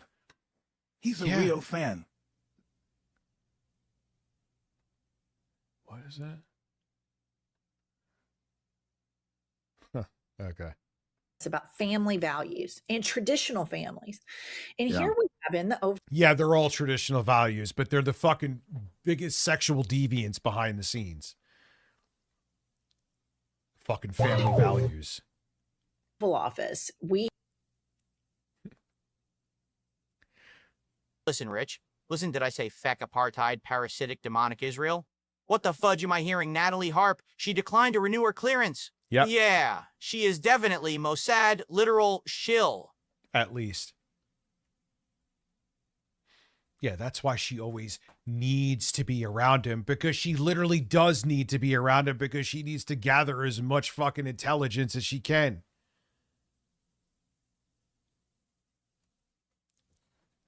We have a first lady who hates her husband. And how do we know this? Because in her $40 million heaping pile of dog shit documentary, she made sure to let the public know, I don't sleep in the same bed with him. I do not have sex with that man. She wanted all of us to know that. And now he's... Oh, yeah. I mean, I don't even need to see her fucking terrible documentary to know that. They have as much chemistry as like a fucking potato and a rock next to each other. Running around with this 30... Yes, I think Trump got peed on. Now with everything else that we know about him, things that got leaked in the Epstein files, yes, he definitely got peed on. Yes, Russia has some fucking video of Donald Trump getting pissed on. 5-year-old batshit crazy, mentally and emotionally unstable loon. And then they have a coordinated attack online where they want to tell all of us that we're... I also, the reason people keep asking about those accounts, I know that Ones is somewhere right now having a meltdown. I have that confirmed. So it's definitely him. Sexist. And John Ossoff is sexist. And here's what they don't get. You guys are the sexist, misogynist ones. You are propping up these lunatics, and then you're so thin-skinned that anytime we call a spade, you... I'm still solid No, I Crusader, know who you aka are, brother. Pakistani American. No, I know who you are, brother. have to creep over into your little safe spaces.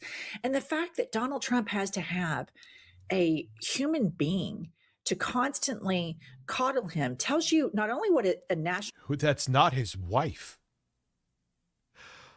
What the fuck? Security risk it is for her to have all this access to the president. Yeah. Furthermore, our adversaries know this shit. Right now, recently, he is playing patty cake again with his boyfriend, Kim Jong-un. And you notice that what China, what Russia, what all of our adversaries want is a weak dollar. They want a weak United States of America. And our dipshit, smoky-eyed sociopath vice president, J.D. Vance, is out there talking about how great it is to devalue the dollar. Well, who wants? Yeah, we have all of our, a ton of our politicians are just assets from different countries doing their bidding. We're so I am Philip Paul Burnell, a man with an ass.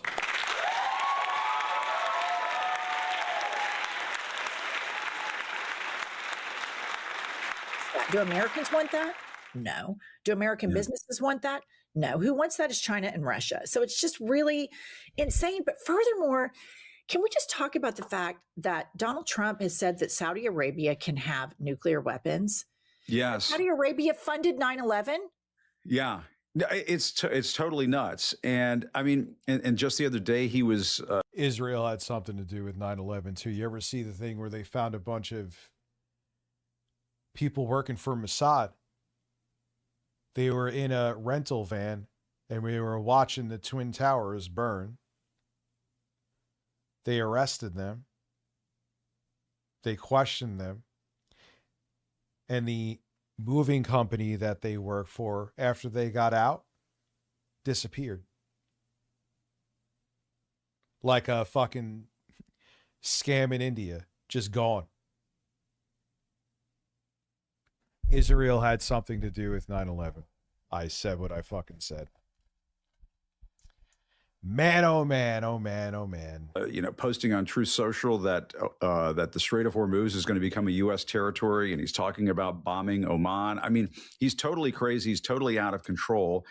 Every day there's a 25th Amendment example. You and I have gotten heated over this before, but like Joe Biden bowing out of the 2024 campaign over saying we killed Medicare. He had a brain fart moment or whatever. Donald Trump does that like multiple times a fucking day. Pause. Yes, I agree with you. Donald Trump is much worse right now, but Joe Biden was not in great shape, obviously.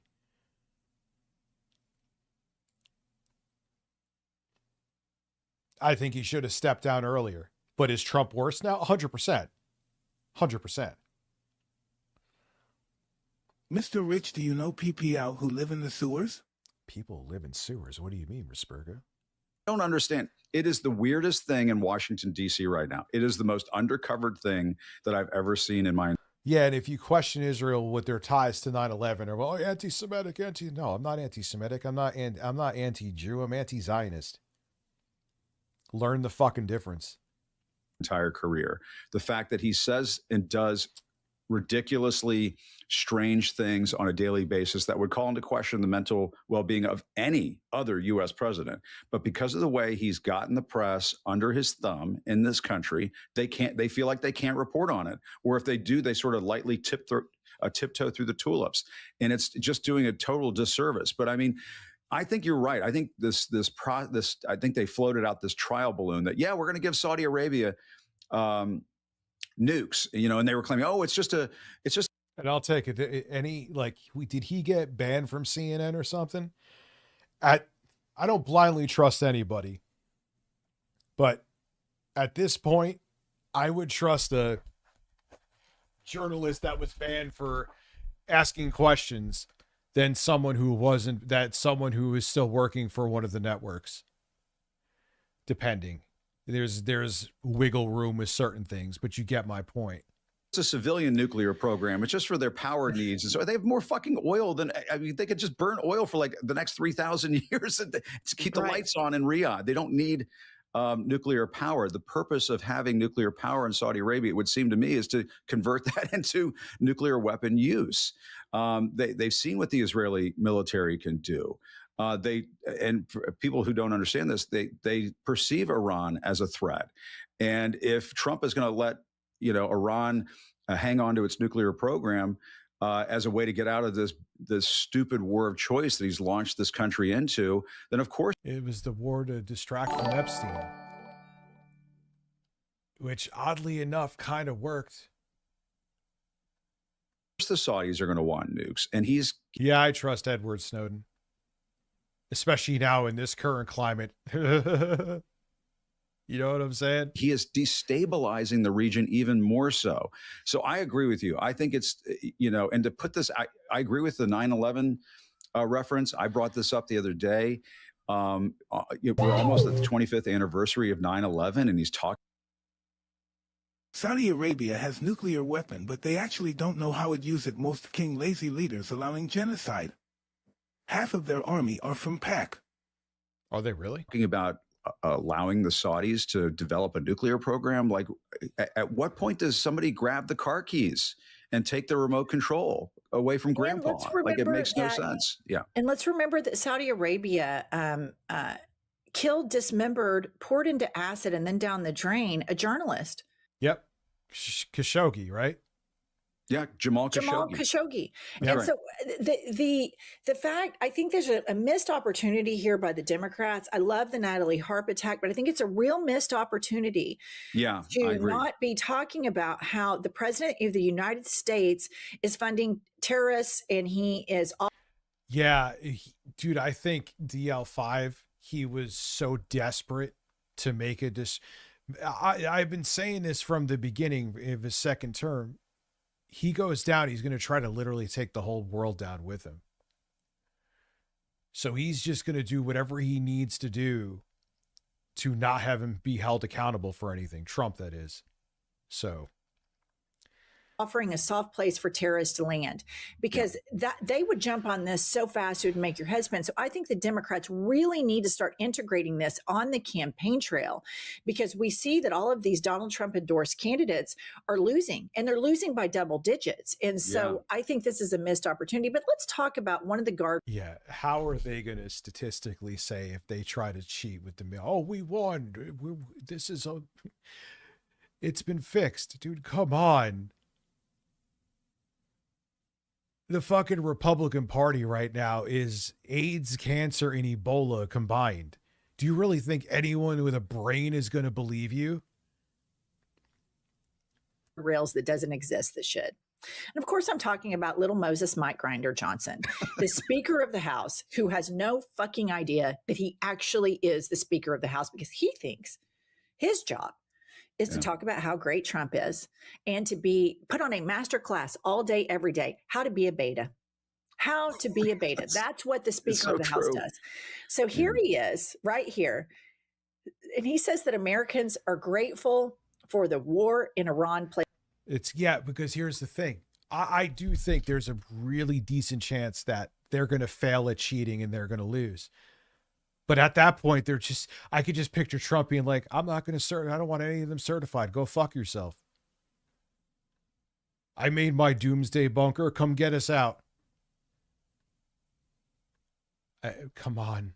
The clip. Yeah, the Iran conflict has been the cause, of course, of gas prices going up. It's drug on. I am grateful, and I think all Americans of good sense are grateful that we have the greatest fighting force in the world, in the history of the world. Our men and women in uniform are the brave people who preserve freedom and stand on that line every single day. We're grateful. I've heard enough. Yeah. Mike Johnson. And then you had Fox News, because the soldiers that are out in Iran, they've had enough. They know what the war is really about. You saw them writing shit in the dust on some of the military equipment. And they were all, the Republican Party, support our troops, We're really for the American troops. We're real Americans. We support our troops. And now they're like, oh, you ungrateful soldiers, get the fuck back there and keep doing Operation Epstein. I'm paraphrasing, but the clip is basically that on Fox. These people only stand for accruing power and wealth. Everything else was just a facade to get your votes. They are just fascist, power-hungry freaks. The problem of the U.S. cutting ties with Israel is that they would start losing their war and start launching nukes, totally kill the global economy. Cutting ties with is that they would start losing their war and start. We've let them go rogue by funding them for way too fucking long. Israel has been a tumor that should have been cut out ages ago. doesn't give a shit about the troops. And I have had it from top to bottom with these Republicans lying and say they care about the troops. It's performative word salad. Like, that's not a good oh, they would have been much worse. Okay, so we do nothing? Bullshit. You never back it up with policy. You never back it up with money. They don't give a shit that these sailors on the USS Lincoln. Yeah, and Jessica, we're staying in the topic. Yeah, none of the Republicans that lose the midterms will accept the results. They'll be, oh, there's no way that there could be such a blue wave like this. It had to be fixed. Come on. So they're not. They're just going to fight to the very end. This is their extinction burst. This is the boomer crony capitalism extinction burst. It may take the whole world down with it. Hopefully it doesn't.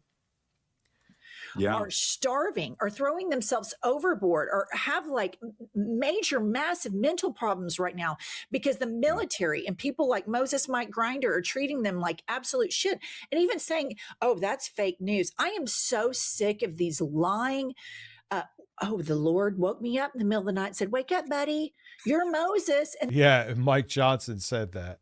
And he has an app to make sure his son's not pleasuring himself, which is then this is what he does. This is what God, this is God's guy in the Speaker of the House position. This is such a pathetic group of men. They are just the most pathetic, most worthless piece of men on the planet.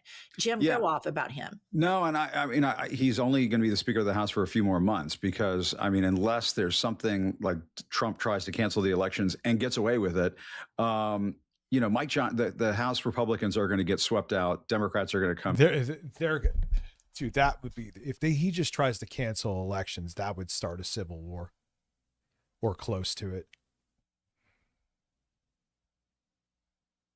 I think at that point people will fucking snap. Man, could be a pretty healthy majority for the Democrats, in part because of the shitty job that Mike Johnson has done as Speaker of the House. There's literally zero oversight from the Republicans when it comes to anything that Donald Trump has done. I mean, you want to talk about the Iran war, which has resulted in gas prices shooting up. People are paying through the nose to. It's kind of ironic in the book it talks about the world turning on Israel. Gee, I wonder why.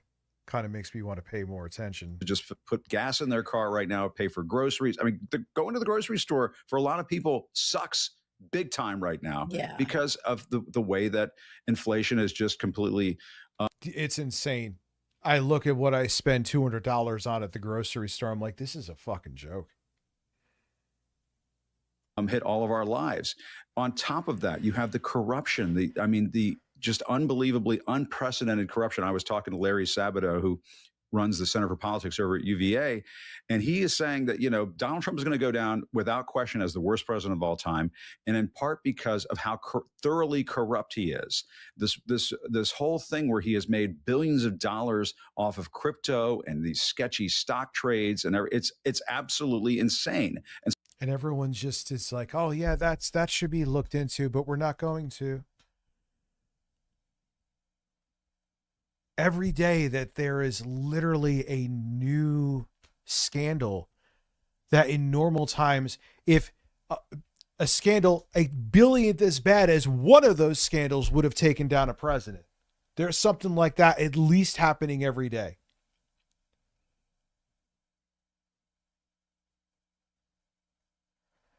So everybody else takes it, takes it on the chin. I'm being diplomatic there. While Trump is making off like a bandit is totally, totally nuts. And for Mike Johnson, I will tell you, he kind of wins.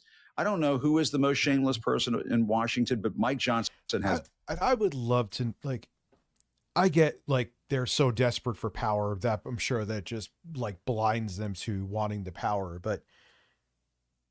All right, yeah, you're working your way up by kissing Donald Trump's ass, but he's kind of like the Keemstar of politics. Who around him ever has that it ends well for them? Who? Even if you're blindly loyal to Donald Trump, if he thinks that you step out of line in any way that he that does not work for him, you are done. You can't be loyal enough to him. It's impossible. Got to be right there in the shamelessness Olympics, because to be able to go and say that people are grateful for the Iran war, I mean, that is just like a stupid lie that is completely shameless. I completely agree. Listen to this. Here is a mother of a sailor on the USS. Yeah, look at even Mike Pence. And they were like, Mr. President, they were saying to hang the vice president. Well, he should have blocked the... Lincoln speaking out. Play the clip. Tell me things all day long, but, you know, in an email, but not seeing or hearing him is what gets me. And I think that's the biggest issue. I don't think it's the ship is the issue. I think it's our president, it's our government that's not helping the morale. I think she's a Trump voter. Yeah. It's incredible. And to the people that voted for him 3 times,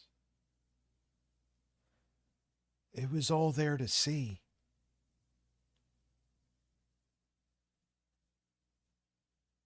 I've spoken with, I've been texting back and forth with the mother of a sailor who was on the USS Tripoli. The only to the 20-something, I know some of those dudes are in my chat. I give them more of a pass because you grew up that this is normal politics to you. Because if you're like 22 now, you were fucking 12 when MAGA started. Younger, if you go before 2016.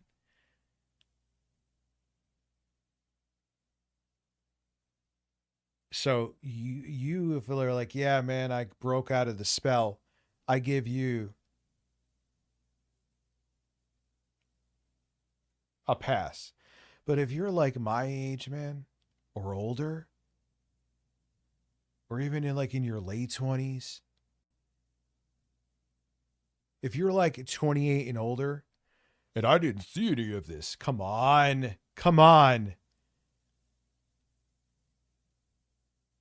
There's a video I was getting, if you saw me be a little quiet before, that kind of talks about you just didn't want to see it. You didn't want to see it. You just wanted to believe something. And was saying the same thing. The food was awful. Her son had lost. Oh God, my 65-inch took a Hot Wheels to the center of the screen. Oh, that's kind of what happened to my fucking OLED that killed me. 30 pounds, something along those lines. And I feel that personally. I empathize with that. She said her son at one point had to talk somebody out of committing suicide. And, the MAGA and the White House bots and trolls and so on, you put this stuff out there on social media, as I have and others have, and they'll say, oh, fuck you, Acosta. If these sailors can't take it, they're in the wrong line of business and so on. Screw you. I mean, honestly, yeah, like I said, they always prove that they're always full of shit with everything. These are the guys. And it wasn't even that you weren't supporting the troops. You weren't supporting the war. And what they used to turn it into to try to shut. Oh, so you're anti-Iraq war. So what, you don't want to support the troops? You want to be in harm's way? As they're sending them off to war. No, that's not what I'm saying. Oh, you don't support the troops. You don't support. Now the troops are like, yo, this war is insane. Fuck you. Do your job and shut up. I hate all of you. I hate you all. Go take your fucking Bibles and shove them up your ass. Just because you go to a fucking building every Sunday doesn't give you a pass to just be terrible and just be like, hey, I pretend to support the troops today, but if they don't do my bidding, then I hate them the next day. No, you're still a terrible person, even though you fucking have a book full of fantasies and you go to a building. You're still a piece of shit. It doesn't exonerate you from that, you fucking fools. This is the result of the fact that Donald Trump put a complete buffoon in charge of the Pentagon. Pete Hegseth has no business being in charge of the Pentagon. And of course, you're going to have these kinds of logistical nightmares when you have a Fox News weekend morning. Oh, God, the Bush. Dude, there is some insane. Well, first off, who was the DOJ that got Epstein his sweetheart deal? George W. Bush's. There's some interesting stuff too beyond that about George H.W. Bush and some of his alleged, he was in the Epstein files. Doesn't mean it's true, but he was in there. Well, it probably does. Let's keep it real. Of him doing some horrific things. H.W.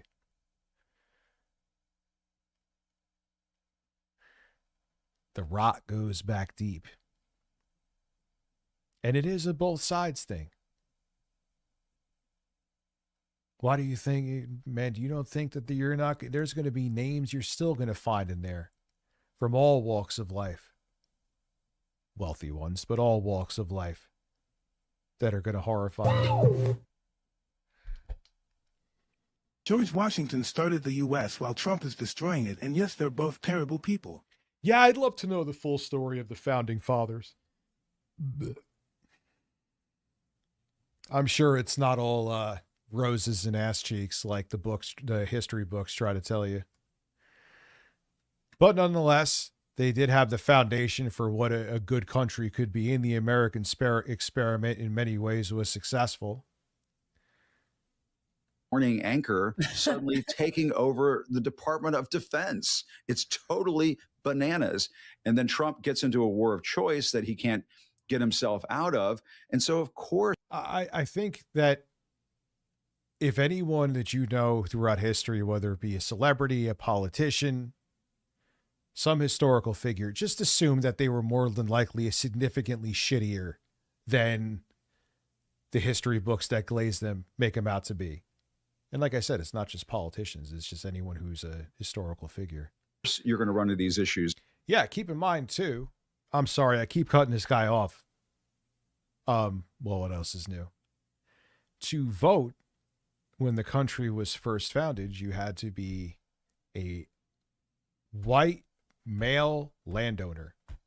White male landowner. There you go. And Jen, you and I have been around long enough to remember what happened during the Iraq War, where you had these multiple deployments over and over again, and it literally broke families and marriages and just ripped people to shreds. And Donald Trump got out on that campaign trail. I was there in 2016 where he pledged that he would not get this country into another one of these fucked up wars. That's all he used to fucking talk about, Trump. I'm the peace president. I'm this, I'm that. And then he's, I couldn't promise you peace. Dude, this war is literally the poster child of unnecessary. And the Iraq war was a complete fucking farce and lie. And they pretended there was weapons of mass destruction that they were literally not there. It was just an excuse to go there. They even pretended that Iraq had something to do with 9/11. They had nothing to do with it. That war still seems necessary, and George Bush is a war criminal, make no mistake. That war seems necessary compared to this bullshit.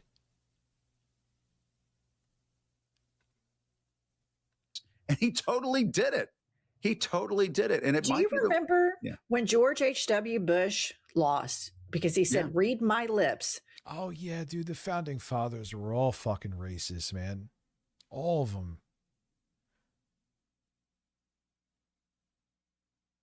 Human beings have always been terrible. No new taxes. That's right. And then he raised taxes and he That's right. paid for it. And he was a one-term president because of that. And again, we can diagnose all these problems, Jim, which we are. Yeah, good old Poppy. Another intelligence op. Let's keep it real. But I think the Democrats have got to have, multifaceted attacks all the time. Yeah. Walk and chew gum out the wazoo. We've got Natalie Harp. We have him colluding with the terrorist country, Saudi Arabia, who funded 9/11, who killed. Yeah, this is like, why are we still even talking? Like, why isn't, I know why nothing's being done, but it just isn't, like, I'm asking rhetorically, what the fuck is going on? Oh, this is really bad. I condemn this. Do something. Again, I'm not naive. I know they're not going to. But this isn't, like, where are all these safeguards that America's, there is democracy is strong due to the safeguards we have in place. Yes, I know we're a republic. Everyone, oh, we're a republic. Yeah, I get that. But we were supposed to have all of these robust safeguards to make sure we would never end up in this situation. Okay. Well, at least we know now it's a complete fucking lie. It's confirmed.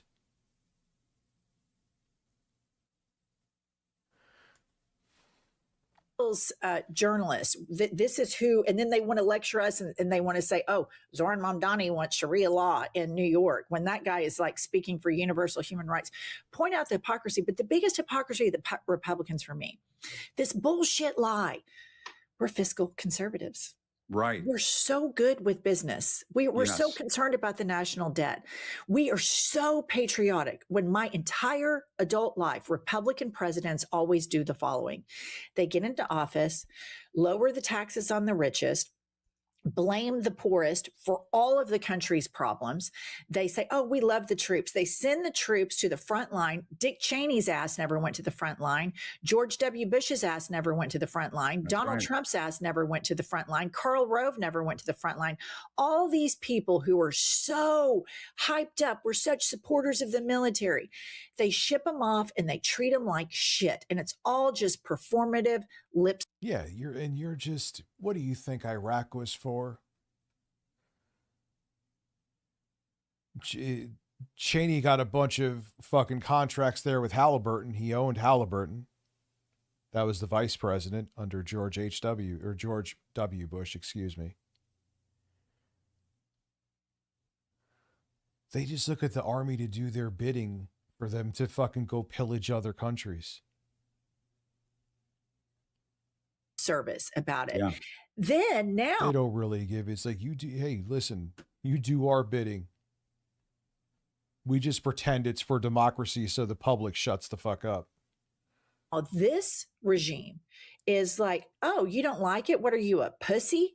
That's basically what they're all saying online right now. When you look at the homeless population of the United States of America, a third of them are veterans. One third. Veterans hospitals are so under. We treat our fucking veterans like shit. We leave them homeless. We don't really take care of them medically, or barely do.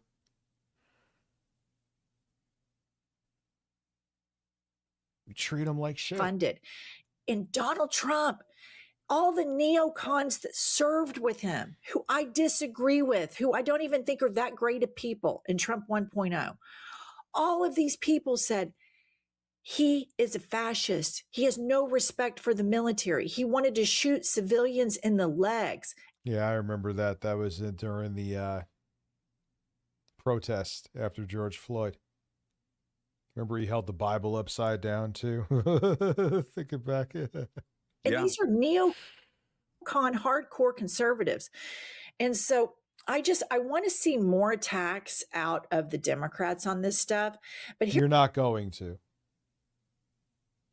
There's way too many corporatist Democrats. MAGA light Democrats. There's some that are really doing a good job. Here is Representative Jason Crow responding to Pete Low-T Hegseth. Play the clip. Be surprised that a grossly incompetent and corrupt TV personality with zero experience, who used to talk shit about Trump too, running a major national security agency, let alone our Department of Defense, is failing to do the job.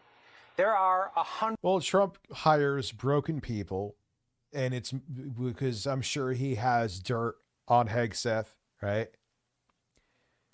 And it's not about your qualifications, it's about your loyalty. 100+ other places around the world where Pete Hegseth needs to be. Yeah, they hate social safety nets because they feel like the people that are on them are subhuman. Managing wars, managing conflicts, checking on the health and welfare of our troops instead of campaigning in Iowa. What do you think about Pete? I want him to run for president. Let's do it. Absolutely. I mean, I think right now, I mean, this is sort of the, who wants to be Trump's successor. This is a game show that Trump is running. Yeah, well, if they cheat in the elections, I think they're going to have a real tough time in the midterms. They're going to have a real fucking tough time. They're going to try to get in 2028. And if they think they could cheat in 2028, they may run an asshole like him. Hegseth. Doesn't mean, well, they may try to force him through. Right now, and I think Pete Hegseth is a contestant. I think Jason Crow is absolutely right. The fact that Pete Hegseth is in Iowa while you have this ridiculous scandal with aircraft carriers that don't have enough provisions for the sailors and Marines serving on board, it's totally nuts. And I think Pete Hegseth will be a gift to all of us, Jen, for all of us who rely on content creation. who are like, well, yeah, that too. And also, I don't think, because if we end up getting back some semblance of democracy past the midterms, the election will have to be somewhat free and fair, and they'll have to run someone who actually is worth a shit as the Republican. But I still think at that point they won't have a chance. People, the bad taste in everyone's mouth of MAGA. Well, that sounds shitty, but it's true.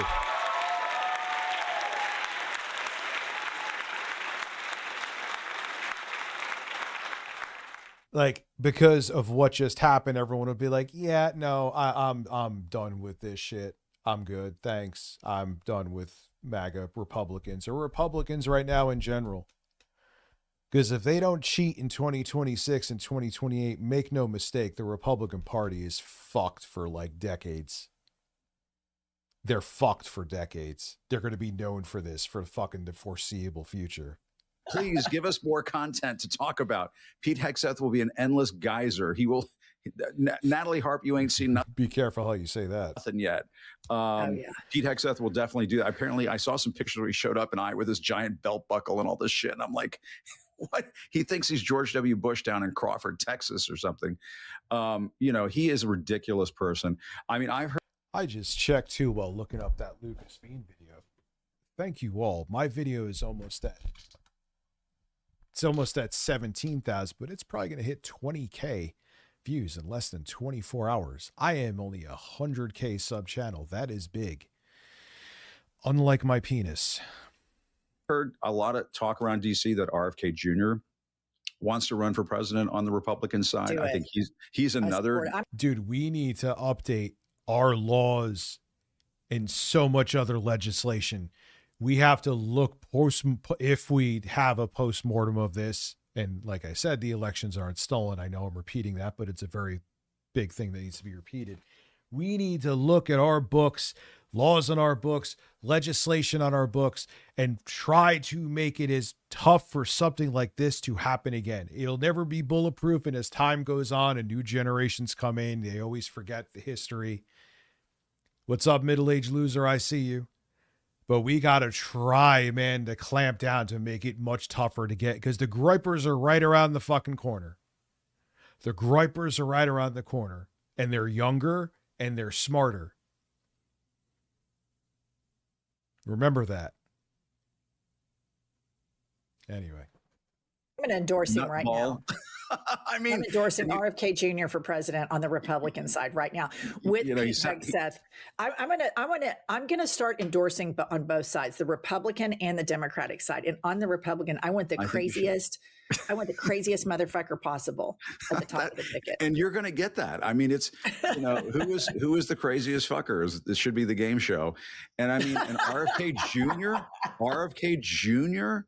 I mean, he sounds like Katharine Hepburn and On Golden Pond when he, the way he. It's amazing to me that Donald Trump can fall asleep in the Oval Office when RFK Jr. is, prattling on about vaccines. I mean, it's just so crazy. Okay, Jim, I want to get your take on you worked in corporate media, and I have always been like, fight, do not capitulate to this man. Yeah. Do not succumb to his demands. Take it to court. He always gets his ass beat in court. Well, ABC is fighting back. Pop this up. ABC has filed a First Amendment lawsuit in DC. This says Trump was waged a retaliatory campaign against for a single reason. It disapproves of what ABC broadcasts. Please do it. Amendment lawsuit. Please do it. Suit against the Man, that's a weird picture of Brian Stelter, but let's go. FCC and DC District Court. The suit says the Trump administration has waged a retaliatory campaign against ABC for a single reason. It disapproves of what ABC broadcasts. And this, to me, kudos to ABC. We have got to fight these people. Fight for your customers. Fight for this country. Be a guardrail. Corporations have more power because the Supreme Court has given it to them.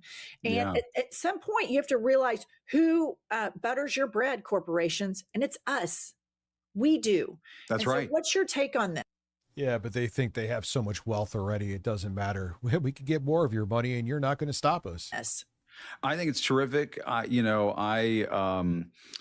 like you, I had a field day beating up on ABC and CBS for bending the knee at the beginning of the second go round with Donald Trump. And I mean, you remember, just to flash back to that moment when ABC, paid that ridiculous, basically extortion payment to Donald Trump, and then CBS did, it felt like the wheels were coming off the fucking country. It felt like, and the law firm. Yeah, because they're like, all right, we kiss this guy's ass. It'll help our bottom line. They don't care about democracy. And the people that run these companies are like, I'm so wealthy. So, all right, they want to do this fascist takeover. All right, it'll benefit me because that means I could be a monopoly unchecked. And they're like, I have so much money that I won't feel the ramifications if there is a fascist takeover. So I don't give a shit. There you go. And so on. And it scared the shit out of a lot of people that all of these major institutions were bending the knee and bowing down to the wannabe dictator. And it was part of the reason why I left. I would, you remember CNN wanted me to move to the midnight shift right when Donald Trump was coming back. And I was like, fuck that noise. I'm not doing that. And I just think that this is a very good thing that ABC is coming around to this. And it means so much to me that they're doing it because it says that they're starting to realize and it goes back to what you were just saying a few moments ago, what the right special sauce is, what the right recipe is for taking on Donald Trump. And it's pretty fucking simple. It's just, you have to stand up to the bully in the schoolyard. You cannot take this bullshit where he thinks, oh, if I just. Yeah, because every person that backs down to him, he accrues more power. Beat up the little kid in class, he'll give me his lunch money. And, CBS, look what CBS has done. They've totally paid the price. They've been sold off to the Ellisons. And now you have 60 Minutes. Yeah, CBS is a fucking husk. It's a joke now. It's not even an exaggeration in any way. It's just a propaganda arm for MAGA and the fucking Zionist billionaires. I guess 60 Minutes is what? It's just done now? We're just going to have like this ridiculous oligarch-approved version of 60 Minutes coming out this fall. It's totally insane and crazy. And the ratings at CBS have tanked because of all of this. And I think ABC, it's exactly what you're saying a few moments ago. It's not just that they summon the courage, they summon their bank accounts. They summon their bean counters. And the bean counters are like, when we tried to shit can Jimmy Kimmel, we almost lost a shit ton of money and almost lost our shirts. And, for Donald Trump to sick Brendan Carr as media henchman on ABC simply because what? Because the late. Yeah, and it's so obvious. That's the other thing too, is that this, I haven't been in other fascist takeover attempts, but it's so blatant that even it's just like, yeah, dude, we're not buying the reason why you wanted the FCC to go after so-and-so. You're just being a bitch. Ladies on The View talk about him because Jimmy Kimmel tells some jokes about him. What a pussy. It's honestly, unbelievable. It is. What, Joy Behar hurt your feelings? Are you serious? Isn't that why he has Natalie Hart? And I always bring up, this is the party that was like, oh, we want to save comedy, and if you fuck your feelings, and the first time their feelings are hurt, they're like, my feelings are hurt, fuck you. It was all lies. It was all bullshit. They just wanted power. In the first place. These people want to lecture us. Pete Hegseth wants to lecture people about testosterone. So he has this whole policy of gender affirming care. And Donald Trump spirals out about The View. And I'm telling you, liberal women trigger the shit out of these MAGA men. They really do. Terrified of white liberal women. They're like, why? Yeah, because they think that a relationship with a woman is ownership. It all stems from insecurity too. They want to control a woman because they don't think that the woman would just stay with them. There you go. Liberal women are a stain on democracy. And I'm like, Speaking of stains, why don't you ask the house cleaners at the White House what Lady Trump's pillowcases look like when he wakes up in the morning? I mean, these are the most pathetic people, and these white men, these white pink arm, crusty, country club Republican Trump supporting men are terrified of the ladies on The View. And I'm going to say it because now, because Trump won again, we can say pussy again. What a bunch of pussies all of these MAGA men are. There's your. Well, you're not allowed to, you're allowed to say, call people pussies that they don't like. You call them pussies, then it's all bets are off. Clip, Fox News. Why don't There you it is. put that out there? There you go, Jesse. Clip it. Clip it, Lady Waters. I just think that I just want to second everything. What's up, boys? Dad Brad, 14 months. Thank you. Hey, Rich, enjoying the stream tonight. Stay flexed biceps, bro. It is the damnedest thing. They want to live in the Handmaid's Tale. They want women to just shut their mouth and get back to the kitchen. And it's just so disgraceful what this country has become and the way that Donald Trump has I mean, he's the one. Well, that's also the reason why, hey, women don't go to college. Just be, start a family, which means that, translation, we want you to reproduce so there's more workers in our factories for our multi-billion-dollar corporations. If you think I'm just making it up, and you can look it up. It also means that there's the other thing, is that it means that the women remain uneducated and financially and in all their ways beholden to the man. To survive, they literally, everything goes through them. So if they're uneducated, they can't leave. It's fucked up, dude. He complains about what, and it's family. It ain't fucking family values. That's all a ruse. It's a ruse to keep people uneducated and controlled. That's really what family values is about. If they're so pro-life and family values, and the same person that's pro-life, oh, you're pro-life, yeah, we should ban all abortion. How? Okay, cool. Should that kid have the right and access to health care after they're born?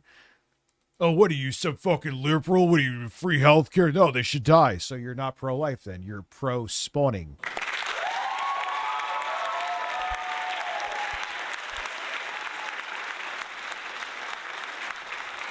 No, you're pro. You're pro fucking reproduction. You're pro creating. That's not pro-life. You ain't pro-life if you the kid. I want that kid to have free health care. What is he, a free health care? I'm not paying for his health care. So you're not pro-life. How is the kid going to pay for his own fucking health care? If his parents don't have health care, he or she's parents doesn't have health care, how are they going to get access to health care? Weaponized government, cries about weaponized government. They're the ones who do the fucking government weaponization. And, the way they've gone after the networks, the way they've gone after journalists, the way they've gone after immigrants, the way they've gone after Jim Comey and people like Donald Trump's perceived political enemies. It's all government weaponization. And I've been saying this on my show. At some point, some of these clowns have committed crimes. The way that they keep. What did you say? Ever since Trump first said "Make America," you guys latched on that like a dog on a steak. What does that mean, Neo? So Trump went after The View. Why is he going after anyone having an opinion on him, good or bad? Neo? How does that make sense? And why are you telling me to put my tinfoil hat on?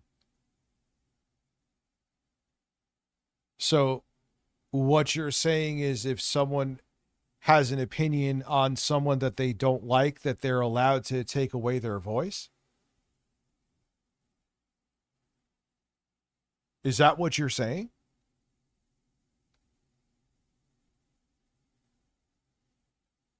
You didn't think I saw that, did you? Keep trying to put his name back on the Kennedy Center and all of this shit. At some point, somebody somewhere has committed a fucking crime. And there needs to be accountability for all of this at the end of the day. And Trump is talking 100%. And everyone who is still actively supporting it now, like, they need to just be shamed for the rest of existence. Their life needs to be miserable until their last day on this planet. No, you didn't hit a nerve. I just checked what you were saying. So how is it hitting a nerve with me? This is so weird. So you think that someone mic should be taken away from them and their speech should be taken away because they said something about someone you like? They said something negative about someone that you like? Isn't that you, a nerve being hit with you?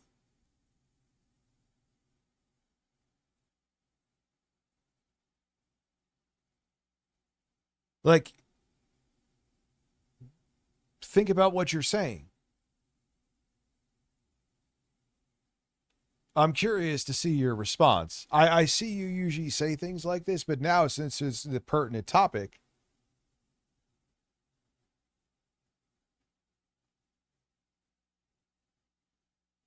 just think about what you said.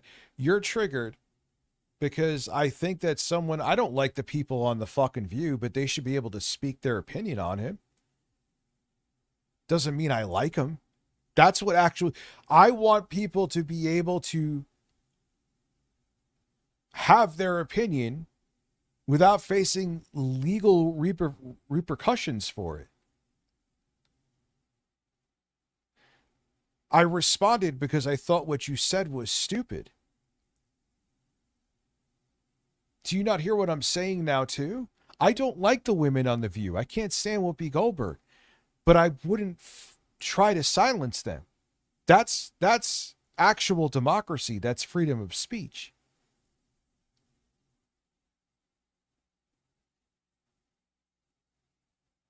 Oh, here we go. All right. Yeah. All right, man. Cancel culture. Got it. This is not the same thing. This isn't.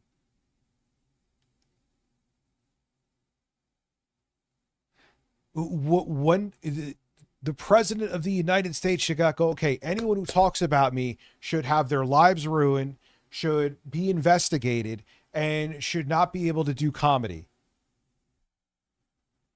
or do anything. And I wasn't on board with that shit, dude. I always used to talk about the guy who the weather guy from Rochester was a perfect example.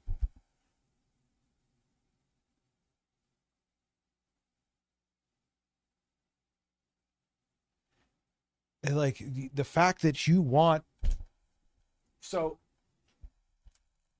when he went after Don Lemon because he was just reporting on a protest that was happening in a church, you think he should have went after them? Is that what you're saying?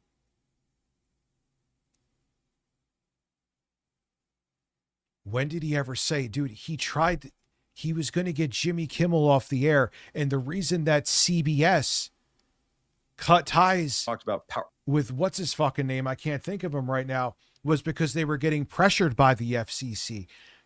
You don't, these are things that are irrefutable that are happening. Stephen Colbert, thank you. What the fuck are you talking about? These are actually things that are happening.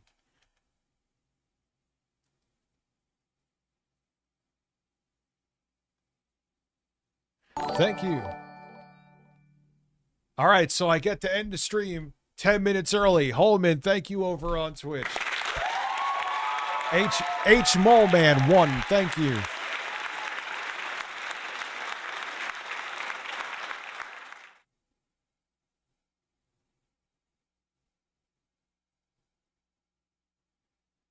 He's a boogeyman. Trump is, you know, he's just a boogeyman.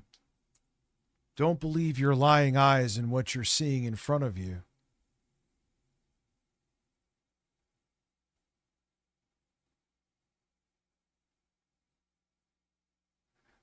So yeah, dude, I'm not on board with like the shit that happened to that weather guy. I made a story on that.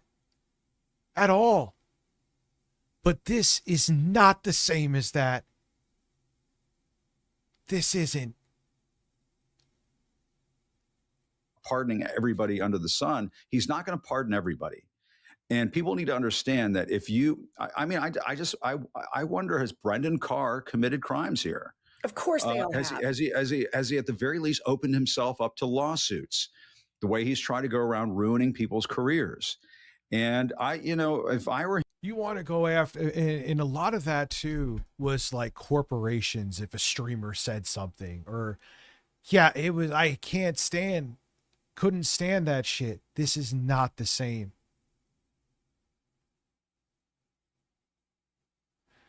They want to consider people that are anti-crony capitalist terrorists.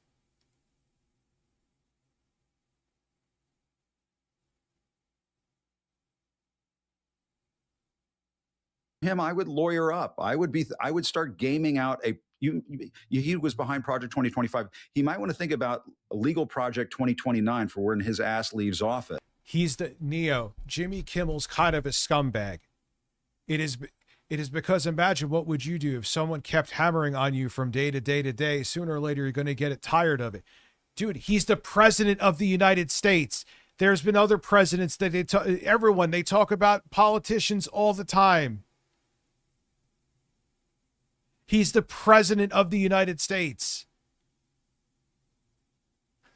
And he's a fucking lunatic. And he's the leader of the free world. Of course they're going to talk about him on a daily basis. Oh, so they should take away their licenses, dude. Dude, you must have a very conservative family if you think this is the way the world should run. Now I actually have to piss. Jesus Christ. No, that's not. Anyway, I'll be right back. Holy shit.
Yeah, and a lot of that cancel culture shit, too, I was thinking of it while pissing, was private corporations.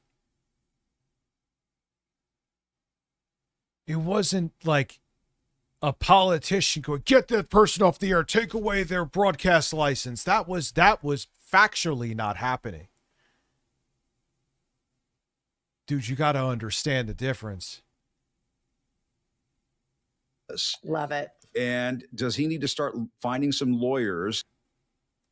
No, he's not. But you don't get to silence people and take away their licenses because they hurt your feelings, dude. You don't get to silence people. And yes, cancel culture suck dick. But people signing petitions to pressure a company to ban someone is not the same as the fucking FCC wanting to take someone's license away. Come on, dude. Come on. And again, freedom of speech isn't freedom of consequences. So if a corporation, even if it's a stupid fucking reason, wants to stop sponsoring someone because of something they said, that's different. It sucks, but it is what it is. A president going, yeah, I don't like that joke, therefore take away the broadcast company's license, make sure they get him off the air because my ego is bruised. Come on, dude. If you can't see the difference, well, you're not very bright. I said what I said. To protect himself legally after he leaves office, the way he's gone after individuals and companies. I kind of had a feeling I was going to come to that impasse with you, but here we are still at the impasse verbally now. But no way. You're fucking wrong all around, period. In this fashion. I completely agree with everything you just said. Yeah. And I think that the candidates that are going to run in 2028, what I'm looking for is somebody who says, everything that you saw him do, the gold, the corruption, every single facet of it, whether it's something aesthetic and shallow as the gold statues that he put up in DC and his stupid art. Yeah. I'm going to lie. And if you think a president should govern on their feelings,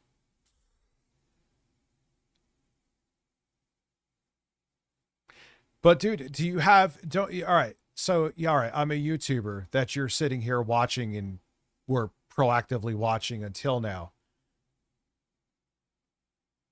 What did I say that's wrong? Refute what I'm saying. You want to come after me for being a YouTuber? I don't care. All right. You don't have respect for what I do. That's okay.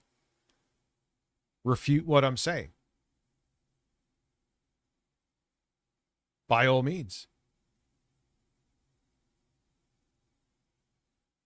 Live stream the destruction of all of that. So don't worry, you're going to get. Yeah, all he does is, I have no respect for Keith Edwards. I stand by that video saying I can't. He's just gotten worse. There was a while I thought he was getting better. Maybe he heard that he's like, oh, I'm under attack. No one's watching my stuff anymore. Yeah, no one's watching your stuff because they click on it. Even, hey, he's going to love the new rules from YouTube starting soon.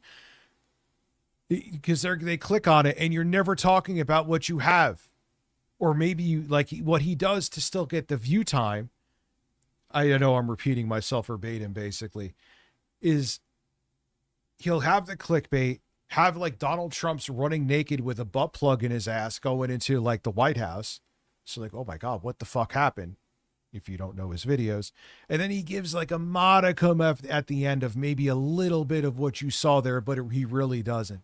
He is nothing but clickbait, Keith Edwards. He's nothing but clickbait. I do have, they are my bodyguards, the birds.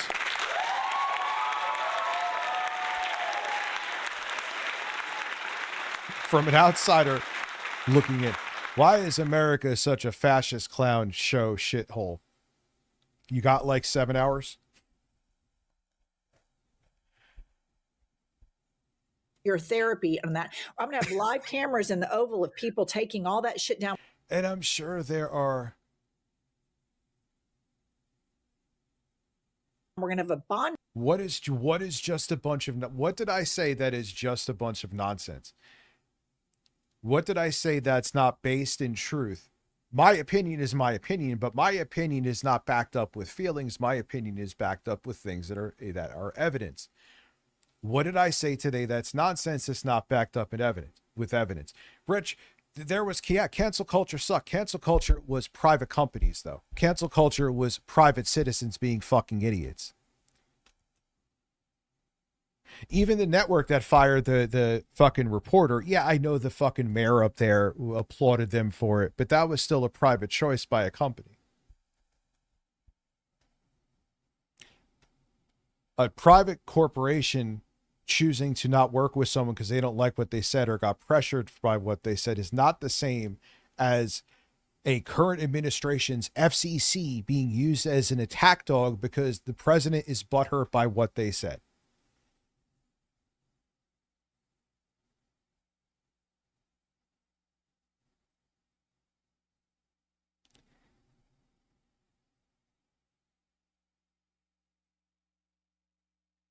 How Trump is a PDF, which there is no proof. Oh my God.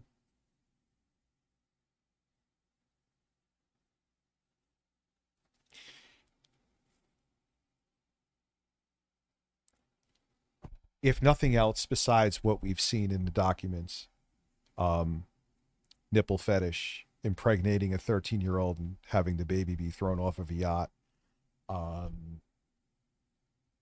They were doing an investigation. There was something new that came up that he actually taught Epstein how to traffic. Put all that aside, and there's more examples that I just can't think of. Why would he stonewall the investigations? Why did he have Todd Blanche, who's now heading the DOJ, for fuck's sake? Why would he have them go visit Ghislaine Maxwell and then put Ghislaine Maxwell in basically a country club prison to keep her quiet? Why? Because Marjorie Taylor, if he had nothing to hide, think about this, Neo. Why would, oh, shut up. Why would Marjorie Taylor Greene voted to release the Epstein files that he considered her a traitor? And when he found out that her son was getting death threats, he said, good. He was happy that Marjorie Taylor Greene's son, who I can't fucking stand her, don't get me wrong, was getting death threats. Does that sound like a guy who had nothing to do with with Epstein and wasn't in the files? What's up, Sully? How are you? You're happy to look up what I said to see if it's true or not. Yes, I know, guy. It's just kind of interesting. I hear you. It's like what they say. It's hard to win an argument with a smart person. It's impossible to win an argument with because they don't. And I don't think Neo is stupid. I just think he just doesn't want to be his bubble to be popped. I don't know if he went down some right-wing rabbit hole by being on social media. I don't know how old he is, or if he has a family that is firmly MAGA that has formed his beliefs and may even pressure his beliefs. I don't know. I don't know his MO. I don't know anything about him except the name here. I just seen through probably a year plus when this stuff is brought up, I see comments. Now I'm like, all right, I'm kind of in the mood to take the bait tonight.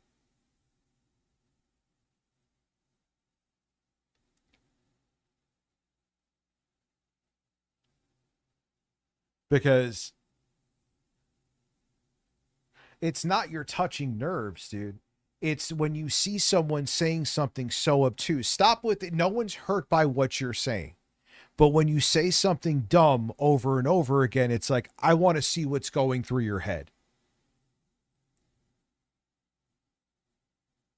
So now I'm like, all right, I'm going to put you to task with this.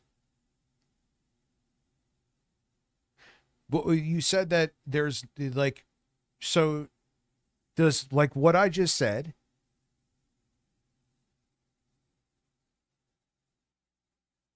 it's not because they don't like the orange man, dude. You know it's more than that. If you don't know it's more than that, then that's definitely a you thing.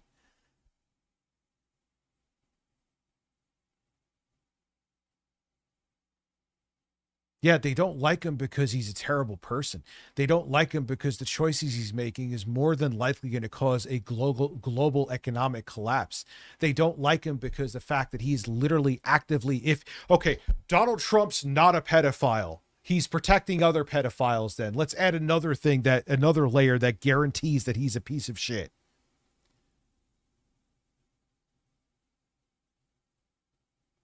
Yeah, if the entire world hates a person, there's 99% of the time a good reason that they do. And Neo, hey man, we're having a debate with this. See, it's something a little fresh and different here. If he had nothing to hide, why stonewall around every angle? And around every turn, I mean to say.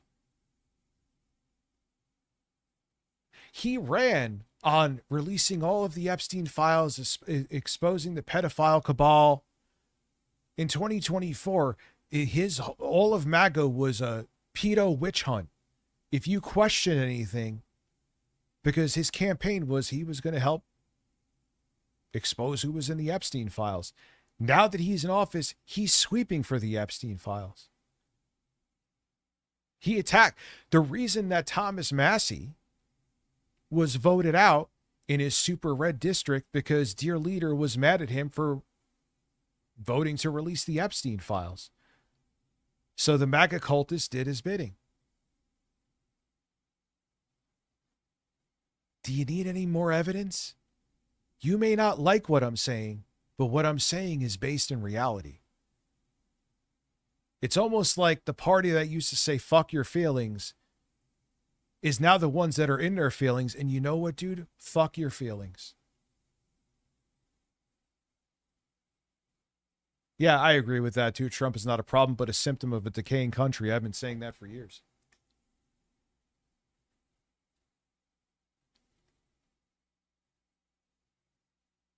Yeah, so you could be mad at me all you want to. You could just brush everything off saying I'm triggered. I'm not triggered. I'm fascinated that how you could see. There's a video I want to watch from Lucas Bean. And it explains basically what you're going through, not going through, what you are, is that you just don't want to see what's right in front of your face. You want to see what you believe. So no, I'm not triggered by what you said. I'm triggered by how you could see what's in front of you and say, no, that's not real.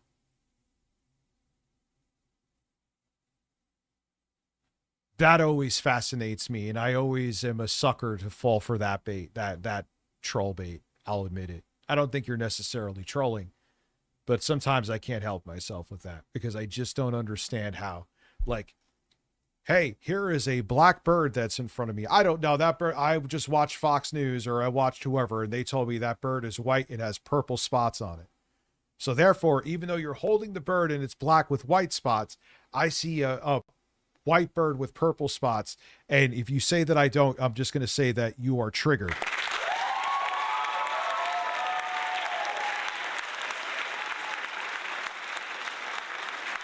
That just, I think did he leave?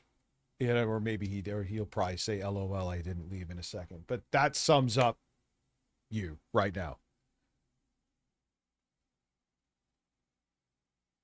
Yeah, I know. We are in the Jim Jones territory of people that are MAGA supporters to this day. There's no reasoning with them, but I have said what I said on record, and I'm happy that I did. Various melons. Does that make sense? So, I don't know. If you're still here, well, I said what I said.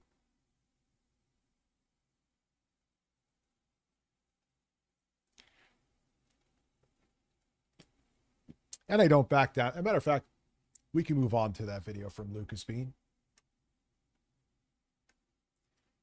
Because it's crazy. All right, welcome to I've Had It. I've been wondering for years, what happens? Thank you for a new follower over on... What's up, Mari? How are you? When conservatives actually watch... Yeah, he could. Because, you know, remember he said back, I could shoot someone on Fifth Avenue. Well, I mean, he is losing support, but the base, the people that still support Trump now, there's literally nothing that he could do. Literally. And they would still be like, nah, man. Let's fast forward to the end of the Jim Jones era.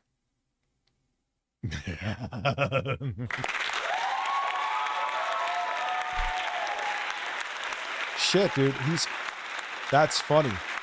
I think he, unless the chat is frozen. No, it's not. Mari is saying hello. Hello, Mari. I think he left. And the funny thing is, this guy's about to say what I'm about to say. He will leave and tell himself, nah, he was just triggered. He's so sensitive. Trump and genocide Nazi sympathizer. Thank you, Solid, for the bits. Once they die, it should be every You like anti-Zionist. Pushing the Limit. Have you ever watched? Yes, I do like them. We'll watch them.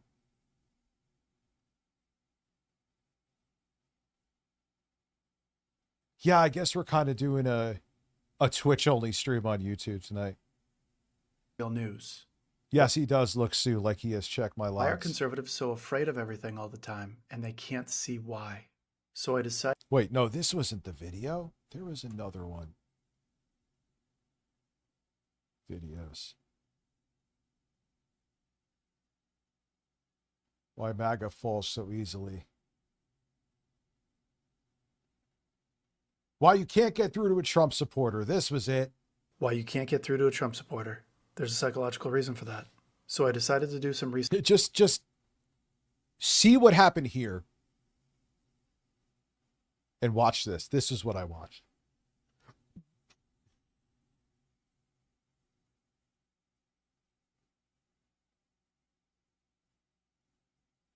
Papa Gut covered a Trump rally? Oh, dude, we got to watch that too. Research on psychological resistance to understand what's actually going on here. You show them evidence, they dismiss it. You show them a video, they say it's fake. You show them court documents, they say the courts are corrupt. Nothing works. It's not that they can't see the truth. It's that seeing the truth would destroy who they are inside. Here are the 7 psychological reasons you can't get through to a Trump supporter. 1. The mental block. In 1961... Yeah, watch this shit. Long Island Trump rally from the Good Liars. Next, we're going to watch that. This will say so much about, like, exactly what just happened here. Oh, I'm always down for this shit, dude. I love being a combative bastard, unfortunately. I love Papa Gut.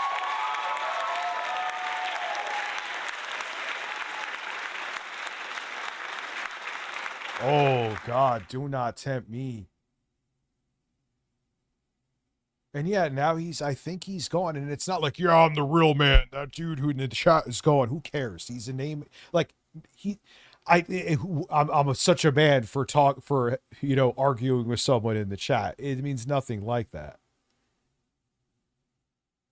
But what I do think it is that, yeah, he doesn't have answer for it. And now he left and he's like, oh, Rich, that was Rich who was triggered. That was Rich who was sensitive. I came with receipts. Where are your receipts?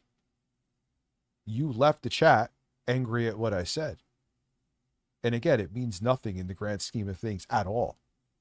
But it's going to tie into what he's about to say here. People who feel like their lives have no meaning will follow anyone who fills that void. Trump gave these people a sense of importance. Conspiracy thinking made the importance even stronger. Yep. They know about the deep state. They know about the stolen election. They know the real truth. They are delusional. A guy working a dead-end job with no direction is handed a red hat and told he's a patriot saving America. I know some of these people. I'm thinking of the people I've met throughout the years at jobs and school. Yeah, these people they always had a chip on their shoulder. They always felt that they were better, but you knew they hated their job. They would always, their whole purpose in their mind was like to try to make it how they were better than you if you ever saw them at a barbecue or whatever like that. Or pick a place. And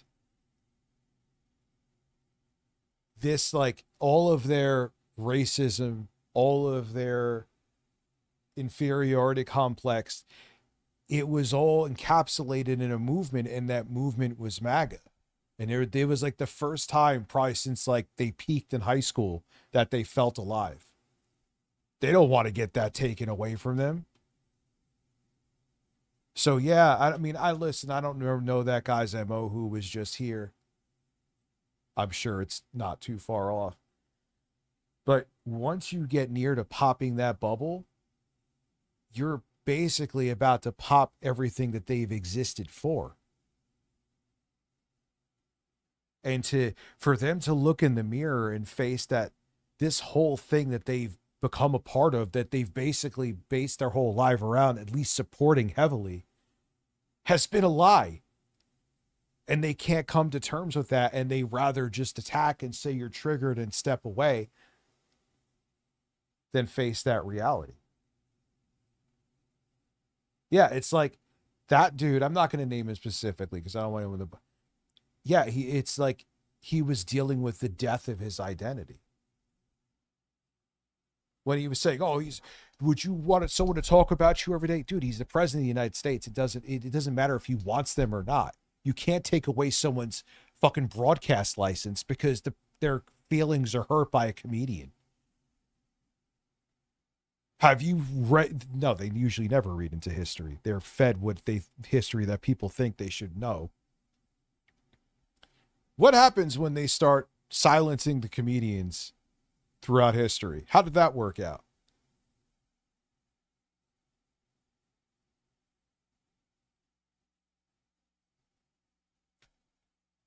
America from a global conspiracy. This is the first time that man has ever felt like his life. Yeah, it's become their entire personality, their entire existence. Had purpose. He didn't earn this sense of importance. Just believe and submit. And now you're part of the team. You're not asking Trump supporters to change their politics. Yeah, it's about belonging too. Make no mistake, a lot, especially we see him with the dudes in this sphere. There are a lot of lonely guys who felt like they belonged to something and no longer feel alone. Harvard Smith. You're asking them to become nobody again. And they'd rather believe TYT is cooked now. Thank you, anything and everything. A lie than go back to being invisible. 3, the need to belong. Trump supporters lose friends. They lose family. They lose coworkers. And they replace all of them with other Trump supporters. The movement. Yep. You know how many people who have like unfriended me on Facebook and wanted to fight me and shit throughout the years? And I don't feel any mercy for them. I can't fucking stand them. I think it's pathetic. But yeah, it's all because they're petrified to face the reality that they've dedicated their lives to something that means absolutely nothing. And they can't handle it. So they rather be combative with anyone who puts that to task. We just saw it here right now.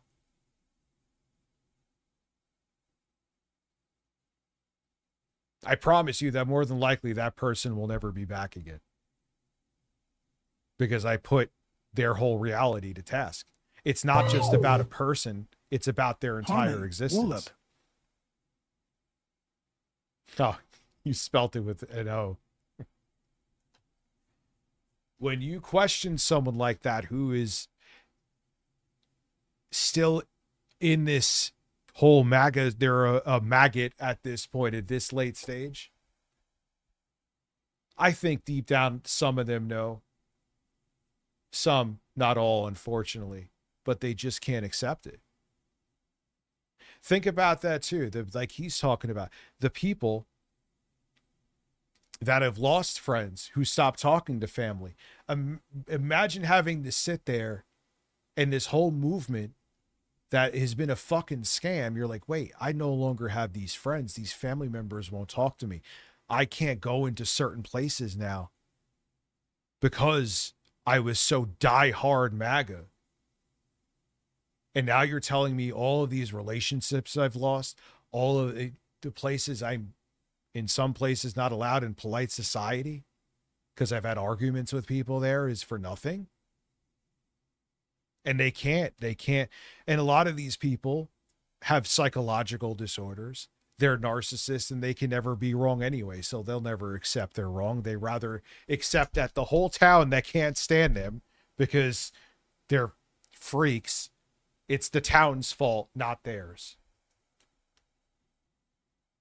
It's, oh wait, my family doesn't like that ISIS murdered people. Oh, my family doesn't like that, MAGA is totally against Medicare for all, and they don't mind that I'd rather see someone die than get health care.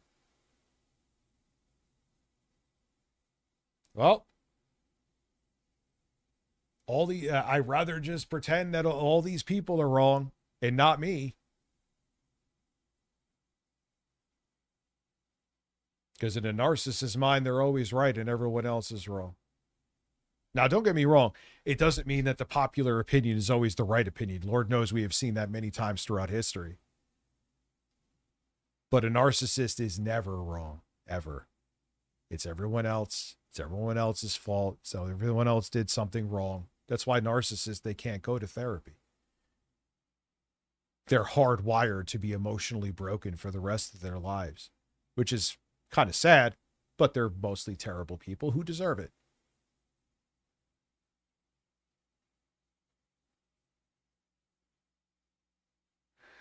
Dude, I thought about for a while making fucking the ASMR channel. I'm always still torn on that. I just don't want to pull a Rich tomorrow.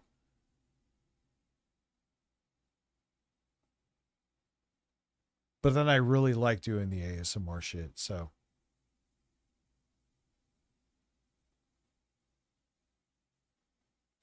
Yeah, dude, but people choose. Yeah, all the shit going on. You see all the horrible shit going on with the Trump administration and these families that have kids and are MAGA, but they're like, no, like, yes, they rather pretend and continue to be right because they can't accept the reality that they were wrong, even if it harms their kids, than admit they're wrong. Man, I haven't shut the fuck up. Jesus Christ, it's 2:04. It becomes their entire world. In 1995, psychologist Roy Baumeister at Case Western University studied the human need for... Yeah, Rich tomorrow. Dude, I have thought about it, and I'm like, maybe I should, but then it's like, oh, man. Then if I want to do the ASMR shit again, well, I would never do it. If I switch to politics, that's it. It's over. But I don't know. I don't think I'm going to. I don't. I genuinely don't. Connection and belonging. He found that the people's need for belonging is one of the most powerful drivers in human behavior. People will put up with all... Yeah, we're like, we're humans, but we're like apes. We need to have a Congress. We need to fucking be with other people. Like I said before earlier on, make no mistake, a lot of why do you think there's a lot of lonely young dudes who became MAGA? Because they're lonely young dudes and they met other lonely young dudes that no longer made them feel lonely. So, especially for these lonely young adult dudes, they're like, wait, you want me to go back to being lonely again? My family ignores me. I don't really have friends. I don't really have a career. I don't have a significant other. I lose this. I lose everything again. And they can't handle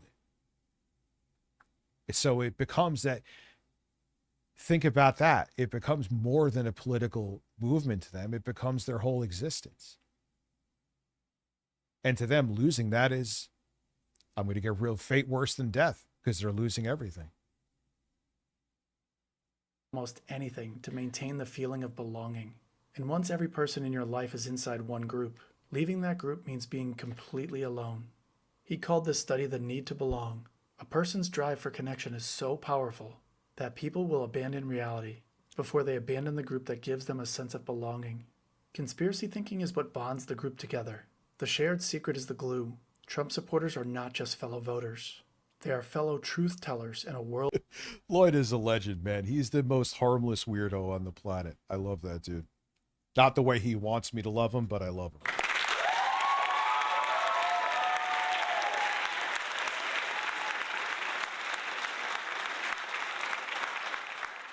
Man, dude, I've been watching politics on my streams forever.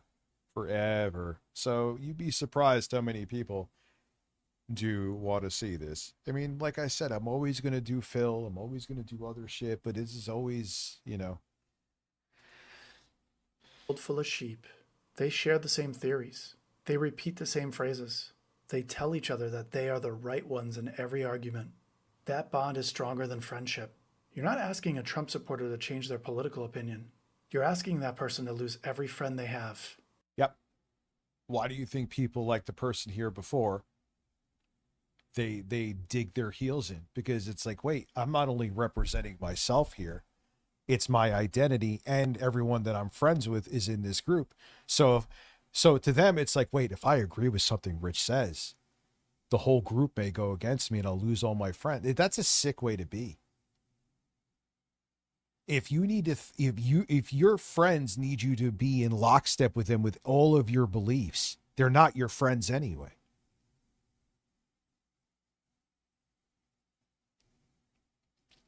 And for most Trump supporters, MAGA friends are the only friends they have left. Make a fucking short film with Jay on Ralph. Actually, that might not be a bad idea. 4. The sunk cost of shame. Trump supporters don't just defend Trump. They have to defend every single thing they have said and done in Trump's name. All the time. It's like they have a list. And it's like, but what's your evidence behind you? What you said, what are you, triggered? Yep, I'm sure. Okay, yep, I'm triggered. Yep, you got me. Every argument, every holiday dinner ruined, every relationship they destroyed, every post they made. Admitting Trump is wrong means admitting the last 10 years were wrong. Yeah. What did I, 100%. That they were the problem, and they can't handle that. In the 1970s, psychologist Barry Stahl at UC Berkeley studied what happens when people have... I'm thinking of, oh God, I used to fucking know this guy at a job. And it was just recently. Like a year ago. I'm like, dude, I mean, not that we were close friends, but we worked together. We had mutual friends, and we used to go out drinking back in like my late 20s and shit. And I'm like, man, I mean, not that we were, like I said, I haven't seen him in person in fucking ages, right? But I'm like, man, how many other people did you do this with, and for what? So your cultists agree with you? Okay. But that's the thing. How many other people have they done that with? How many other people who they probably were truly friends with, they lost them, or family that they won't talk to, all for fucking Donald Trump? It's insane. Invested deeply in a failed course of action. Stahl found that instead of pulling back, people double down, people escalate. They put in more money, more time, more energy, because stopping would mean the original investment was wasted. He called this escalation. Yep. Why do you, it kind of goes, I didn't even think of this until now. Why do you think Trump comes up with a new scam, new phone, new watch, new whatever? It's like they're trying to prop up the leaking ship by like keep up more band-aids. Okay, so if I give him more money, maybe he'll actually come in through and all the bullshit I believed him for the past 10 years. So he can keep scamming them, and they're hoping against hope that this scam will finally make everything come true. Of commitment. When ordinary people commit extraordinary harm without feeling like monsters. When these people do something that violates... Why do you think all of the dictators always go towards religious fundamentalists? Because they're already trained to be obedient. That's why. They're trained already to be obedient. It's their morals. Their brain rewrites the story to make... Yeah, the Trump phone, 100%. The violation justified. The new story requires you to keep going. Because if you stop now, the original... So that's why you always see them go talk. Why do you think that they always go to like the televangelists, who are totally not political, by the way? That's why they don't pay taxes, even though they fucking are. Because the people that go to those fucking things, people that go into fucking buildings every Sunday in most cases, they'll just listen because they've been conditioned their entire life to blindly follow authority and just believe what's in a book full of fairy tales. So why do you always see these corrupt administrations, these fascist figures, always lean in on them? Because they're like, oh, they'll just believe whatever the fuck I tell them, and they'll just give me votes.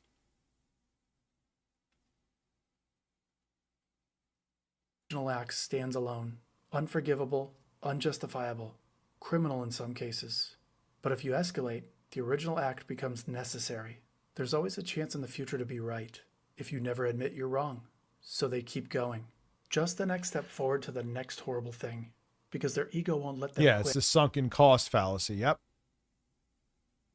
Someone said that over on Ligas of Earth, said that over on Twitch too. Sunken cost fallacy.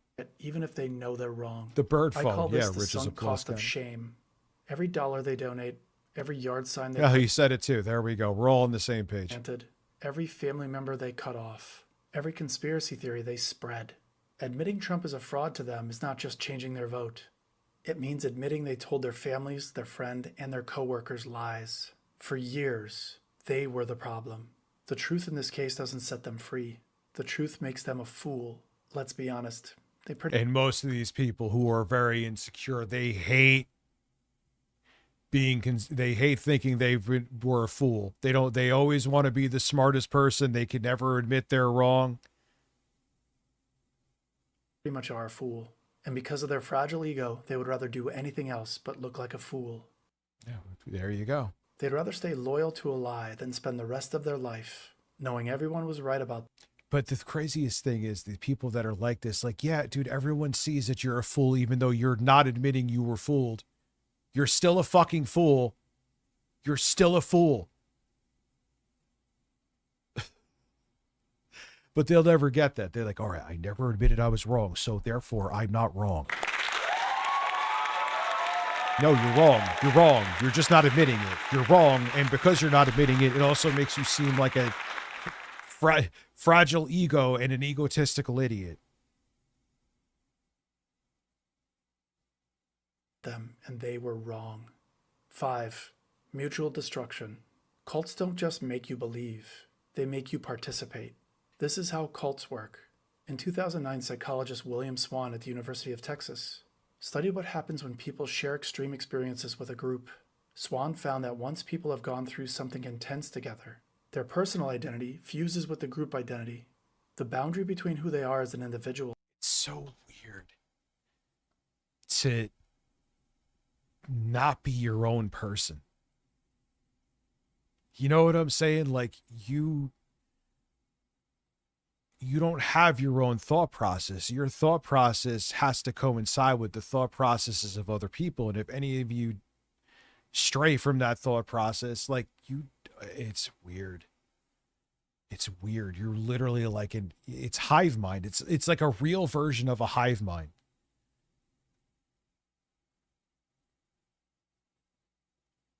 Yeah, not admitting you're wrong makes you more of an idiot, but that's not to them. And they've been conditioned that way with the manosphere. What a real man never admits fault. A real man is this, a real man is that. And that's all done because all it does in the end is condition more voters for their party. All of these manosphere people that watch this shit and actually believe it, who are they voting for?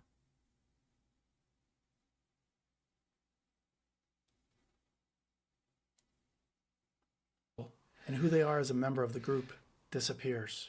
Once this fusion happens, leaving the group feels like destroying yourself. Swan called this identity fusion, when a person's sense of self becomes so entangled with the group that attacking the group feels like attacking the person. Leaving the group feels like losing yourself. Yeah. So when you attack once against Trump, these people feel attacked. Because they feel like they have to, even if they maybe not even believe in the policy, they feel like they have to jump in front of it because it's like, wait, my group wants me to do that.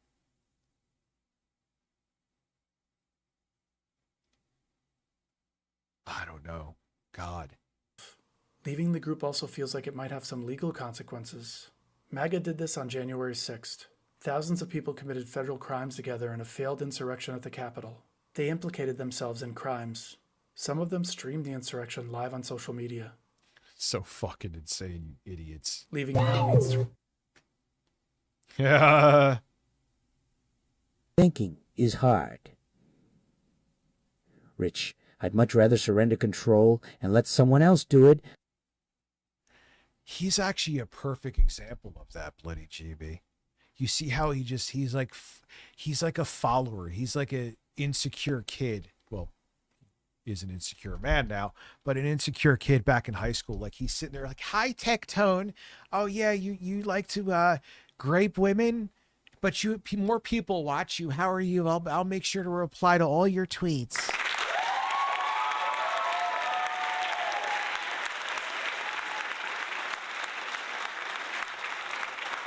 Like, it's just wild. Like, all these people, like, if anyone is in a position of prominence or power, this can, like, oh, wow, authority, me, I'm humble to you. Like, they just surrender to authority because that's how they were brought up. Also, religion religion literally conditions you that way. Surrender to authority. Honor thy mother and thy father. Obviously, you respect your parents, but if your parents are a fucking MAGA lunatic, you shouldn't. They're not only damaging themselves and damaging this country, they're damaging your family. Their beliefs are dangerous. Don't honor your mother and thy father for that, but the church teaches you that, so you just succumb to the will of power. Don't think for yourself. You're part of a group. You think for the group. And if your thought goes against the group, well, then you must be evil. Why do you think that independent thinkers are always considered lunatics or a problem? Because they don't succumb to the hive mind. They don't want you thinking for yourself. Thinking for yourself is a danger to them. What are the 3%? I accidentally joined the 3%ers. Left when I realized they were racist AF. When J6 hit, I recognized the symbols, and sure enough, people from the group were there. Of course they were. Of course they were. I'm glad you realized what the fuck that was going on. Man, I went on to, that's why you chose his voice. Like, yeah, there's these people that have been brought up. Like, if there is an authority figure, you instantly just follow it blindly and don't ask questions.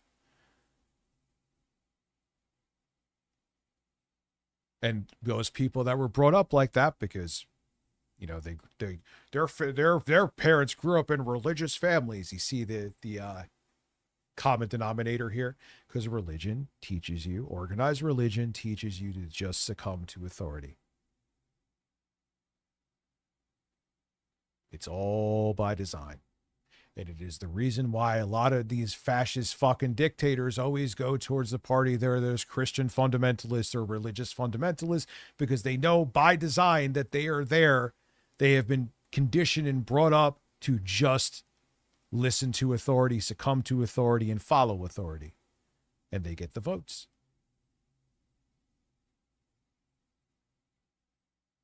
Turning on yourself. It means possibly going to jail for your crimes. Then they defended his lies. Then they excused his cruelty. Yep. Then they stormed the Capitol. Yep. Then they defended federal agents killing people in the streets. Every step they took bonded them deeper into the group through shared complicity. Trump goes down, they go down. Where was your leader that day during the failed insurrection? Watching it on television, drinking a Diet Coke. Yeah, literally. He had to be pushed to say something to make it stop. But they planned it beforehand. They didn't want anything to stop. Trump goes down. Didn't they find some January 6ers? Down. Didn't they find some January 6ers were at a hotel in the area? You don't think that would have raised some red flags with intelligence agencies or the FBI? Come on. You go down. 6. The propaganda machine. Every single day, Fox News, Newsmax, Truth Social. Oh, yeah, they hate college. They hate college. They don't want people to be independent thinking. The stupider you are, the easier it is for you to be controlled. Period. And right-wing podcasters. Tell Trump supporters the same story with the same villains. The media is corrupt. The courts are rigged. The Democrats are evil. Republicans who turn on Trump are traitors. That's the whole thing. Like, you fucking assholes. Oh, the elections are rigged. Really? Republicans? You won in 2016. You lost 2020 because Trump was a fucking train wreck. But he got in office again.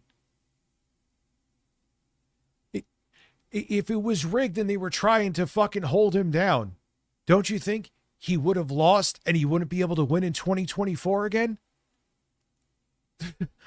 but okay, common sense isn't common with these people. The same message every day. You have the Supreme Court, you have the House, you have the Senate, you have the presidency. You had the presidency in 2016. How the fuck is it rigged against you? Yeah, Trump said, I love the poorly educated DL5. Yeah. From every source they trust. In the 1960s, communications researcher George Gerbner of the University of... If it was rigged, you wouldn't have won again. You just didn't like that you lost. You couldn't accept that you lost. Pennsylvania studied what happens when people hear the same message over and over again from every source they consume. Gerbner found that repeated exposure does not just inform people. Repeated exposure replaces what people believe is real. Yeah, dude, I've my backbone has gotten me into trouble. You guys know I'm not being melodramatic. I mean, not that I haven't made plenty of stupid mistakes too. I'm not talking about that, but in terms of my beliefs, it gets you in the shit, man.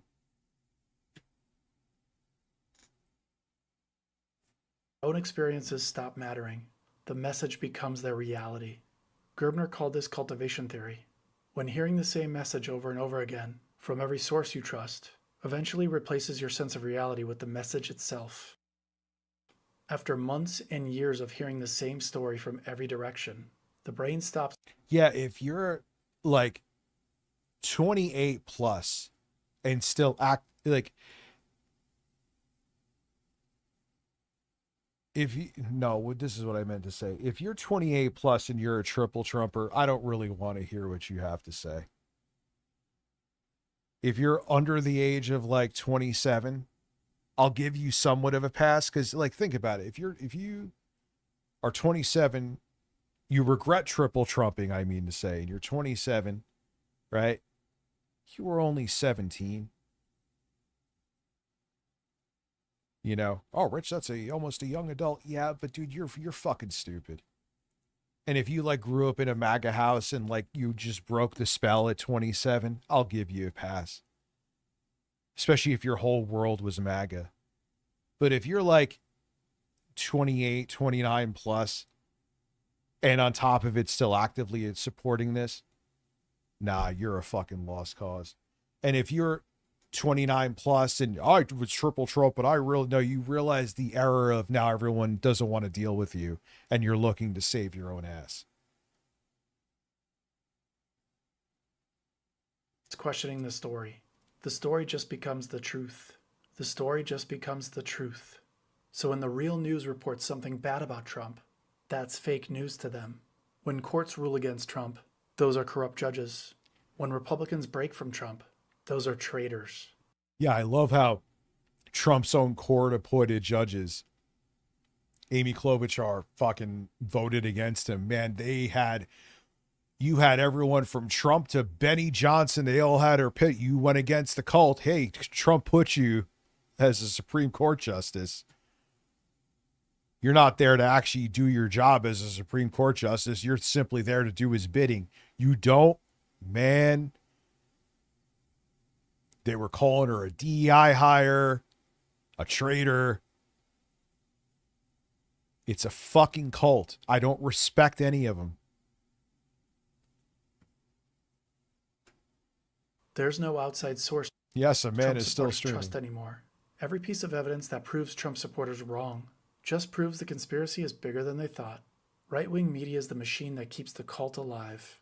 It's the propaganda delivery system. Without right-wing media, the whole thing falls apart. Trump supporters Which Reagan helped usher in, by the way. don't think for themselves anymore. Got rid of the fairness clause. All that happened around the same time Rupert Murdoch was looking to become an American citizen, which got expedited by Reagan, by the way. It was Reagan killing off the fairness doctrine, I think it was called. Getting rid of that legislation, which helped usher in Fox News, which in turn helped usher in the divisive politics that we have today. Did I mention that Reagan was a piece of fucking shit?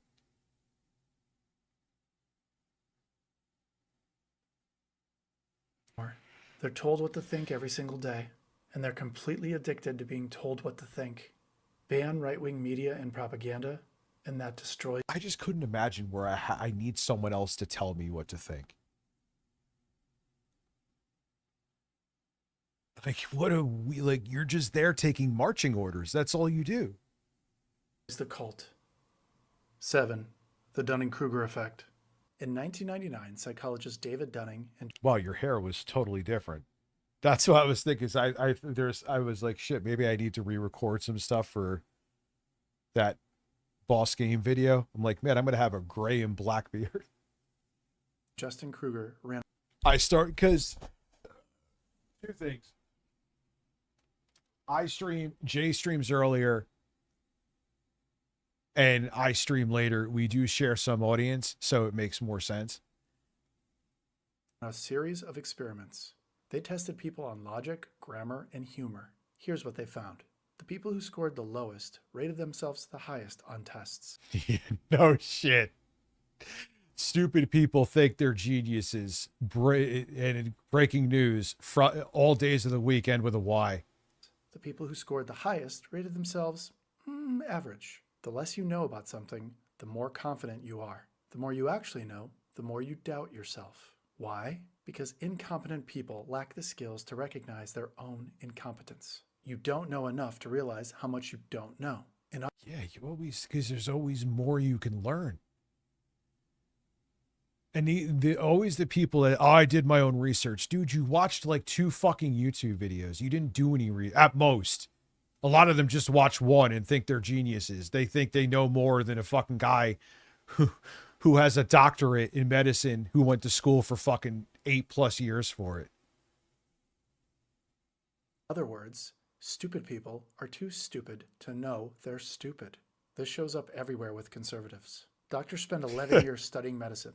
I did my own research on Facebook. Oh, I didn't know he was about to say this now. I've seen his short of this. I didn't think this was going to be in this. I got to end this. It's 2:30 in the fucking morning.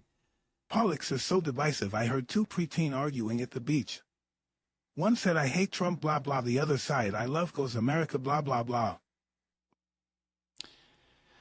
I get it, and I hate that politics is divisive, but right now it needs to be discussed. You don't really have a choice. I know that's a weird thing to say, but it's true. Man, yeah, I hate this fucking beard. I can't wait till it's gray again. It looks like I have dirt on my face. All right, ladies and gentlemen, that was a fun stream. It was awesome. Good shit. I will see you all again later today. Tonight's the music making stream.